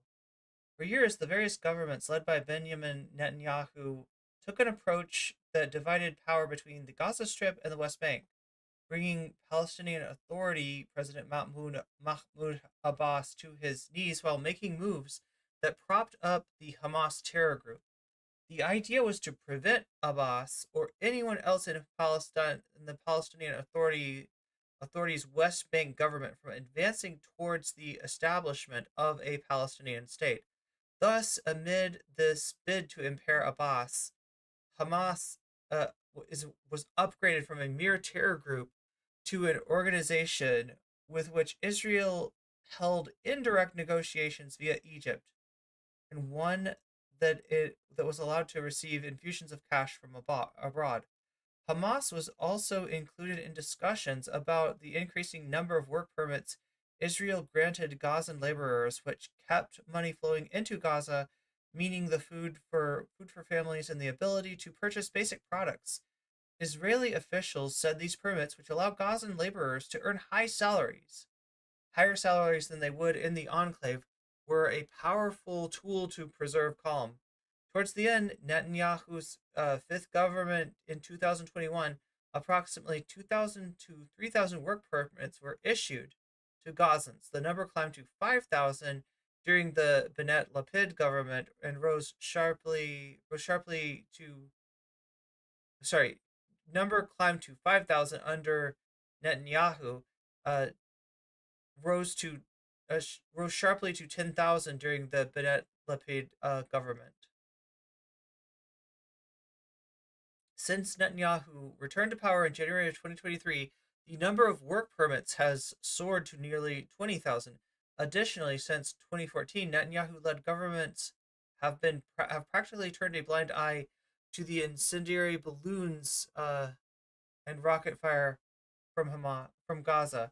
Meanwhile, Israel has allowed suitcases holding millions of Qatari cash to enter Gaza through its crossings since 2018 in order to maintain its fragile ceasefire with the Hamas rulers on the Strip. Most of the time, the Israeli policy has treated the Palestinian Authority as a burden and Hamas as an asset. Far-right MK Bezalel Smotrich, and now finance minister of the hardline government and leader of the religious Zionism party, said so himself in 2015. According to various reports, Netanyahu made a similar point at a Likud faction meeting early in 2019, when he was quoted as saying that those who oppose a Palestinian state should support the transfer of funds to Gaza because maintaining the separation between the Palestinian Authority in the West Bank and Hamas in Gaza would prevent the establishment of a Palestinian state. While Netanyahu does not make these kind of statements publicly or officially, his words are in line with the policy that he implemented. Same message repeated by right-wing commentators who may have received briefings on the matter or talked to Likud higher-ups and understood the message. So this is hush-hush. This isn't like, anything that's been said publicly or anything that you can confirm, but it looks like even if even if these were not somehow Netanyahu's words, these are Netanyahu's policies. We've seen this time and time again in the history of this region. Like, it just takes one thing of like a bunch of psychotic Jewish fundamentalists going and doing horrible fucking acts, and then the Palestinians respond by doing horrific acts, and then you got to all out. It takes so little to create all out war. I agree. So little, dude. I agree, which is why there needs to be an international presence and a steady steady pressure to ensure that that there is political pressure applied on specifically the Israeli side to ensure that there's a lasting peace process. This has happened time and time again. It happened in the dissolution of the apartheid state. It happened with the Good Friday Agreement that ended the Troubles. And it always will happen, because I believe that no matter how much we fight, I think peaceful solutions are our natural state. We want to fucking coexist with one another. And the example I always use is when you look at Europe, right, which is a borderless utopia now, like the EU, the European Union, there's freedom of movement. Those guys have fought one another since the cousin fucker days for far longer than they've actually peacefully coexisted with one another. And now it seems impossible to think of a time when these guys would kill one another for 100 years, right? I mean, World War II happened not that long ago. The Holocaust happened not that long ago. And now when you think about it, Germany can peacefully coexist with all of the other surrounding countries. So is that the timeline we're on, like 100 years or something? It would take multiple decades, but it's not like, I mean, it happened almost instantaneously after World War II. I mean, when you look at like civil governance in Germany, it was almost instant. You mean after a horrific world war where like tens of millions of people died and countries were forever changed and traumatized, then they were able to create a lasting peace. Yes. And that does so, not have so that what's does the not need to parallel? happen. Okay. No, I'm saying so even in a situation like that, you what's can the find parallel peace. to the Middle East? Even in a situation like that God. where millions died, right? Millions, tens of millions died, you can still find lasting peace almost overnight. And that But is I'm precisely saying, bro, what I'm what I'm saying is that that's precisely what I'm saying. It's perfectly reasonable to assume. It's perfectly reasonable to assume, as long as there is international pressure, and that there is accountability and control, and a committee designed specifically to dish out punishments for war criminals on both sides, according to the International Criminal Court, when there's a truth and reconciliation. So some speculation about why people say Hasan is dumb. Destiny fans hate Hasan because he's tall and attractive. Oh, what's up, Ararak? Huzzah to you as well. I think these are the Netanyahu clips that Hasan was talking about. So there are actually clips of him saying this stuff, because we got it kind of confirmed that, like, he's definitely rumored to have said this kind of stuff. Committee in a similar capacity to the aftermath of World War II, and there's reparations afforded and a right to return to Palestinians, there will be no need for violence. This has happened in the past, and it can happen again. It seems unlikely because we're very conditioned to thinking like, oh, what is going on right in front of my eyes is exactly how things have been in my lifetime, and it can never change. Except it absolutely has changed, and it absolutely can change, and it will change. And that's why I use other historic examples, like I mentioned, Ireland, or the ANC in apartheid South Africa. I think I have seen this before.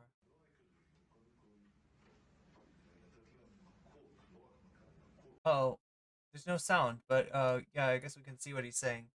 Okay, so Netanyahu says the main thing is first of all to strike them. Not once, but several times, so painfully, and that the price they pay is unbearable. So far, the price tag is not unbearable. I mean, large-scale attack on the Palestinian Authority, causing them to fear that everything is about to collapse. Fear is what brings them to hold on, but then again, the world will say that we're the aggressor. So somebody's asking him, like, wait a minute, and this is before he was prime minister. So it's like the 80s or the 90s.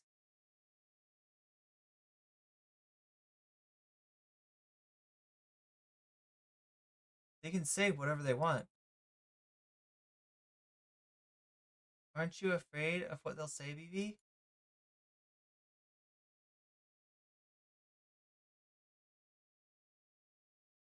Especially today with the US. I know how they are. America is something that you can easily maneuver and move in the right direction. And if they say something, then they say something. So what? 80% of Americans support us. It's absurd. Look, I wasn't afraid to maneuver the Clinton administration. I wasn't afraid to confront Clinton. I wasn't afraid to go against the UN. What happened with the Oslo Accords? The accords which were ratified by the parliament. I was asked before the 1996 election, so this is 90s at least, will you fulfill them? I said yes, subject to reciprocity and minimizing, oh my god, minimizing pullouts. I gave my own interpretation to the agreements in such a way that will allow me to stop and the race backwards towards 1967 borders. How did we manage to do this? Nobody defined what military facilities are. So I defined them as being security zones. The entire Jordan Valley for me is a military facility. Nobody has, and then here's part 2.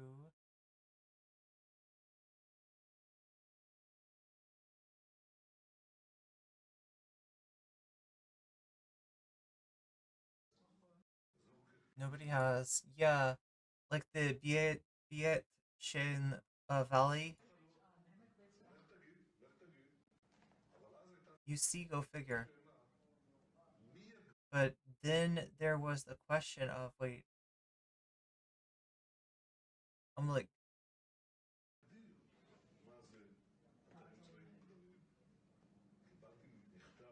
who will define these military facilities? I received a letter from Secretary of State Warren Christopher to me and to Arafat at the same time, saying that Israel and Israel alone will define the military facilities, their locations and size. Now, they didn't want to give me this letter, so I refocused to ratify the Hebron Accords of 1997. Refused to ratify. I stopped the government meeting and said, I won't sign.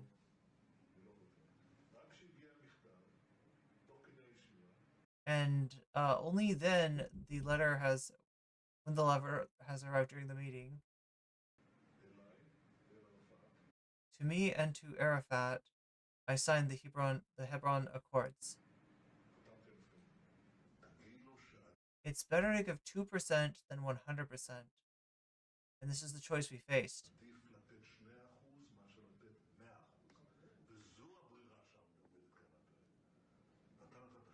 You give 2%, but you stop the withdrawal rather than 100%. You give 200.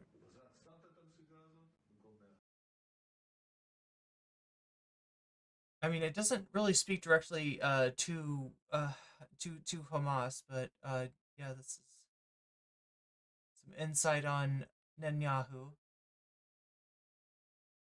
Happen If in you our look, lifetimes. if you look at peace in Europe, I think this was possible from rising from the ashes of a ruined continent where unspeakable horrors that people didn't even think were possible occurred, capped off with a nuclear bomb.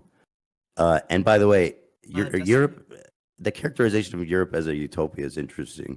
But I want to say this. Destiny was far more tolerable at this point. Wait, when was this?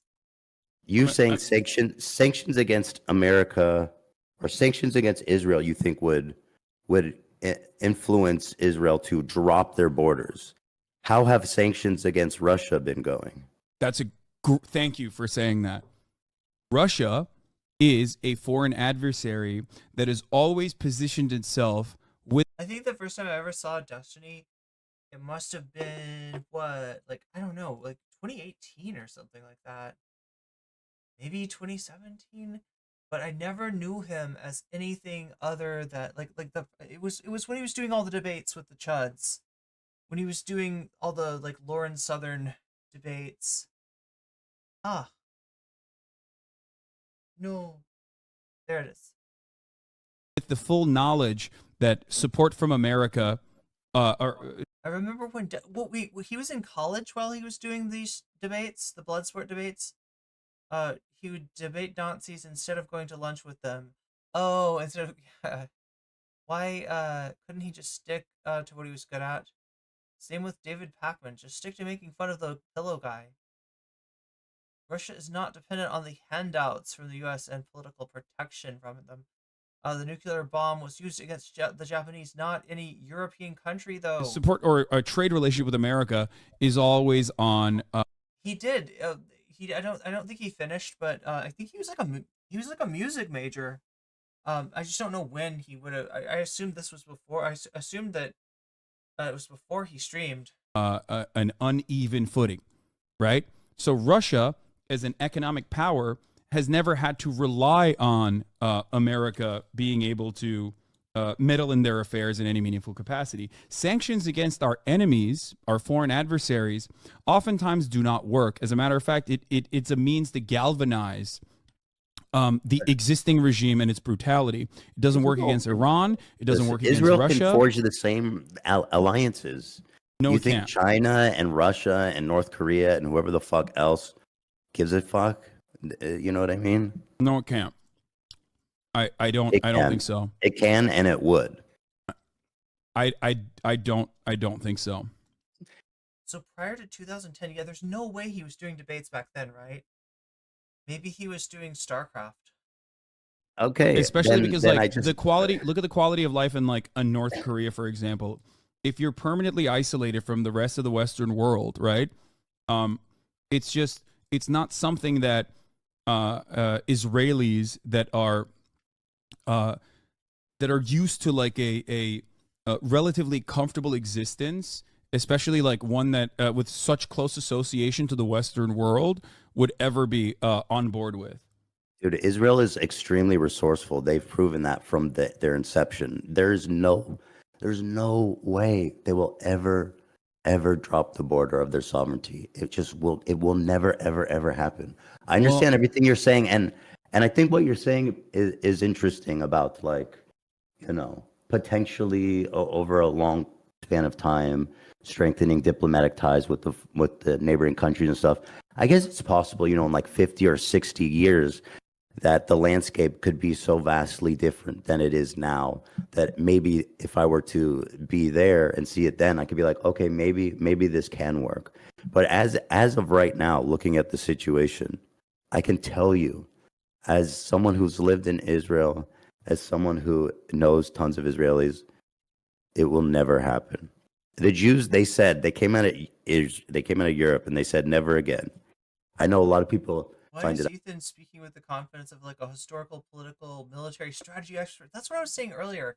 Is he feels like one of those people that'll tell you about sports and they'll tell you they know which sports team is going to win right ahead of the match because they know, so they have this insight on, you know, the quarterback is injured or whatever, you know what I mean? They know the secret stuff, and like, you know, maybe they know what they're talking about, or maybe, you know, it's just another fan with a theory, a game theory, a literal theory about a game.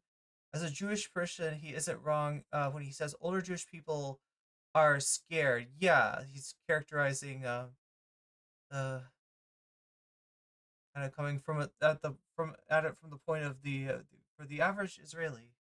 Ironic because of what they're doing to Palestinians. I'm not defending them, but they believe that. They went to Israel and they hold on, and they said never again. And they fucking made nuclear bombs and they made a big ass army and they fucking believe that shit. Trust me on that. Do you know what I mean? Yeah, no, I do trust you. I hear it. I see it. I know. You cannot maintain a apartheid regime without like a steady flow of constantly reinforcing that through propaganda. A steady flow of propaganda is a necessity. No, I'm like sitting on my chair. I usually stand for stream, just like I stand for the Pledge of Allegiance because I'm such a patriotic American. No, I'm not that patriotic. But yeah, I was just like, this is. That's precisely the reason why a lot of these positions are learned and reaffirmed time and time again. And I completely understand that. Do you think I'm it's just simply possible stating that over- like that perspective can be dealt with through the things that I just mentioned, the Truth and Reconciliation Committee, an honest effort.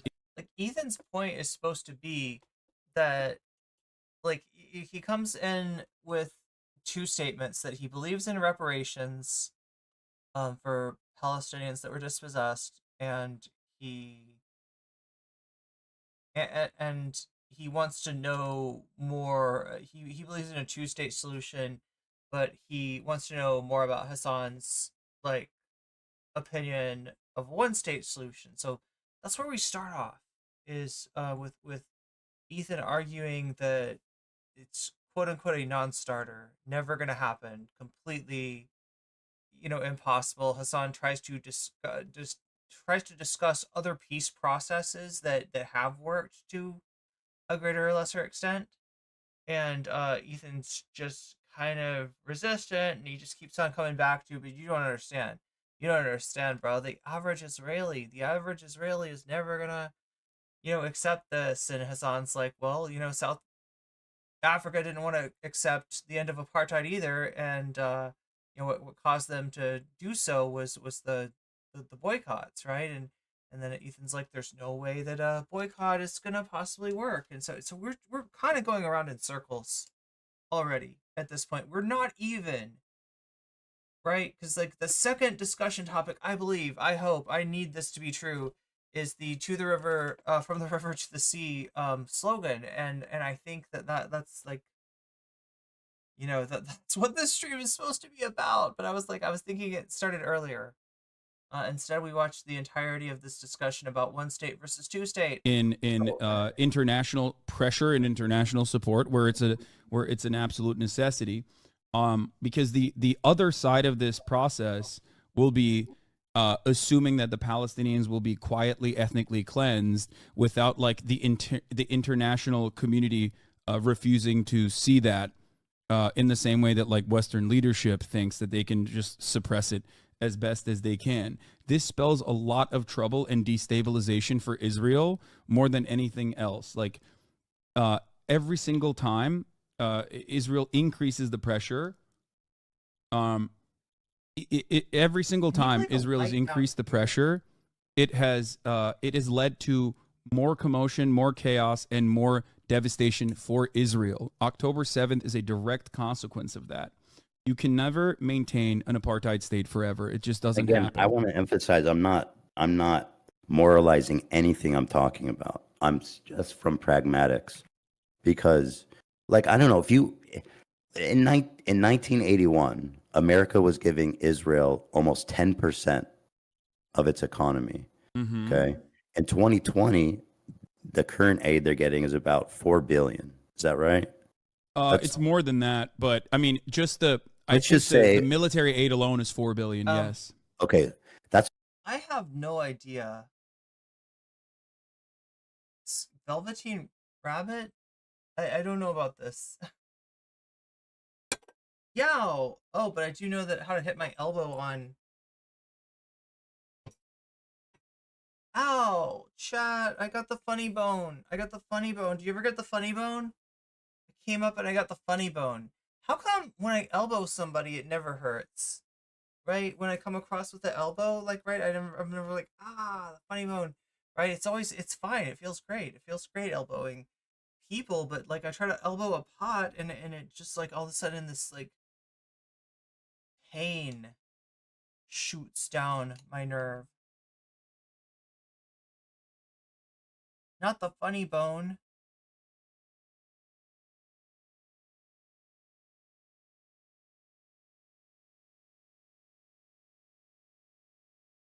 They use the pointy bit. The nerve is in between.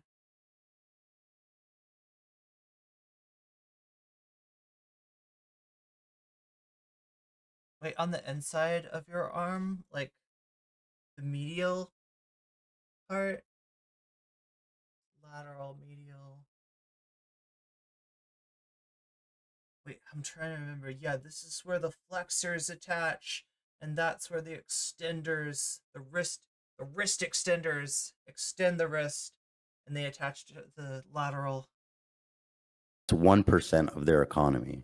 Yeah, that's 1% of the economy is massive, especially when you're Satiric games. I feel like you are playing a bit of a satiric game with yourself here.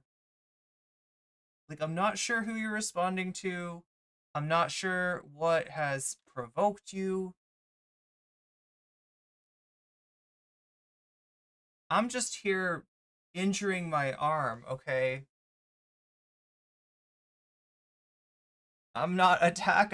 Well, I mean, like with my elbow, maybe like in a fight, right? But I feel like so you joined us in a part where Ethan is in fact characterizing more the viewpoint of people in Israel as an explanation for his resistance towards Hasan's advocacy of a one-state solution. Right? I feel like I'm pretty descriptive here. I feel like I haven't made a normative claim yet, but I don't know. That's not the reaction I'm getting from chat. I don't know. Thinking Not about enough for them to fucking remove their borders. Not even close. no 1% of the economy is huge. Are Ethan. you okay?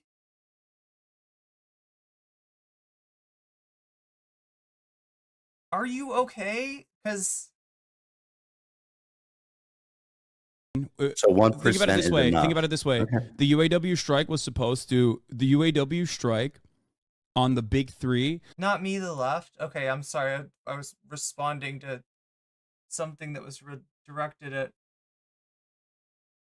Was slated to eat away at I think like what 5% of all of the states. Like that would have been devastating. It would cause economic collapse. And sanctions don't mean just like the direct aid. Sanctions don't mean like direct. Sanctions don't necessarily just mean like all the weapons that we're giving to Israel. It also means like stopping companies from working with Israel as well. Like this is how sanctions operate. I feel like, in a sense, Israel's become, they really, with the amount of tech and like inventions and IP shit they have, I feel like it would be really hard for a lot of companies to sever those ties. And Pegasus is just one good example of it. Yeah. I understand what you're saying, but it absolutely can happen. It's 1% is enough to convince Israel, Yeah. who is afraid that they'll be genocided. No, 1% is 1% is just the weapons, the amount of weapons that we're giving, because it would be significantly more damaging to their GDP. Here, this is a good take. Yeah, Polygon go ahead. Primitive says the 2008 collapse was a 4% GDP contraction. So like that was that led to the 2008 collapse. 1% is simply just the weapons that we're giving, like the Iron Dome and things of that nature, like the Tamir interceptor missiles and stuff. So beyond that, it would be far worse than that. But also, before we even talk about like Israel's economy with American contributions, according to the Financial Times, Israel's economy is slated to collapse already. I think Standard & Poor's warned Israel even before the bombing campaign started that if they were to try to maintain a steady occupation of Gaza, that their credit rating would change dramatically, because 300,000 reservists and all of these Merkava tanks and all of the rockets that Israel is utilizing, no matter how much America gives them.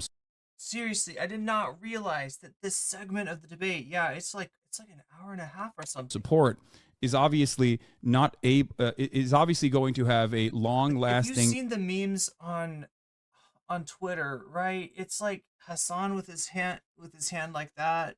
It's like Hasan doing that, and then Ethan's like that, and like I don't know. It's just like it's like misery, and that's that's the vibe.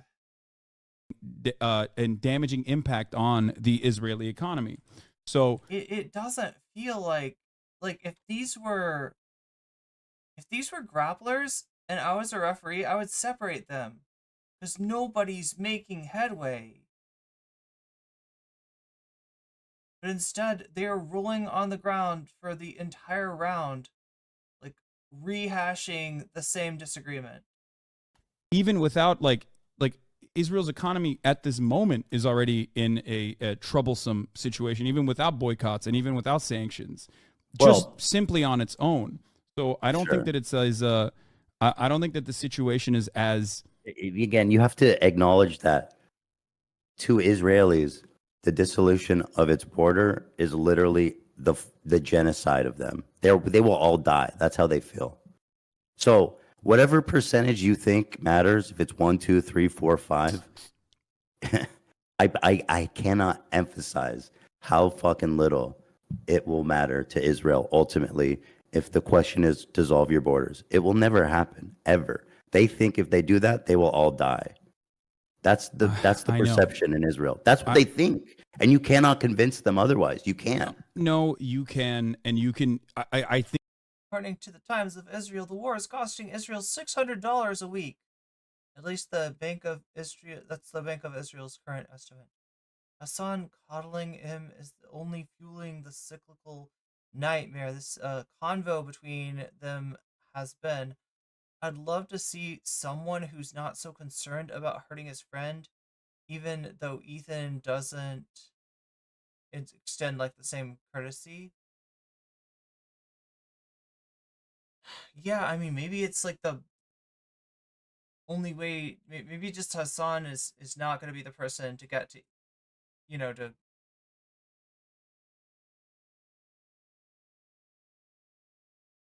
Where is the beginning of the discussion? Because they do pivot at some point. Let's see if it's here. Russia and Israel are not the same.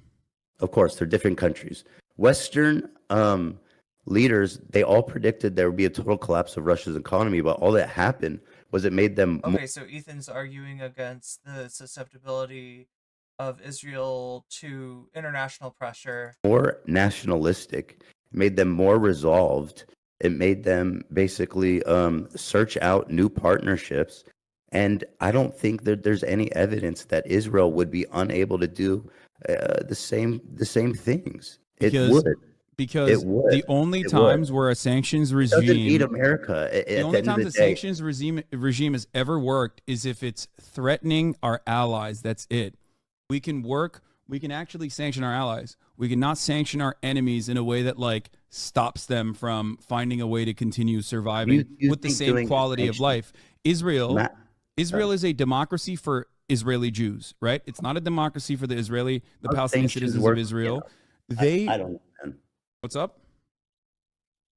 I think this idea that sanctions would change anything is Because it would dramatically change the quality of what's life. the evidence of that? When has that worked? I gave you the evidence. It worked in South Africa. The fear. Where's the evidence? Where's the evidence? Of sanctions alone and businesses pulling out of South Africa alone was enough to change the attitude on the ground. It did work. And not only that, but also I'm using this as an example because Israel was allied with South Africa and they personally saw how successful this was in South Africa, which is why South AIPAC Africa made apartheid is completely different than the situation Why that is it Israeli. Look, no situation is the exact same, but when you say that, you gotta also say like how it's different and how this doesn't apply. different. Okay, well, Israel, first of all, again, the Israelis believe that they will all be killed. So they're fighting for their survival. in The their South minds. the South African white population also believed that 100%. They also have like a ton of Wait, last comment had 27 swipe fails? I feel like they have a lot of leverage in terms of their Oh, is it not letting you say a certain word? Everyone who has historically been the oppressor has always believed that once that oppression is not maintained, that the retribution will be just as violent, if not worse. And history has never shown an example of that in the way that it actually has like been an incredibly violent retribution. So you're saying, are you saying that are you saying sanctions was singularly responsible? Yeah, South African whites also believed they were going to be exterminated. Whoa. Oh no! Oh no! Luckily, I kind of know where we're at for once. There? Be able to withstand it in the same way that a foreign adversary can. A foreign adversary can greatly diminish their quality of life because their quality of life is already not up to standard if you compare it to like Israel and the many benefits that Israeli citizens have and enjoy. That is a genuine political problem. That is a major political problem, which is why people will say, Sanctions only work on allies. They don't work on foreign adversaries. Like Israel, the Israeli population would not, in a million years, take a massive seismic shift in their quality of life. A lot of people would fucking. Oh my god! Thank you to our UK friends for staying up with us that late. I didn't realize it was that late there. Probably should have believed. They would. That's You what don't I mean. understand. No. They would. They would take the seismic shift. They would. That's the thing that you don't understand. They would. And they, you know what I mean? They would. I know.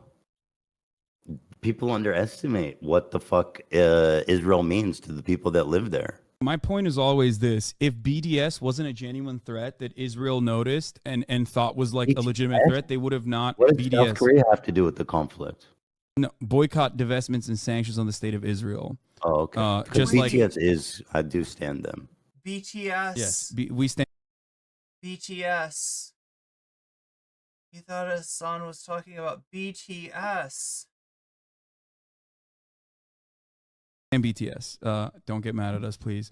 But BDS in and of itself was originally I've been throwing them up too. BDS, good. boycott, divestments, and sanctions, which is controversial because like sometimes there are sometimes it does over leverage, overextend itself for sure, and like goes after like random fucking groups and whatnot. But like as long as it's like steadily maintained, boycott, divestments, and sanctions It is definitely a successful this is way to important. apply pressure to Western governments, to apply pressure to the state of Israel, just like it worked against apartheid South Africa. And that is precisely the reason why, because it worked against South Africa. It wasn't the sole reason, first of all. It wasn't. One of many. Wasn't. One of to the Palestinian Central Bureau of Statistics. Wait, what is this? Number of settlers in Israeli settlements in the West Bank region by 1986. By 19. Even though a lot of Palestinians, I'm trying not to chew gum. A lot of Palestinians were not happy with it. But if you can go back to 1948 and make more concessions, I don't know, man. I don't fucking know. I don't know. They both seem so far-fetched and difficult, if I'm being honest. Yes. Because the settler situation just ruins the whole fucking thing. There's just too many settlers. Yeah, I don't know. There are 750,000 total, but 450,000 just in West Bank alone. You want to know the number of settlers that existed in the West Bank in 1977? What was it? 7,000. So, and in the 90s, that only increased to like what? I don't know what the exact number was. Hold on, I'm going to look this up really quickly. Oh, well, it's a religious war. Expelling Palestinians, not always like ethnically cleansing, but ethnically displacing Palestinians from this territory. Understand that there's a broad coalition that is an absolute necessity if you want to make any changes in the political realm, and like that you are not anyone's enemy in this struggle. I've repeated it time and time again. I told I don't spend a lot of entire ethnic group. How many Jews have you polled about if they find that offensive? Anti-Zionist slogan indicates that so at the best interpretation of it, obviously I'm not perfect, but Okay, so here's him. Check this out. the shit people say is crazy. Ethan talking the amount of hateful shit I get. Hasan's chat. Fresh.com, Black Sale Friday. Maybe I would like to pivot maybe to Okay, so here we go. Here's our pivot point. From the land to the sea. 1 hour and 53. And maybe trying 1 hour and 53 minutes into this thing. There's our to there's explain our why, pivot point. from the perspective Finally. of Israelis and Jewish people at Oh my large, God. that they see. If a chatter said any of the shit Ethan says, saying right now, he'd lose his shit and punch a hole in the wall. This as a problematic thing to say. I mean, at worst, right? we can do that, but I have to pee first. I don't remember how this. I kind of wanted to see how this ends, but there's no way. I feel like there's some sort of acknowledgement by Ethan, maybe of the moral justness of a one state solution, if not if not it being practical. First, Okay, let me pee Go real ahead. quick, and then you can explain your position if you want. I'll wait while for I you. pee. I'll It's wait fine. for you. I'll take over. Guys, everybody watching, go to teddyfresh.com. Black Sale Friday. Black Friday sale is live now, you guys. Up to 60% off.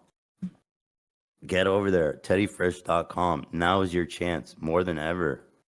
You've So seen that's the Hasan first wearing thing it. that he says to the chat. Buy some Teddy Fresh. It's cool. It's slick. It's neat.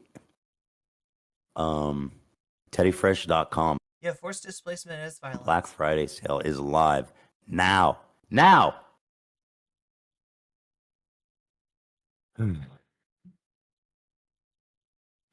Yeah, I don't know. The reason I don't like having these conversations is just because It probably is not. Look, if he really came here with the goal of I don't know, making some headway with Hassan's chat, I don't know. I mean, I get what he's doing. He's kind of being. It kind of feels like he's being a little bit standoffish, like, or passive aggressive. That's what it is. It's passive aggressive. it's like BD has Teddy Fresh. dude, it's just not worth it for all the fucking bullshit about like the amount of hateful shit I get. And like I feel that I'm really I try to be really open-minded and like open to new ideas. Obviously I'm not perfect, but the shit people say is crazy, man. That is a Garth Brooks reference. I'm reading chat now, by the way. Does Teddy Fresh use slave labor? No. All of our factories are certified humane.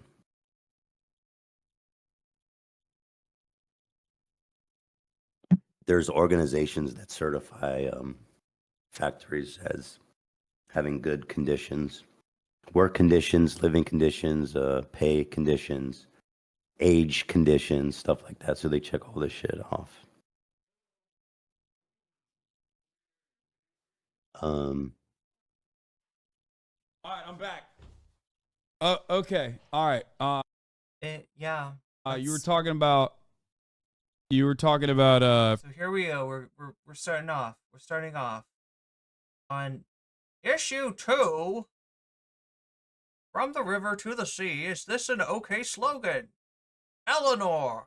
From the river to the sea, Palestine will be free. And okay, so like at worst, the worst interpretation of that would be like Mhm. someone like Hamas or Hezbollah or like terrorist organizations who are like, yeah, we want to actually kill everybody there.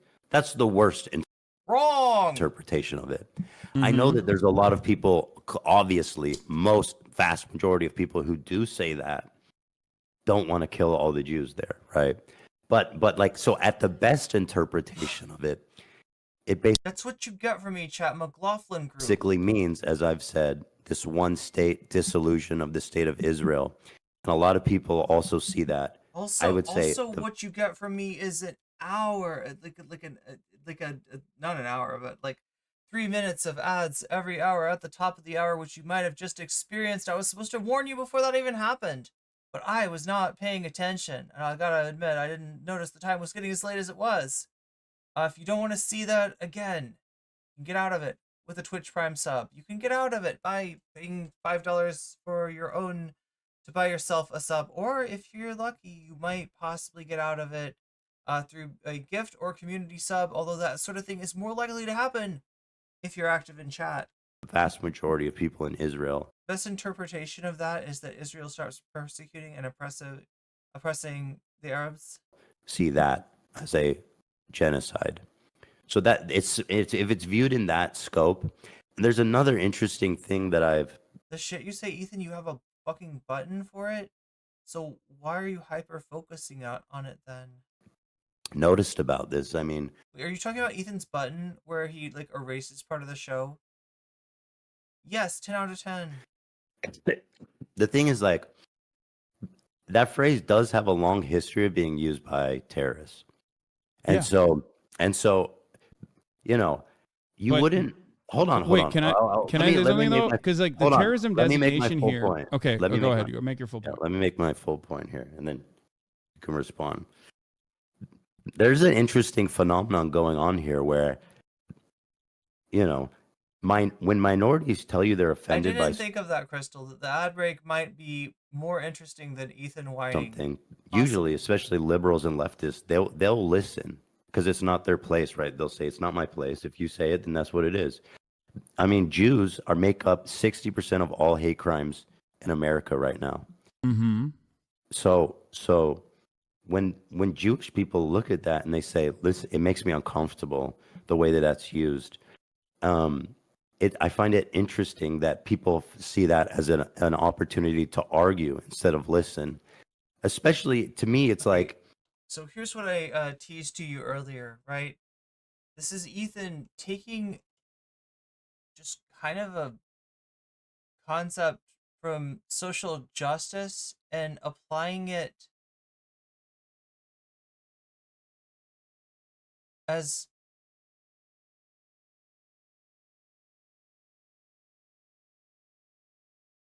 like applying it without like regard to the objective power relations. you can make the same argument about the Confederate flag, where Southerners will be like, "Listen, it's just about our heritage." You know what I mean? That has nothing to do with racism. And maybe and some people do believe that, right? But at the end of the day, if a black So person, what? He's saying that the flag that was flown in the Civil War against the Union in an attempt to preserve to preserve slavery is equivalent to using a slogan that that he's saying people that they could have a double meaning. is like, that Confederate flag is offensive to me, you're not going to argue with them and say, no, it's just heritage. Like, not everybody who uses No, I agree, Adenak. This is a terrible argument. it is racist.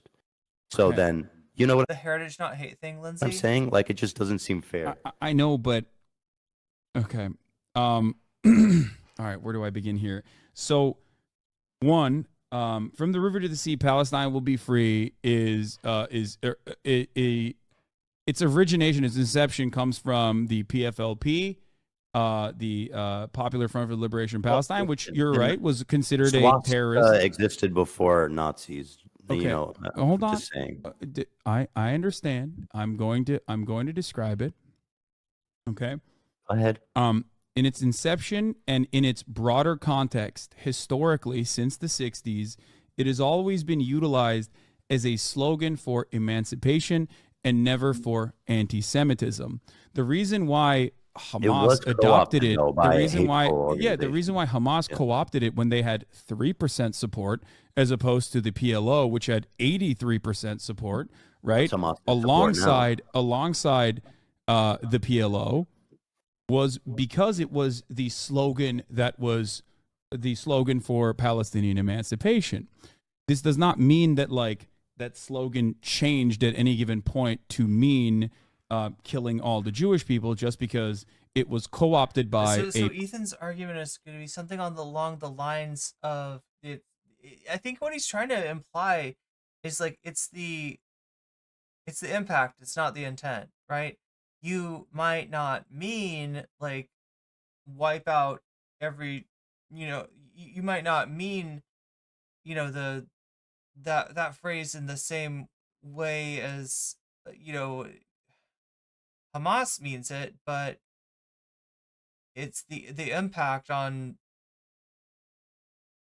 somebody hearing it is the same. So that, and it's just that like, what this does is it erases the Palestinians as a moral entities, as moral people, as people worthy of moral consideration, and makes it a situation between the heartless American and the Israeli who is hurt by this phrase, even if the American doesn't mean it that way, and it's just marginal militant faction that in and of itself has never reached a similar level of popularity to even a two-state solution has historically amongst Palestinians. Newsflash, Ethan Zionists are going to interpret literally everything said by Palestinians as a threat of G side. Yeah. They've never polled anywhere near 52% So support. where do you, in which part of this do you think it's fair to argue with a group that makes up 80% of all hate crimes that happen in America, or not 80, 60%? Because And what's funny about this is that this is not, you know, so like I've told you before that Ethan used to be, you know, kind of used to do indulgence of SJW cringe, right? And you know, you could easily grok him based on his content as being right wing, like a lot of the commentary community, right? So you know, he was on that side of things. He's changed since then, and that's a big part of the reason that those people do not like him anymore. Those people, you know, he calls fallen fans because they used to be, oh my god, Canadian Brunch. Thank you for the sub, the resub. That is 29 months. Always wonderful to see you again as well. So yeah, this is but the thing about Ethan is he has changed, right? He's not a chud, but he's not exactly somebody that is that invokes this kind of social justice language in most situations. So it's curious why, you know, is this, and it's also that's not how Hasan rolls either. Like neither of them is like somebody that is like, you know, likely to bring up the concept of impact over intent. And yet here it is. It feels like that's what Ethan's saying here. It's a strange thing. Like, yeah, he's definitely not right wing. He's definitely, you know, got, you know, is sympathetic towards marginalized groups, but he's not somebody that like is like, I am going to watch the, you know, linguistic terms I use, you know, because the impact of what I say is more important than my intent. Like he's not that guy. That you can argue with them and say, no, it's fine. I'm gonna tell you.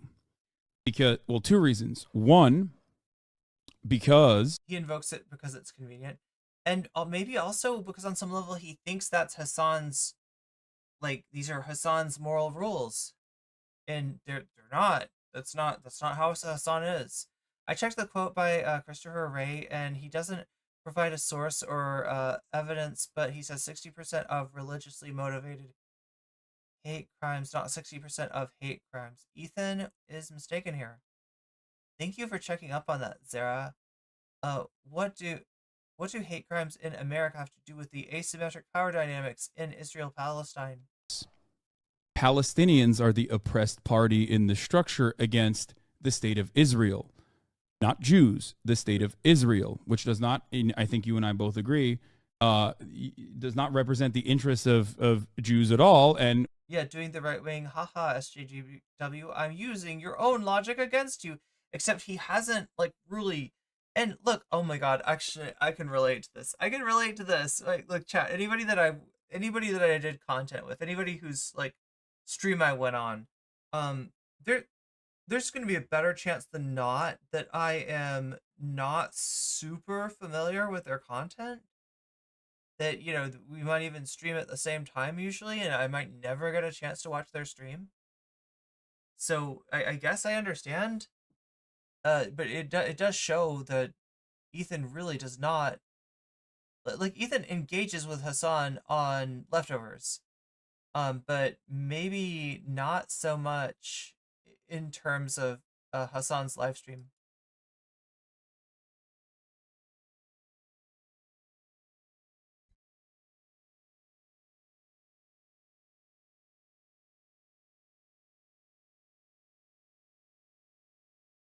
Oh my god. Maybe Canadian Brunch. I would like Wait, to pivot. thank you for the 5 community gift subs. It looks like Dual M, Continue Pink, you're getting gift subs. Gorps Inc., you're getting a gift sub. Sir, you are getting a gift sub. Enosaurus, also getting a gift sub. Thank you so much. That's really nice of you.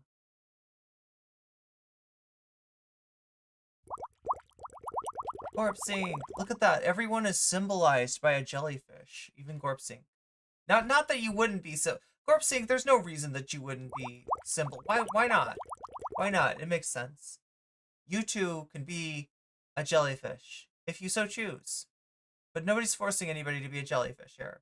You know, vertebrate, invertebrate, echinodermata, whatever your,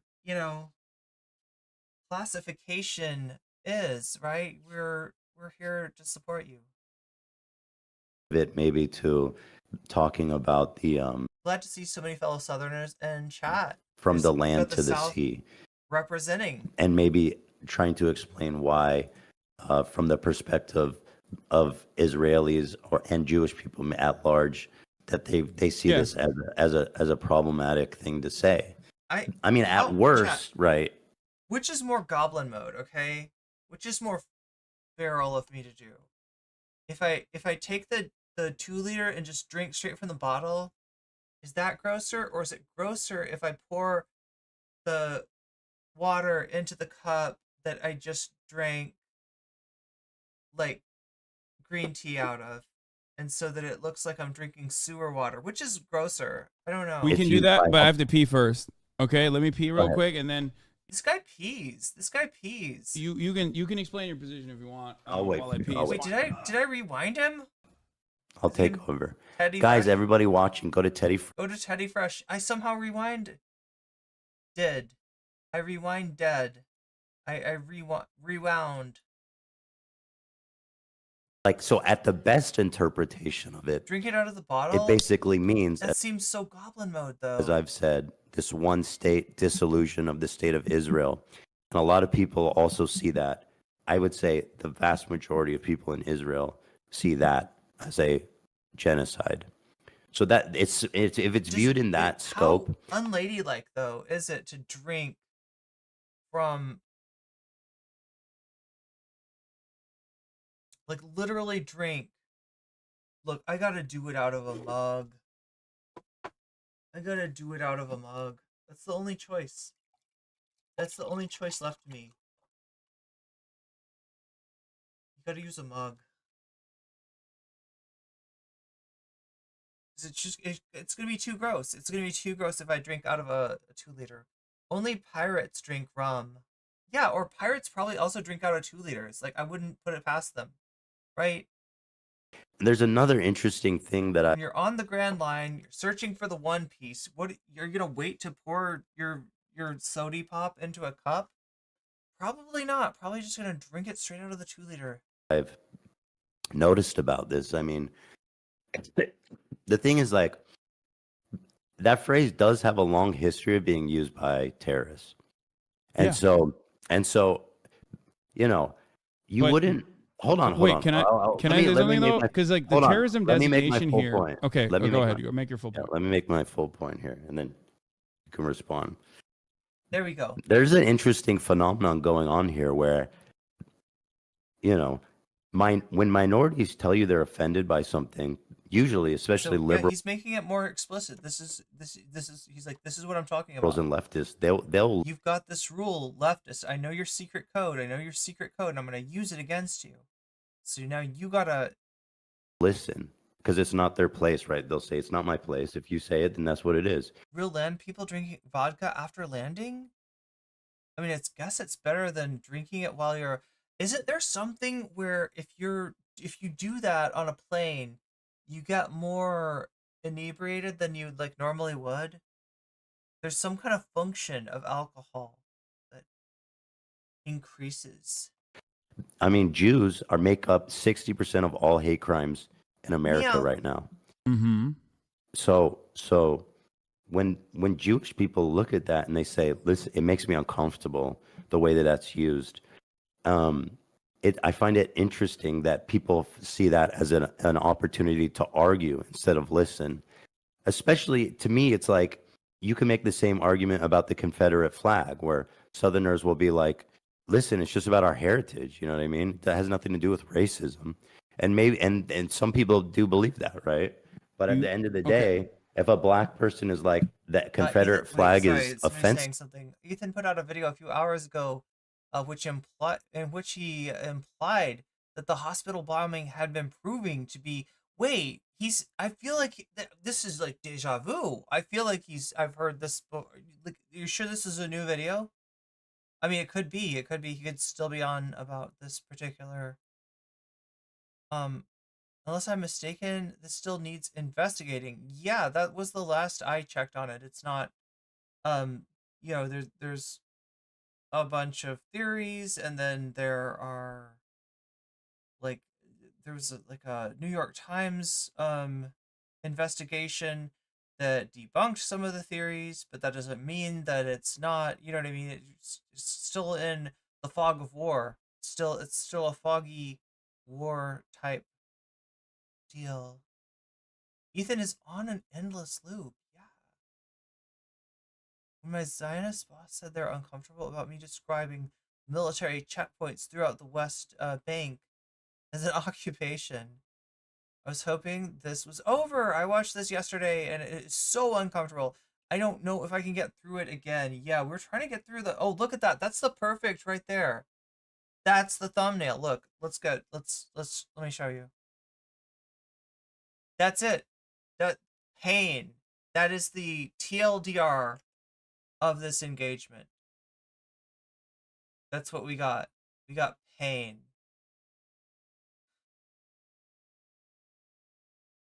What the fuck? What did I press? That's not the right button. Oh my god, I sent you. Look, this is a kitchen, chat. You're in the kitchen with me. Except I don't have the camera hooked up, and the camera's not even in the kitchen. Whoa, I'm back. Whoa, whoa, hello, hello. Yeah, I hit the wrong button. I hit the wrong button. To me. I was trying to hit that button. You're not going to argue with them. Not the switch scenes to cook you a delicious meal button. Although I should do that, chat. Do you want me to cook you a delicious meal on stream sometime? Not like a product sponsorship, just like a meal. Like a smoothie? Oh my god, I should make a smoothie on stream. That would be... I'm good at that. I'm good at smoothies.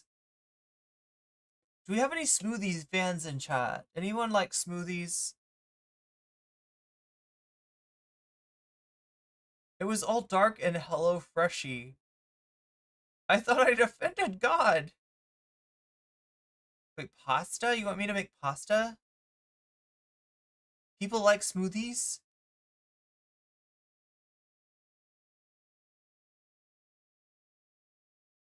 I make a smoothie every day. Yeah, I do. Or no, I don't. Whoa, whoa, I was about to say I make one every day. There was a time in my life when I literally that was my breakfast. Every single breakfast. That was my breakfast. Yeah, like today I made one that's like 2 bananas. I know, decadent, right? 2 bananas. A bunch of like what's it called? What's it called? Like you're gonna know exactly what I'm saying. Flaxseed. Ground flaxseed. I threw some ground flaxseed in there. I threw a little bit of green tea in there. I threw some berries in there, and this is like so, and then I realized that like I usually put like some leafy greens in there too. I had leafy greens. I don't know what I was thinking, chat. I have like no excuse. I have no excuse. Like I missed the chance to eat leafy greens in my smoothie. What was I thinking? I love ground flax. Hemp, chia is so good. I love hemp is really good too, actually. My sister likes smoothies. She made one, accidentally poisoned herself and had to go to the emergency room. Oh no, cherry pits! I didn't know that was a thing, but now I do. Okay, I mean, like, yeah, I mean, I guess would never have thought to blend a cherry pit, but some people like to blend. Some seeds you can blend, I think. We want food and smoothies to fill chat's digital tummy. Yo, we should have like a digital tummy of chat, and everything that I make like fills it to a certain level. Say no, it's just Like instead of sub goals, it'd be like digital tummy. heritage. Like not everybody who uses it is racist. So then, you know what I'm saying? I think that should be possible, chat. Like, okay, so recently I've had a situation where the kitchen was just like not very clean and not a nice place to be, and that should abate now. that should abate now. Like the kitchen should be a place that I can. We did a little bit of streaming from out from other places in my chat. Did people see that? Did people see it when was anybody there? Is anybody there? Is anybody here that was there when I took my phone around the house and it was all dark, right? And that was the one thing that kind of sucked, right? Is that like I was like, this is terrible lighting. The whole time I'm just like terrible lighting, terrible lighting. But yeah, we did look around my house. We looked in my new room, which I'm in right now. Right now I am in a much more comfortable room than I was before. And yeah, like I don't know. I don't know if chat likes stuff like that. Do you like the phone streams? Do you like the, you know, when everything goes vertical?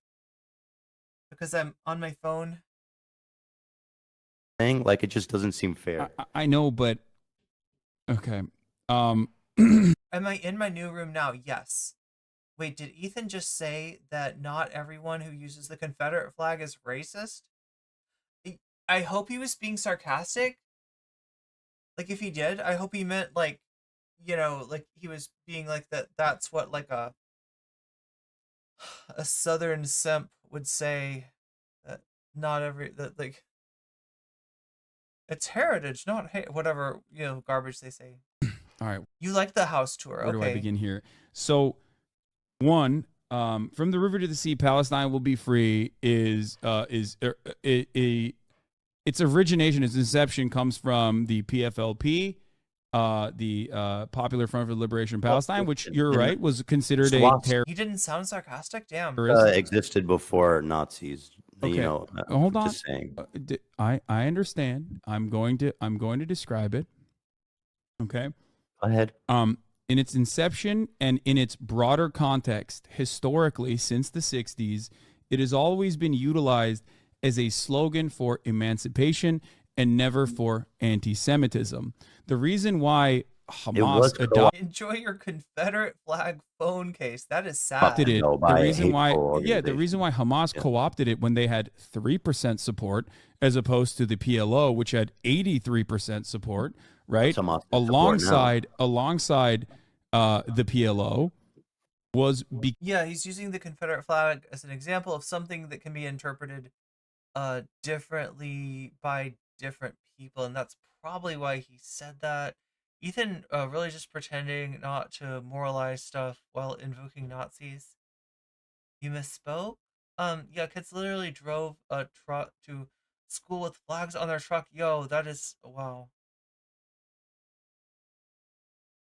I've got like one uncle who's really right wing, and he does that shit, and it is so fucking cringe. So incredibly cringe, so unbelievably cringe. Because it was the slogan that was the slogan for Even in the country, they see it as bad. Yeah, it's not like it doesn't. For Palestinian emancipation. This does not mean that like that slogan. The worst part though is when it's like somebody from like New Jersey and they're like rocking a Confederate flag, and it's like, what are you doing?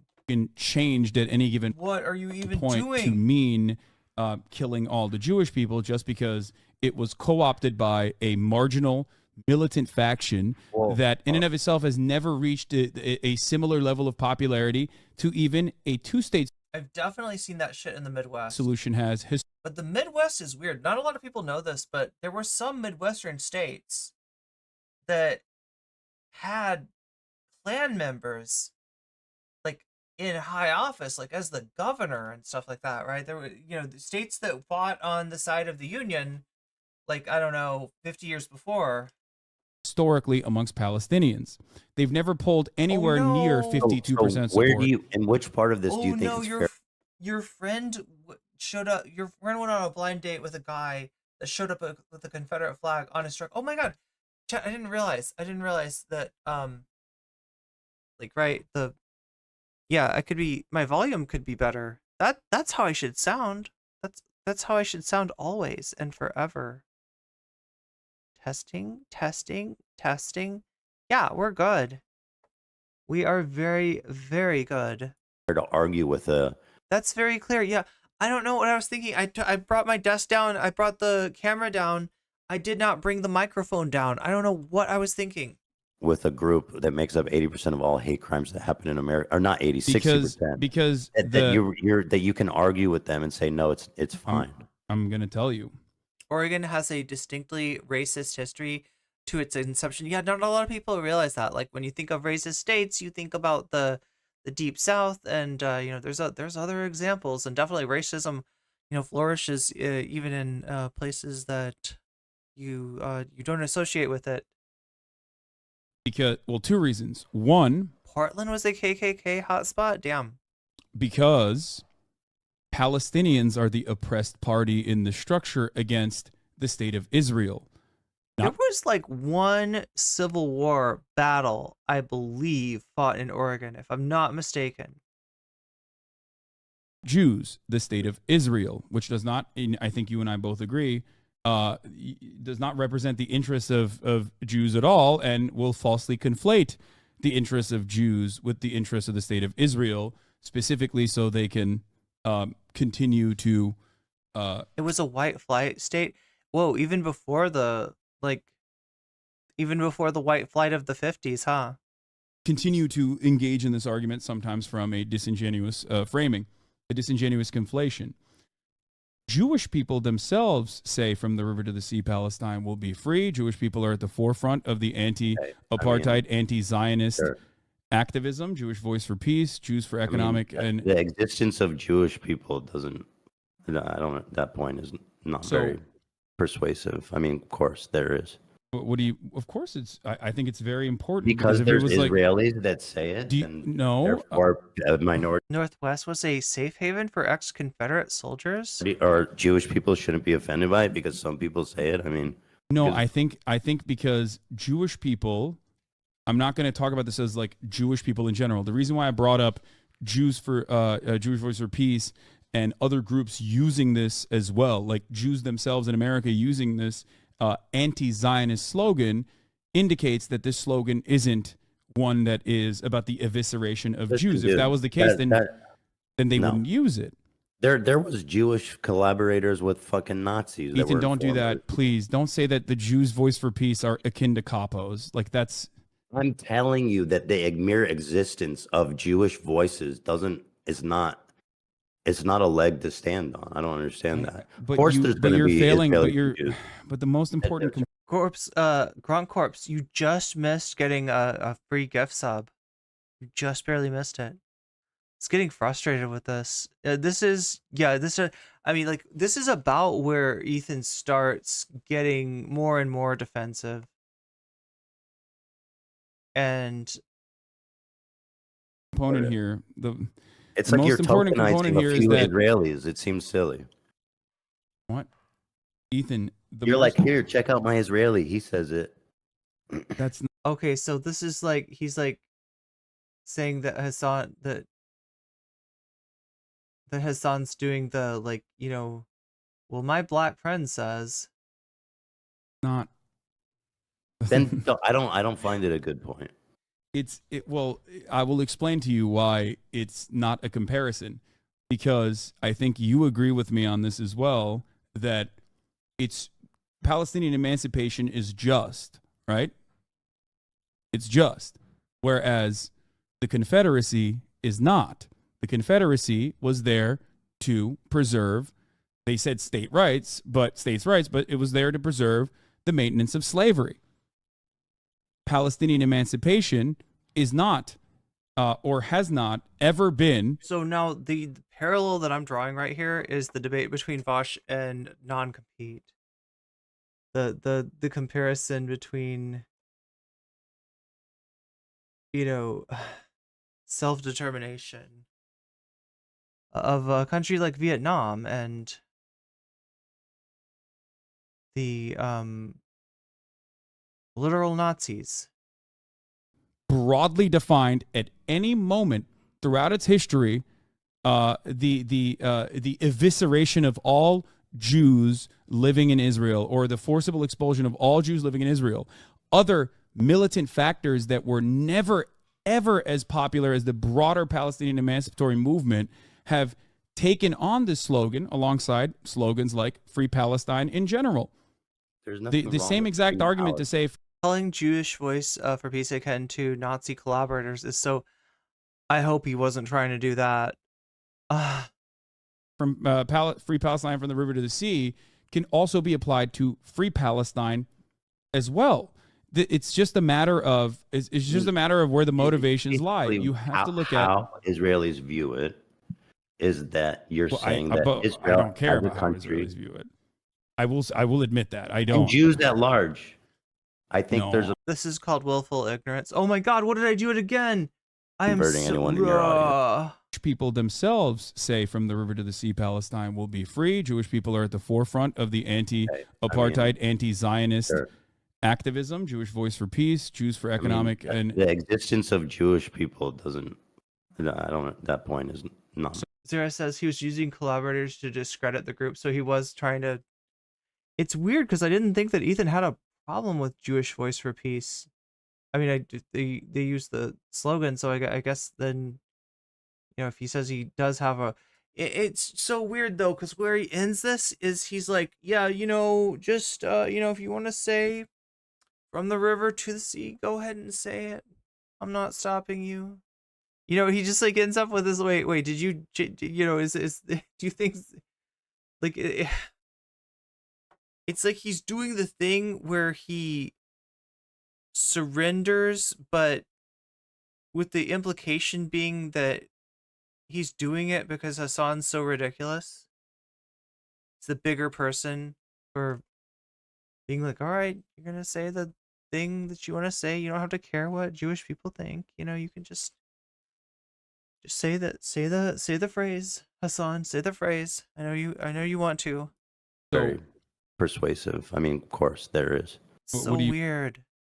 Of course, I think it's very important Because if there's it was Israelis that say it, no, therefore a minority or Jewish people shouldn't be offended by it because some people say it. I mean, no, I think because Jewish people, like my passive aggressive mom guilt tripping me. Yeah. Here, I'm gonna try to use the buttons that Natalie Marie says I should use. I'm not going to talk about this as like. The problem is that if I use it and it's like if it's like scenes are selected, it'll go to the kitchen scene when I press the play button. Jewish people in general. The reason why I brought up Jews for Jewish Voice for Peace and other groups using this as well, like Jews themselves in America using this anti-Zionist slogan, indicates that this slogan isn't one that is about the evisceration of Jews. If that was the case, then they wouldn't use it. There was Jewish collaborators with fucking Nazis. Ethan, don't do that, please. Don't say that the Jews' Voice for Peace are akin to capos. Like that's. I'm telling you that the mere existence of Jewish voices is not a leg to stand on. I don't understand that. But of course, you, there's but going to you're be failing. Israeli But the most important component here, it's the like most you're important tokenizing component here a is few that Israelis. It seems silly. What, Ethan? You're like, here, check out my Israeli. He says it. That's not. Then I don't find it a good point. Well, I will explain I don't to you know. why Like, it's what is not this? Like comparison, because I think you agree with me on this as well that it's Palestinian emancipation is just. Ethan surrenders, but does it as a martyr that is being abused and defeated by an unyielding bully. And Ethan surrenders, but only by pretending that the people who disagree with him are basically Nazis. Right? It's just. Whereas the Confederacy is not. The Confederacy was there to preserve, they said states' rights, but it was there to preserve the maintenance of slavery. So there you have it. The difference between, massive and like, look, if you want to analyze this as a debate, bro, like, I don't think it's even deniable then. You got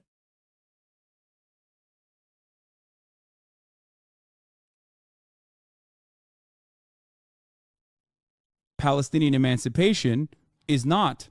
You got two very different sets of goals between the South, whose goal was to, like, if you try to say that the South's goal was to resist the compulsion and the control of the northern aggressors, right? You're doing revisionism. But if you say that the Palestinians' goal is to be free and to have the right of return, you are literally describing, I mean, like that's the if you equate these two things morally, you're not thinking straight. Or has not ever been broadly defined at any moment throughout its history. The evisceration of all Jews living in Israel, or the forcible expulsion of all Jews living in Israel. Other militant factors that were never ever as popular as the broader Palestinian emancipatory movement have taken on this slogan alongside slogans like Free Palestine in general. There's nothing The wrong same with exact Free argument to say from Free Palestine from the river to the sea can also be applied to Free Palestine as well. It's just a matter of where the motivations lie. You have to look at how Israelis view it. Is that you're saying that Israel I don't care as a about how country, Israelis view it. I will admit that I don't. and Jews at large. I think No, I think most Jews. I don't think Jews that at it's large great. view it. I don't think that is the. What in what position are you to even say that? Well, I'm in the position of I'm in the position of telling you almost that Jews at almost large- entirely getting. I know. My perspective is not speak for my motivated by entire ethnic myself. It's group? motivated That's by crazy to me. Jews against anti-Zionist No, Jews. seriously, how can you speak for my entire ethnic group? I find that really interesting. Well, I don't speak for your entire ethnic group. How many Jews have you polled about if they find that offensive or not? It doesn't matter if people You find said it you offensive. know a ton of Jews. It doesn't matter if Jews find it offensive. Ethan is comparing all Jewish people at large to Zionists in Israel. Ethan. Doesn't That's matter if a ridiculous. minority group finds something anti-Semitic. Yes, of course, because we're not talking about Jews at all. We're talking about Israel. This is another. This is a conflation. I mean, again, this is like a Ben Shapiro, like, model of what social justice is. Between Israel and no, in this case, the perception is because that phrase has been co-opted by terrorist groups and it's been used widely by terrorist groups, and Ethan is getting defensive, but I actually think this is how he learns. He is questioning the things he believes by arguing that people would say, "Yeah, that is his pattern." I feel like he comes off worse than he really is. I mean, I hope so, Jules. It's just the sad thing is at the end of this, like Ethan points out that Hasan's mods are really, kind of hostile to him. And when you think about it, why would they be hostile? Oh, I don't know. Maybe the freaking, Twitter mob that Ethan sicked on Frogan. I don't know. Like, right? Maybe his Twitter tirade, right? It's kind of like the more, and Ethan is like pointing to that as like some kind of like the people that you put in power over your community, Hasan, do not like me. Like this is some sign that you don't approve of me. And in reality, it's more likely that the mods are the ones that are more likely to be paying attention versus just a general random chatter that not that there's anything wrong with being a general random chatter. I've been one many times myself, right? But like that role kind of self-selects for people that are paying attention to the content that the stream covers. And so if you've been paying attention to Twitter, then it's hard to, I don't know, I think it's hard for a lot of people to forgive Ethan even if he does change his mind. But I don't know. And the idea that, and also I can't really tell how much he's changing his mind on and how much he's just doing this like kind of woe is me thing. It's hard to know. And believe me though, he's he's a funny guy, and he's somebody that I honestly want to be, I want him to get this. being communicated. Although we've talked about the one state idea today. NCC comes out against general chatters, random small streamer chick being elitist again. I don't get the impression that he's learning as the weeks go by. He is amplifying the Western narrative even more militantly.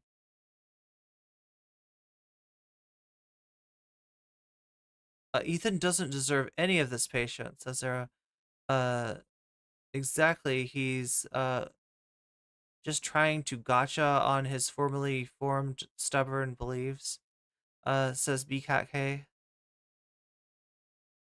I mean, we the mods at TYT left because we saw that shift, and the fact that we have to defend that choice to so many random viewers because they weren't paying oh my god, yeah, paying enough attention, and you just assume that, like, yeah, if you've got that bond with like the TYT community, you want to keep that. And if you haven't seen the reason that other people are saying, hey, this is something, a fundamental like agreement has been broken here, then yeah, that's. And the way that we've. But I mean, it's not like that. There are fans. Hasan points out there are fans of Ethan's in the chat. It's just like I feel like there's a lot more people that are, not happy to hear this shit from Ethan too. Discussed, it definitely seems like more realistic, but people don't think about it that way. They think about yeah, I get why people were upset, but I don't think you would have this conversation if you were completely closed off. I will say, yeah, so that was my interpretation, Jules, is that like he, and I said earlier he wants validation. Maybe that's a little too pointed. Maybe I could say that in a more neutral way.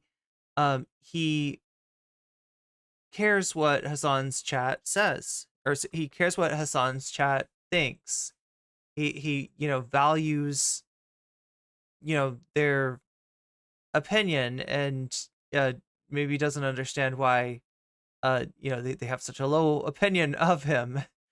And that's the frustration that comes out, on Hasan too. I mean, he doesn't say the thing that streamers always say, which is like, if your chat hates me, then you must hate me too.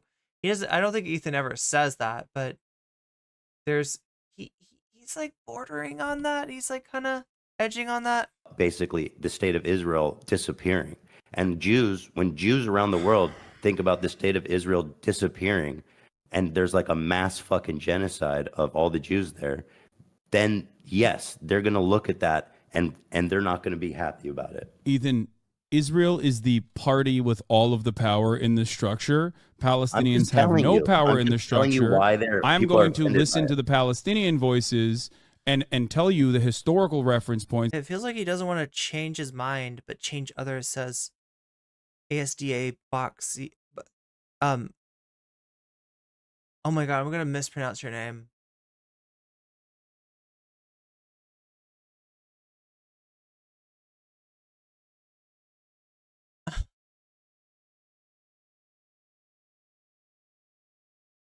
Why am I so bad at pronouncing things?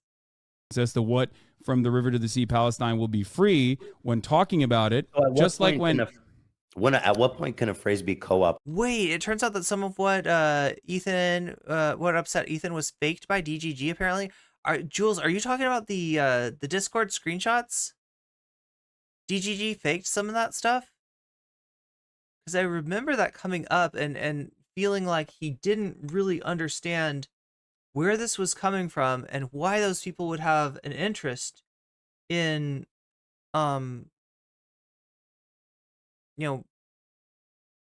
manipulating him.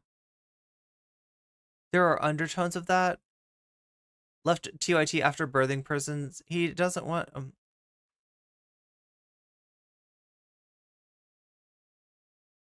he doesn't want the consequences of his own positions and rhetoric, and he wants everyone to continue liking him while he supports genocide and spreads lies. wouldn't be surprised. There were some screenshots and it was people following Destin. Um, I feel like if chat's like not saying his name, I should like try to avoid saying his name. I don't know though. I'm not afraid of Destiny. I guess, right? He's ratioed me before. He's gotten mad at me. I somehow survived. I think it's I think it's low key because for some reason his audience like still thinks fondly of me, which is weird. You couldn't get much more different, 180 from Destiny than myself. By a terrorist, and then you'd be like, maybe we'll back off that one. The SWAT. What is DGG? You've heard this a couple of times. Okay, so let me just really quickly. If you are in the politics section of Twitch, YouTube, etc., right? You've no doubt heard of some large creators. One of these large creators is named Destiny. Stephen Kenneth Destiny Bunnell, former StarCraft player, current debate lord? I don't know. Is that what you call Destiny? Just kind of famous for doing debates against Nazis and stuff, and has a pretty big YouTube stream. You've also got Vosh. Vosh is the apple that fell off the tree of Destiny. Came from the Destiny community, and at the time when Destiny was rejecting leftism with a leftist message, and as a result of that, a lot of Destiny's more left fans left Destiny and stuck to Vosh, right? So when we talk about DGG and VGG, right, we're talking about websites. Destiny's got a website that he hosts his chat on, and it's like a way for him essentially to any subs that he gets on that, he's getting all of the money himself, right? Vosh, same deal with VGG. In fact, Vosh's sysadmin, I was about to say stole, but I believe it was public domain, so ganked, maybe is the proper term, ganked the code for DGG from Destiny's website. And so they're, these are, so when you say DGG or VGG, although they mean the website that either Destiny or Vosh are streaming on, you're sort of invoking the community, like the fandom, the fans of Destiny, the fans of Vosh. That's what people mean generally when they say DGG or VGG, even though technically it refers to their websites. Swastika in the Nazi comparison is actually a wonderful one, and I do not think that the Hamas or any Palestinian group has ever actually reached the machine of ethnic cleansing that the Nazis have. Making that comparison, in my opinion, is like diminishing the impact. Yeah, good point. Yeah, Destiny used to be friends with Hasan a long time ago, and yeah, has been bitter enemies of Hasan. For Destiny, he had to see Hasan come on the scene as a tiny little content creator. Did some content with Destiny, and then subsequently blew up to a level that Destiny never did. So there's that too. Same thing. Well, no, not with same thing with Vosh.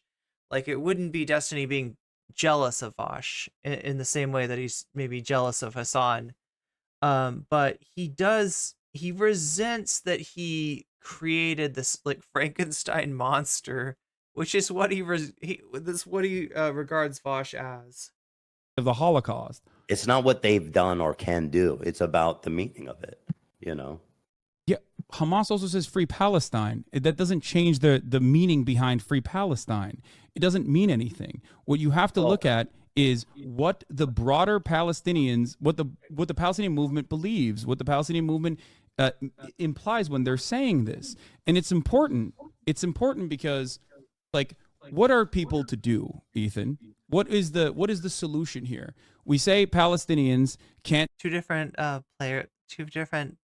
flavors of bad. Oh, Destiny and Vosh. Say from the river to the sea, Palestine will be free. There's people claiming that even saying a ceasefire is actually against Israel's best interests, or even anti-Semitic, as a matter of fact.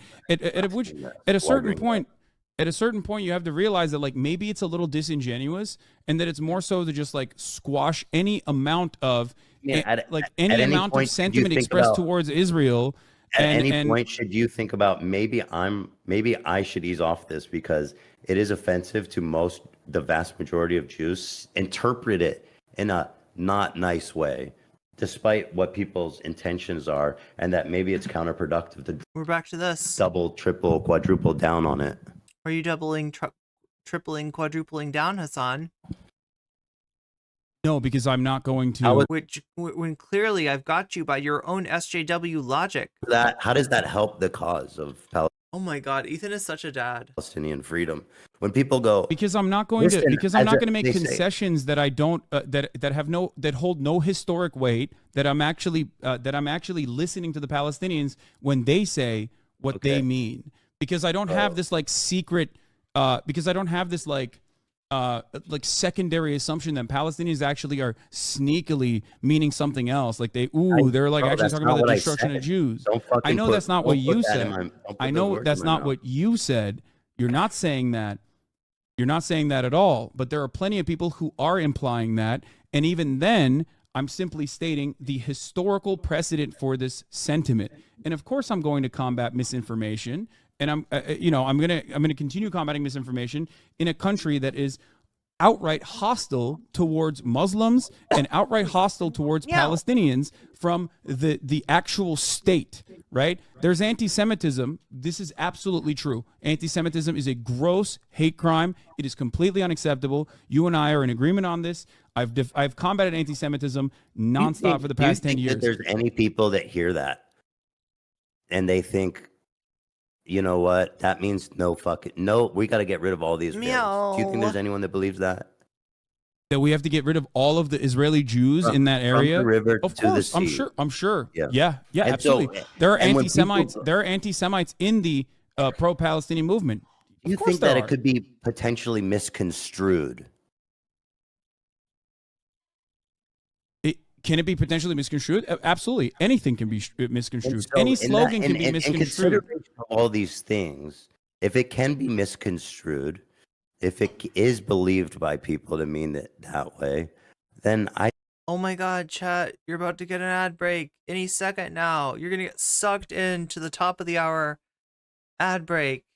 And there's nothing I can do about it. There might be something you can do about it.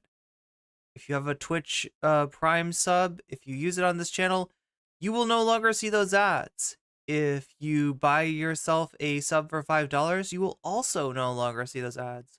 Or if you're lucky enough to be gifted a sub by a kind and generous person, you will no longer see those ads. Although I will tell you that's more likely to happen if you're active in the chat. I don't think Jews are. I think it's coming up. I never know when they're like it's a little wild lately. Outside of their right to say, hey, the ad break is not staying in its normal place, and I'm not sure what's up with that. This phraseology makes me uncomfortable, and I find it interesting that of all the minority groups, and again, people don't consider Jews a minority because they're white.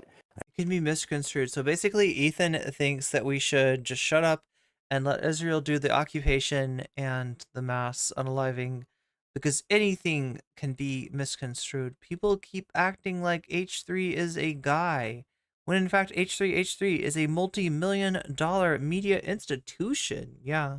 I only say minority group. Oh, most Jews are white, not all of them.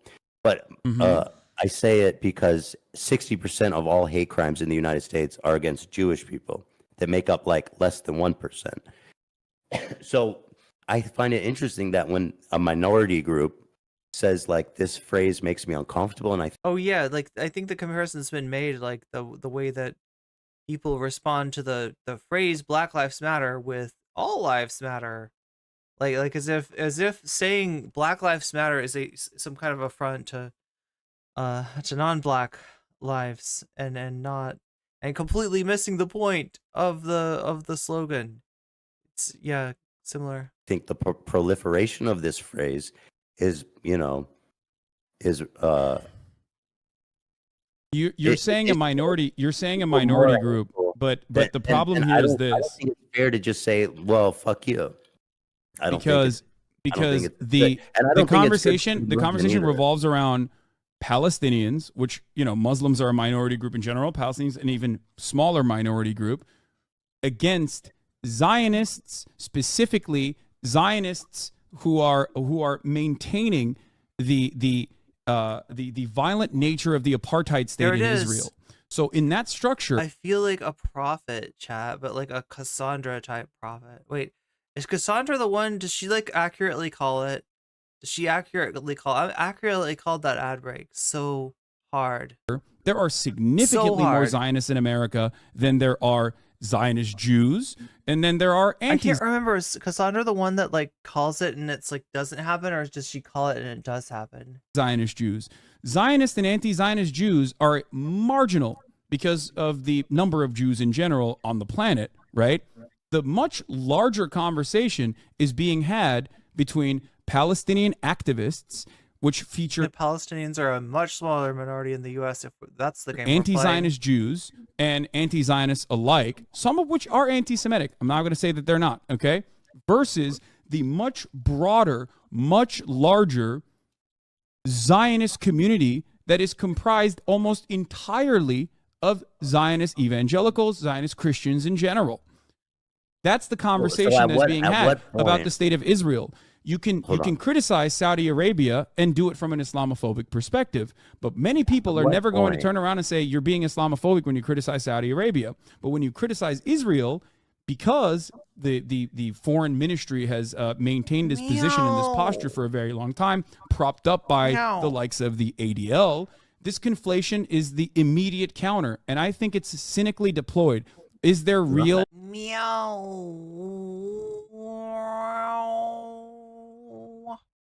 Is there real anti-Semitism that occurs? Absolutely. It's not cynically deployed. It's not. I mean, maybe some. I don't know. I don't think so. I think come Jews on, really Ethan. truly You don't believe think it. people are cynically saying something is anti-Semitic? Do you know how many people call me an anti-Semite? There's like literally fucking groypers online. Oh my god, not the groypers. I think Jewish people don't like that phrase. It makes them uncomfortable. It's used by Hamas. It's used by the fucking jihadist group, the Palestinian jihadist group. It's used by other extremist organizations. It's been co-opted. At what point? At what level of co-opting do you think it's time to phrase this out? Phase it out, yeah. At what level of co-optation? I told That's you what I'm already. saying. The swastika is a great example of this. The Nazis are gigantic. It's not racist. So it's not racist until there's like a full mass systemic genocide of Jews. No, it's not racist until there is a broad movement behind full-blown ethnic cleansing of Jewish people. Yes, even if it's like in support, there is no. In the grand scheme of things, throughout the history of Palestinian emancipation, which I will reaffirm my support for, I do believe it is just and I believe it is moral. Throughout that history, Hamas is but a mere blip.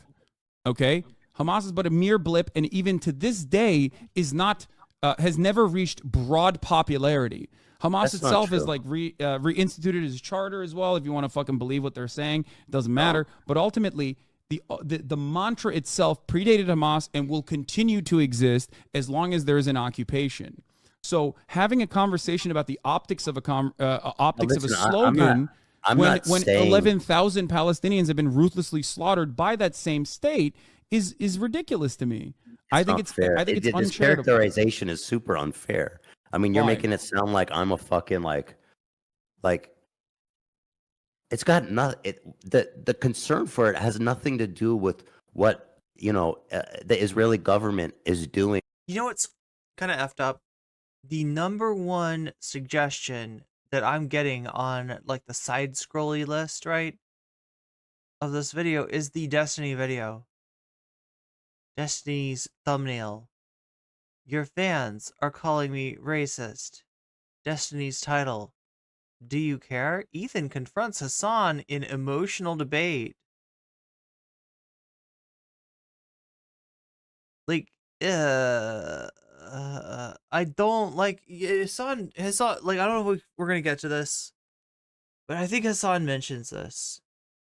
This drama, this conflict feeds some of the worst people out there in the content sphere, including no comment chick herself, right?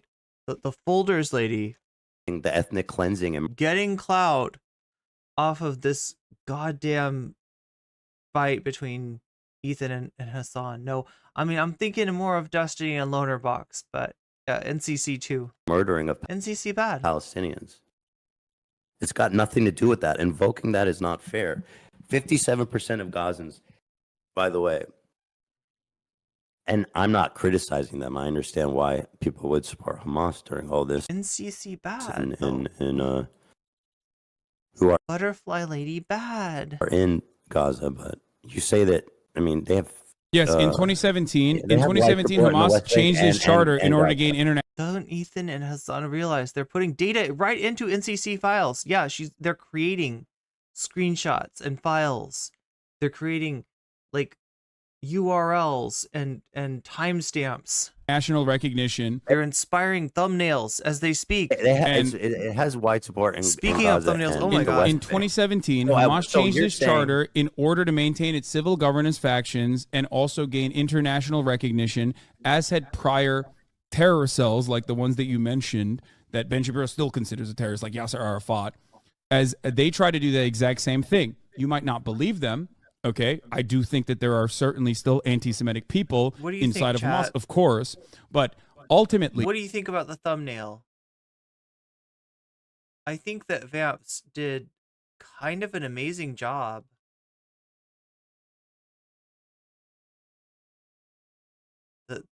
The resemblance is shocking.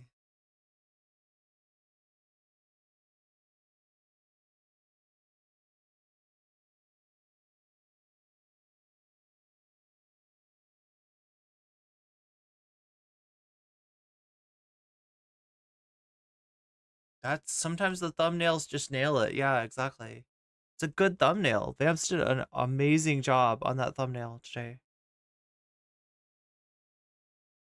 Phenomenal. It is phenomenal. It really is. Like, I just love the idea of Ethan Klein. Wait, what is the actual actor's name? I can't remember his name. I keep on wanting to call him like his name from Tim and Eric.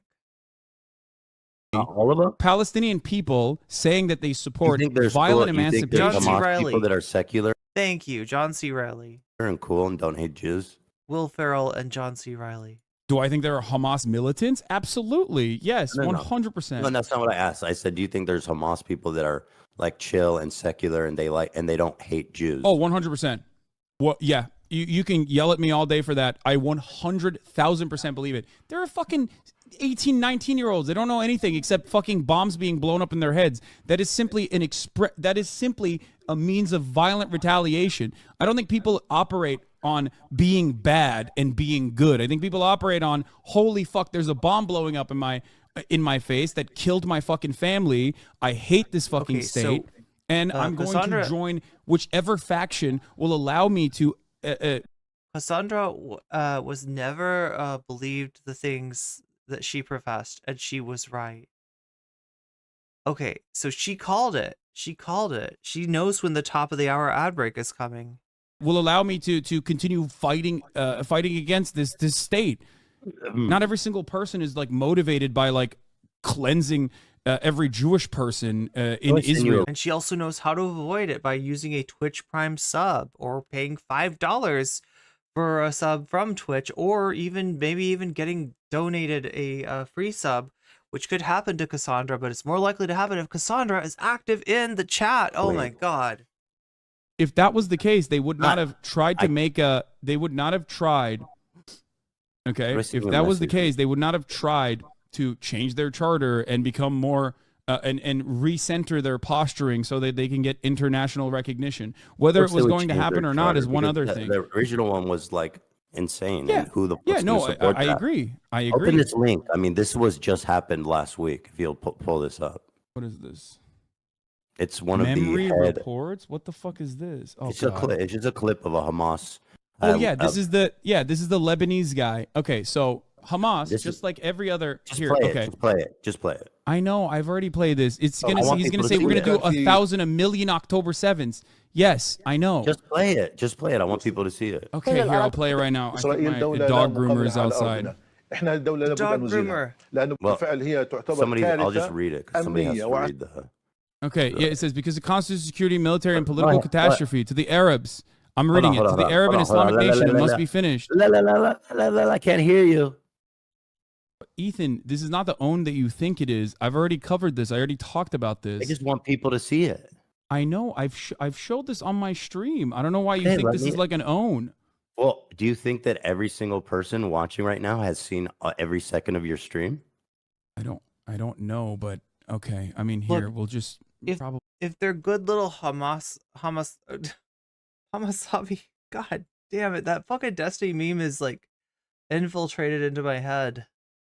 If they're good little Hasanabi heads, then yeah, they've seen it. Probably not. We'll play it again, but I'm simply stating that, like, you know, I'll read it for you if you want. It's not like a. This I'll is not read like a it secret, if you're going outside Ethan is being just a bit immature, I do to believe. do your yes. get your dog groomer. I can read Yeah. it. Okay. All right, here I'll Oh just. shit! Never mind. The groomer's not even here. Oh wait, I can't play it on your stream. Never mind. Yeah, I can play it, but it doesn't matter. Here. Hey, The play groomer's it, not even play it, here. and if you don't mind, just reading the. Yeah. The Al-Aqsa flood is just the first time, and there will be a second, a third, a fourth. Because we have the determination, the resolve, and the capabilities to fight.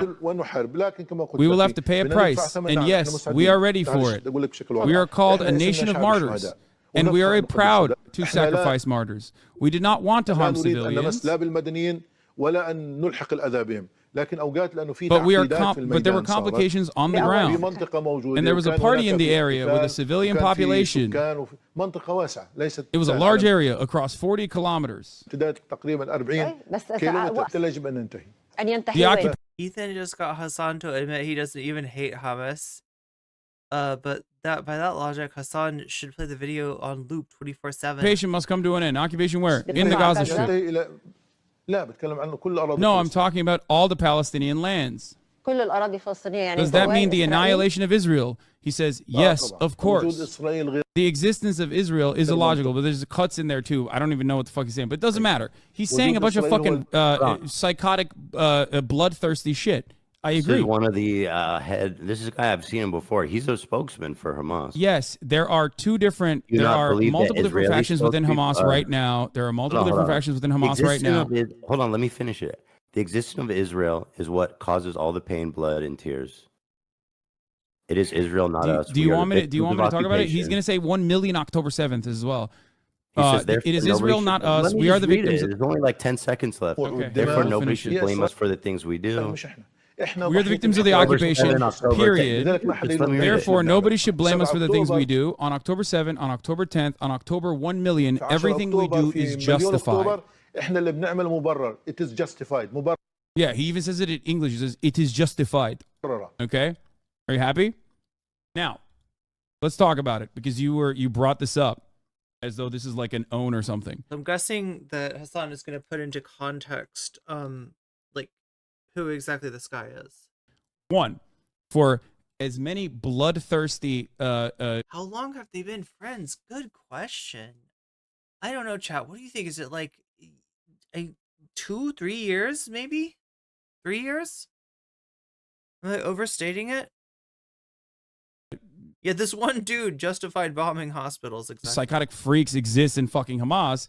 There is the same number of non-democratically elected motherfuckers in Israel that say the exact same shit. You and I are in agreement on that. I'm not saying this to defend Israel. I'm saying it because I'm just telling you why people are uncomfortable with that phrase, from the river to the sea, because they interpret its use like what this guy is saying, which is that from the river to sea, say to Israel be destroyed, and there'll be no Jews left in the region. Hi, Teddy.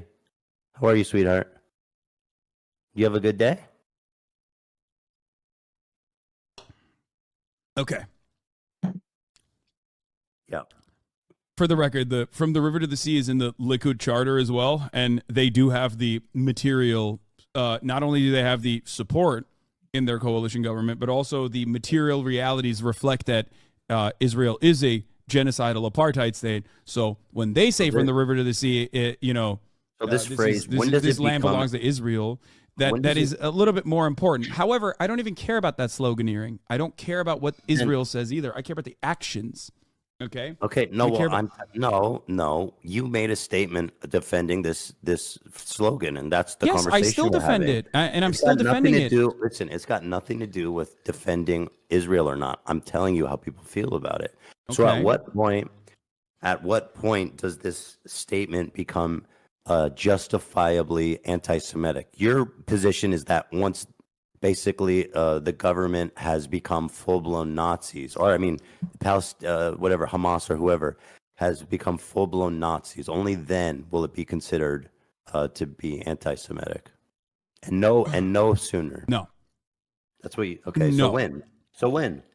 This person's statements do not speak for Palestinians as a whole, and never has. He doesn't even fucking speak for Hamas. There are Yes, he two does. different factions, or multiple factions in Hamas. There's the civil speaks for governance Hamas. branch.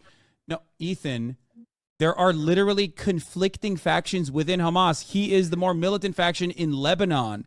Like, I'm not even defending these guys, but at least like this is not a defense of Hamas in any capacity. this guy doesn't But you speak have for to Hamas? parse through this. Of course, he speaks for one faction, is what I'm trying to say. So when there's they two are even different- divided amongst themselves, then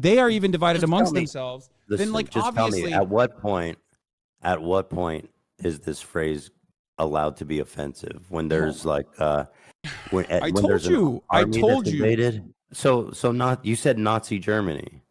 No, I said the level of popularity and the intentions of Palestinians have never been historically or in contemporary society to ethnically cleanse Jewish people out of Israel or ethnically cleanse Jews as a whole, right? Depending on who you talk to on the side of defending Israel or on the side of like genuine concern, expressing genuine concern over a statement like this, That is it Hamas's ranges goal, from though.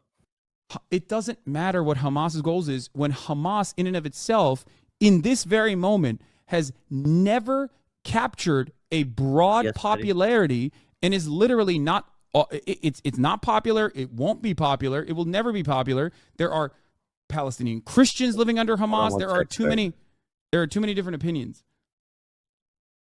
Oh, you're sick too? Me too. You feel okay? You think it's because your tooth hurts? Maybe we just got sick, probably. Does your throat hurt? My throat hurts. A little bit. Do you sleep good last night? Nice. You did in the night? We'll have to, we'll take it easy today and hopefully feel better. Oh, no. Chat, at some point, I No want to read fever? you Okay, into good. Alf. There's an when I'm Alf done channel. here, we'll go hang out and take it easy. It's all Feel Alf better. all the time. Love you. But not today. I see a friend streaming, and I feel like we should raid into Nabil. That's what we're gonna do. Say hi to Nabil for me. Chat, I am so tired, and I am just gonna like lay down and hopefully get some work done tomorrow. I've been working on this video for you for the longest time, and it feels like I never. There's just so much stuff that gets in the way of it, but I want to put it out as soon as I possibly can, and of course the members and the Patreons will get access to it first, and then everybody will get access to it, and hopefully it's a good one. I need to start putting out more videos, but I don't know, sometimes I really like streaming, and I've been enjoying spending time with my community, and hopefully get to do that again on Sunday. All right, good night, everybody. Say hi to Nabil for me. Meow. Hey, Vodies, how are you? Oh wait, no, we're not alone with the Vodies. We still have Twitch people here. We still have all the Twitch people here. Why am I even addressing it as if we're just like